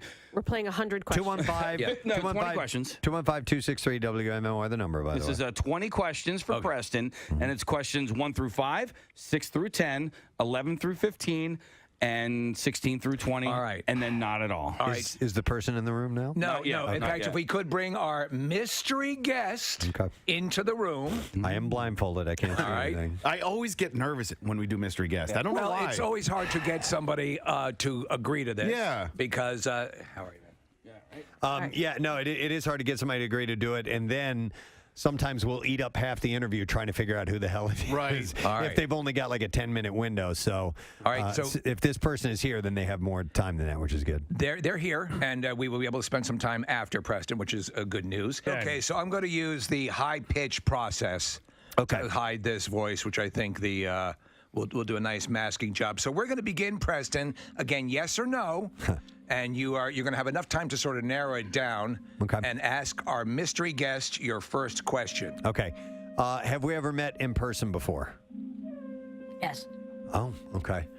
Do you live in and around the Philadelphia area? Yes. Okay. Are you a public figure? No. No. Oh, wow. Okay. Well, wait 1 second. Wait, was that Steve? That was Steve. With the processor obviously still on. People. Ask that question again. Are you a public figure? Yes. Okay. He's modest. His answer might have thrown you, and he is. How many questions is that? That's three. That's three questions. All right. So you're a man. Steve just said he, by the way, so I got that. Oh, man. Ooh, little one out of the way. Are you in... is your profession in journalism? Yes. Ah, okay. Do you appear regularly on television? Yes. All right, wait. That's 5 questions. Do you have a guest real quick? Yeah, I do. Okay. Matt O'Donnell. No. Wow, okay. All right. Did I get the wrong network and piss somebody off? No. You're good. We wouldn't do good. that to you. All right. Mike Monsel's on line 4. Let me tell you, your mystery guest is very good-natured. He's smiling. So. Okay. All right. So it's not Matt. It's someone I've met in person before. They're on TV. Journalism. You can ask more questions. I'm going to. I'm just trying to figure out where that might lead me in my next question. Would we consider ourselves, or do you consider me a friend of yours? Yes. Oh, okay.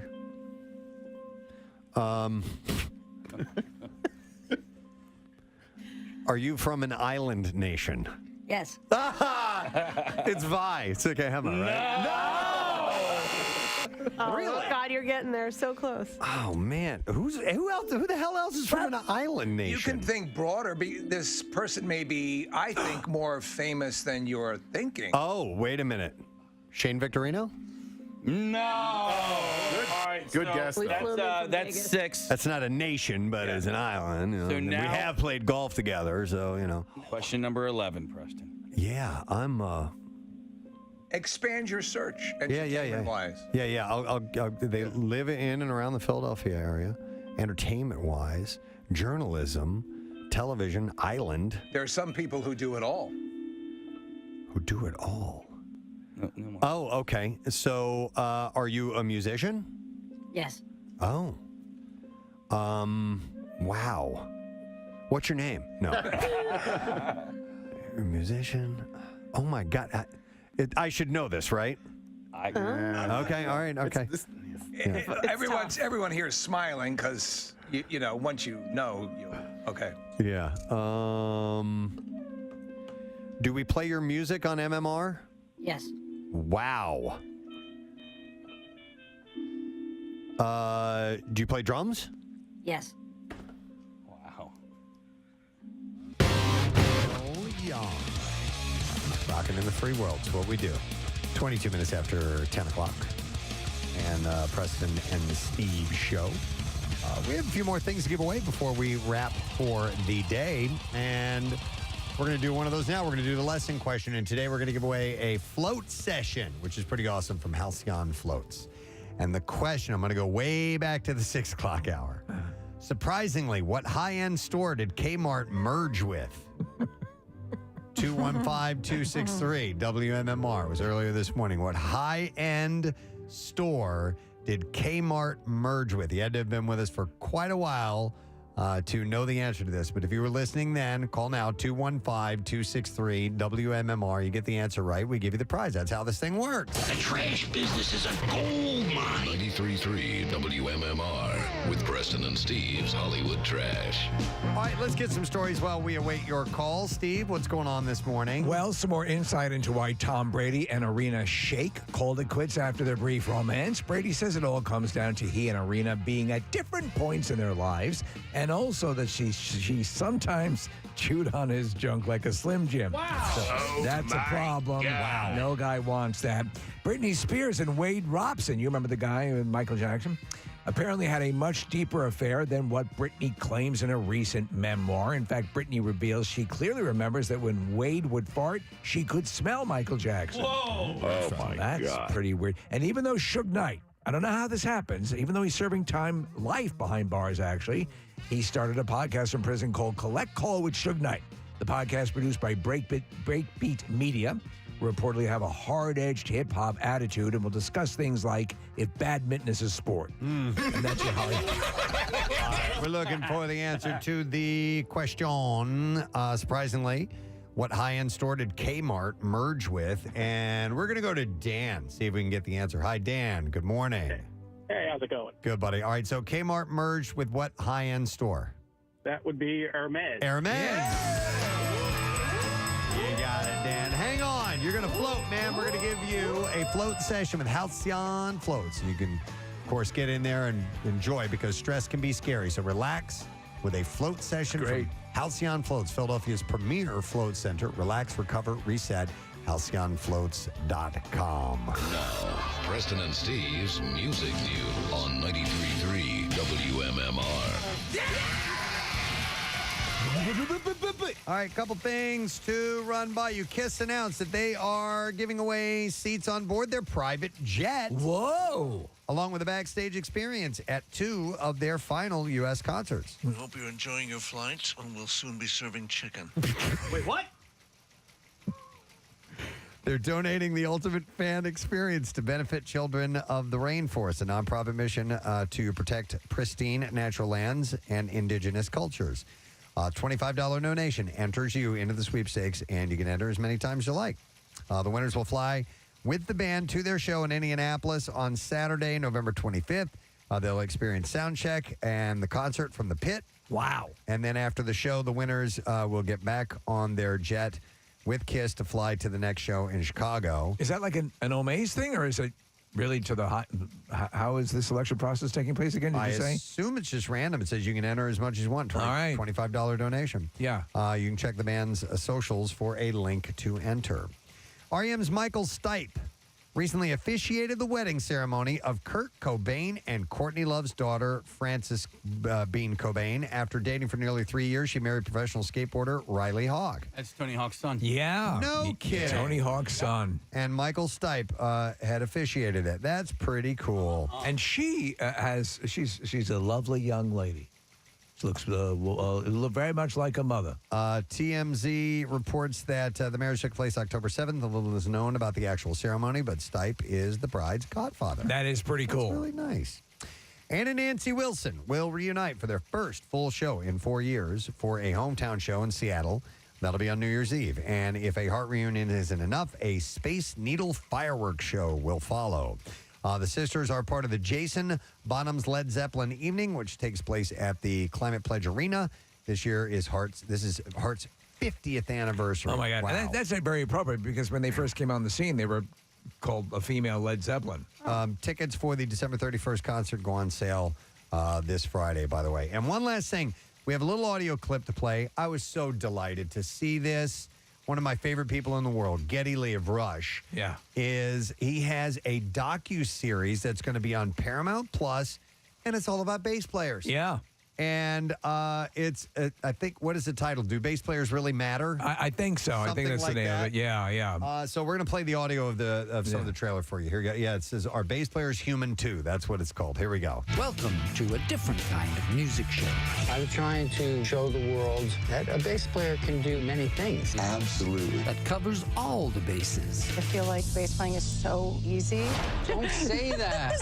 Join me, Geddy Lee, singer and bass guitarist of the band Rush. Hello. As I travel to the homes of 4 bass legends and dive deep into their lives. As I try to answer one really important question. Are bass players human too? Yes, I believe so. I think it's a lot of fun. So he's going to be with Robert Trujillo of Metallica, Les Claypool, who's amazing, and he's been in tons of stuff. But his main band. Oh my gosh. Tool? No, one known as Big Brown Beaver. Primus. Thank you. Yeah. Also, Chris Novoselic of Nirvana and Melissa Oftumar, who's with Smashing Pumpkins and Hole. Hole, yeah. So that's really cool. I love that he's doing that. I mean, you didn't need to tell me that bassists are, accomplished and amazing. But he actually appears to be quite a good host. Yeah, he's got a good sense of humor and a good delivery about him. Which I hope he does more of these. He's going to be in town at Camp Out for Hunger promoting his book called My Effing Life, and we're hoping that we'll get a chance to talk to him. It'd be wonderful. With this coming up too, it'd be another reason to have him on. So we'll see if that ends up happening. I mean, Kate Flannery just stops by. Come on, man. Geddy Lee could do that. Yep. All right, and that's it in music news. Let's take a break. When we return, the oh-so-important letter of the day for the Word of the Week prize. Do not miss out on it because we'll have it next. All right? Preston and Steve. And we're friends. We're considered friends. We're friends. This person's going to kill me. Are you black? Yes. And I still don't know who it is. What a waste of a question. Well, I'm trying to,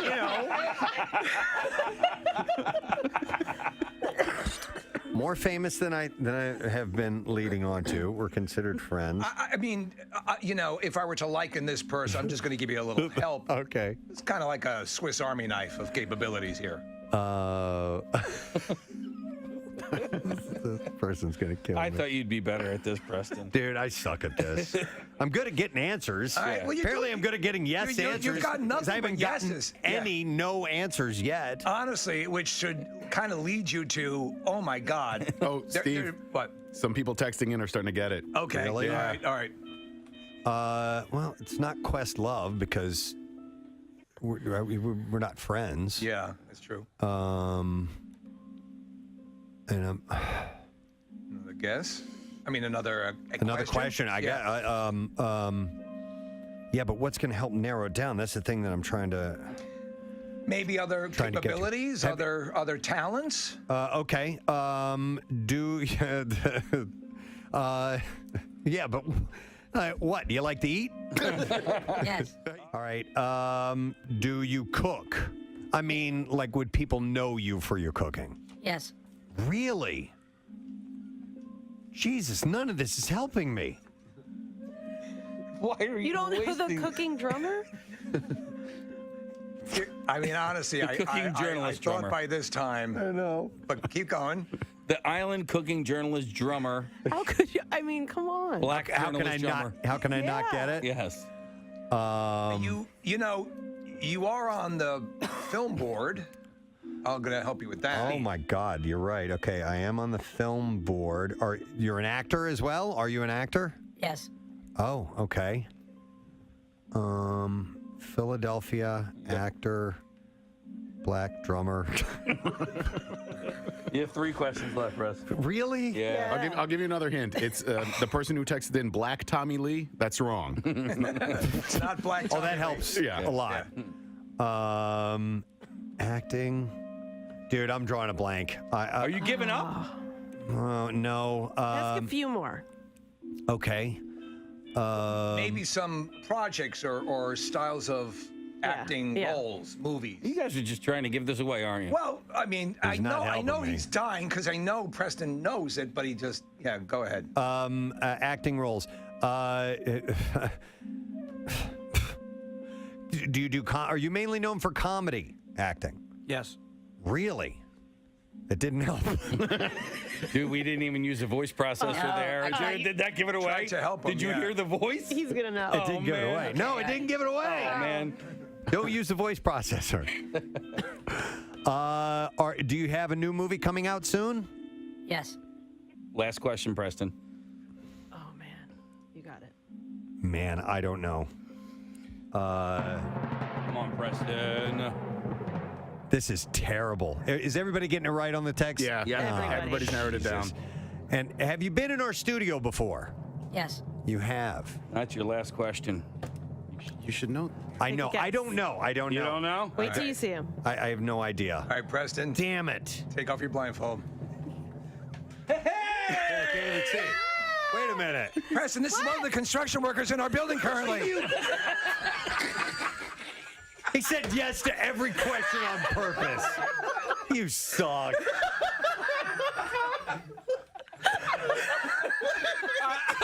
I don't even know. what is your name? What's your name? Chino. Chino was good enough to do this. Oh my God! We had a whole bunch of stuff planned and it fell through. And at the last minute, Chino was good enough to agree to come over and be your guest.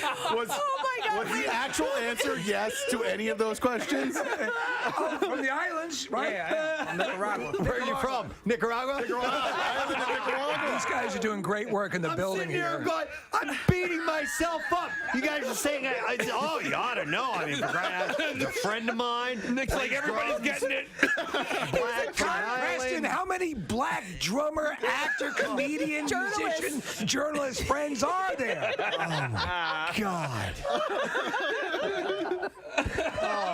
Good job.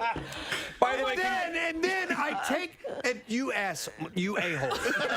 Okay, so you know, and here's the deal, man. What's your name again?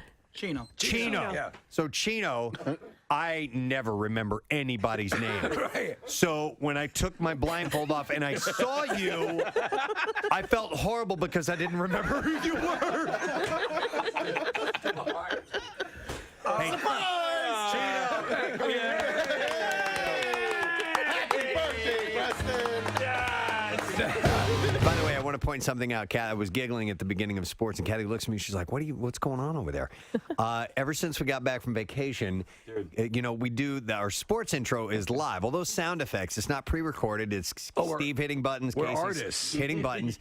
Casey has forgotten the order of the sound effects that he normally plays, and he's off his game. That's why I heard a doorbell in there, and I'm like, all right. We never hear the Yesterday doorbell. there was something else. Do you want to try it again? We It was like wind or like a hurricane yesterday, or because they've got hundreds of sound effects. All right, I won't scream. I'm going to configure to what I always have it set. Do you want to do it without the? I'll bring the music way down. I kind of need the music, right? All right, so go ahead. Well, hang on. And for those of you who hate the sports intro, Here it you're going to is get it again. again. it is. But hang on. But I'll bring down the volume Before a you little hit bit. anything, By the way, I got to figure this out. The sports intro was born in purposeful excess. Just being ridiculous. No, of course. Yeah. You guys remember why it started, right? It's because we were so excited when the Eagles finally made it to the Super Bowl. This was at Y100 that Kathy was doing news, and we couldn't wait for her to get to sports. Nope. Okay. Don't remember that at all. Yeah, and so the anticipation was it was exploded in sound effects. Okay. All right, hang on. Let me know when you're ready. I just don't know. The problem is, I don't know what my second. Like I know. Don't think about it. Just do it. Get in the zone, auto zone. Nick and I were actually just talking the other day about how occasionally we'll call into the conference call and we've been entering the same code to get into our conference call for however many years now, and like occasionally we'll be like, what you have, it just your mind just goes blank and you're like, what is that? Every once in a while you sort of retrain yourself to forget it, and then you have to. That's why obviously jotting things down now and then is a good idea. But you think you have a case? Maybe. Do you know what you usually lead with? I know what I lead with. So let's start. In the last couple of days, I was hitting the wrong button. I was hitting 14 instead of 23. All right, you good to go? So I know I got 23 starts it all, bro. Kathy, give us the kickoff. Okay, and in sports this morning. He has to scream, too. I'll bring the music way down. Ball sacks are yummy. Ball sacks are yummy.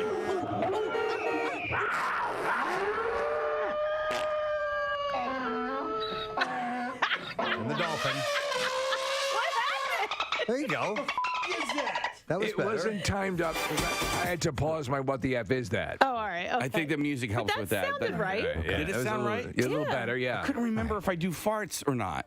No, I don't think you do. I don't think you do. No, there are no farts. No, It would ruin the sanctity of the sports intro. That would ruin it.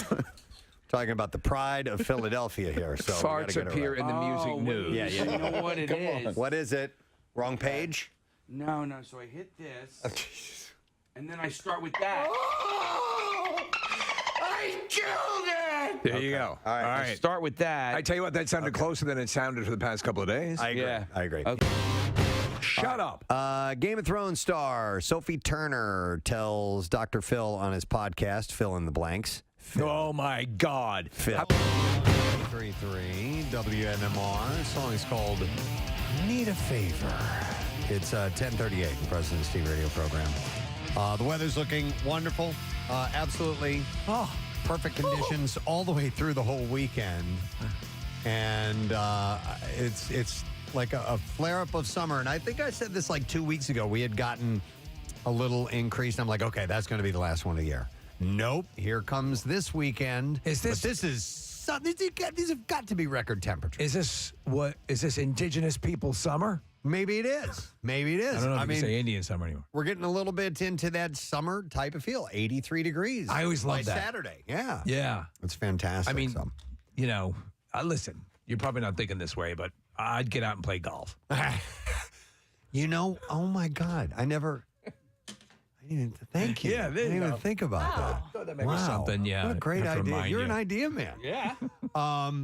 But we get into starting on Tuesday, goes down to the high's going to be 55. So we'll Listen, get back to normal. That's okay. For Halloween, as long as there's no rain and in the 50s, that's fine. Yeah, that's definitely workable. We bring out the fire pit and do the whole thing. Thank you to the last minute addition to the show. Kate Flannery was on the program, and she just popped in and say hi and give us her Funko Pop figures. Which I love. Cool. What an honor. I want to thank my youngest child for being here this morning, along with the rock band class from Souderton Area High School. All the members were here. When is the event? It's coming up on November 6th. They are having a fundraiser for, the Souderton Rock Band, and they're trying to buy equipment to keep this program going. It's a really, really good school program. They sound great. And my youngest arranged the whole thing, is the fundraiser. So terrific. It's a live show, and will be on the 6th at 6:30 p.m. at Souderton Area High School. I will be there, so please come by. It's only $5. I mean, we'd love to make a donation. There's going to be some raffle baskets and things like that.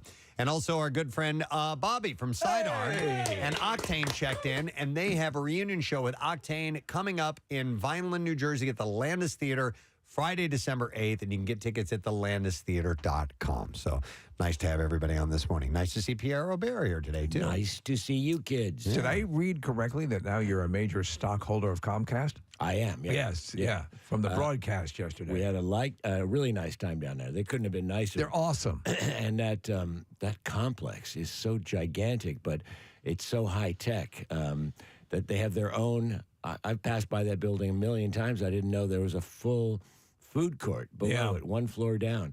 And, and the artwork that they do and the video displays on the screen in the main lobby of the Comcast Center is, even when it's not Christmas, they have people walking, and there looks like there's really people walking along the side. Oh, yeah. It's really cool. Really cool. Nice. And what they did for Camp Out, oh my and God, what they do every year is just amazing. And they get excited about it. Yeah. You know, and their employees were bringing cans of food while we were there, which was also cool. So That's excellent. Yeah. Nice. People really get into it. So it's good stuff. Well, back to the Pierre Robert Studios this morning, and moving into your show. Thank you. Shall we do the letter of the day first? Wait, they named a studio after me? They did name a studio. Look after outside the you. door. Oh, Yeah. yes. That's what that sign means. Oh, now you're telling me. Oh, I get it. Okay. All right. Letter of the day? Yeah. All right. Preston and Steve on 93.3 WMMR. Now, the Daily Letter.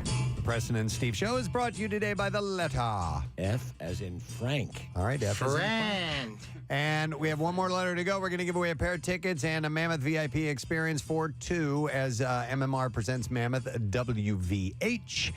The Mammoth 2 Tour 2021 with Nita Strauss, and that is going to be Saturday, November 18th at the Keswick Theater. Tickets are sold out for the show, but the VIP experience includes laminate limited edition signed posters, sound check passes, band Q&A, and a group photo with the band. We give that away tomorrow, which is excellent.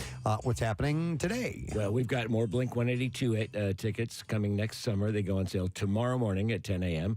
We will help you to beat the box office. Workforce blocks include the Stones and some other more new songs that are in there.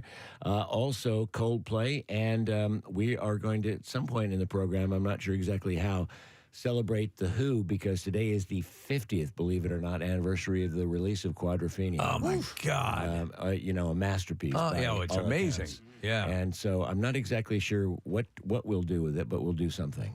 All right. And that's it. We will enjoy listening, Monday. Yeah. I thank you. Want to thank the sponsors of our program. Preston and Steve Show brought to you today by Lincoln Mills Haunted House. You can get your tickets today at lincolnmillshaunt.com. Also brought to you by Duncan, as the Preston and Steve Show runs on Duncan. Tomorrow being a Friday, We'll give away everything we have to give away. I promise you that. And as a studio, our buddy Rich Voss is stopping by. Yes. And he will be here in the studio, so we'll spend some time with him. That's it. We're done. Rage on and have a great day. And we shall see you tomorrow, gang. Bye-bye.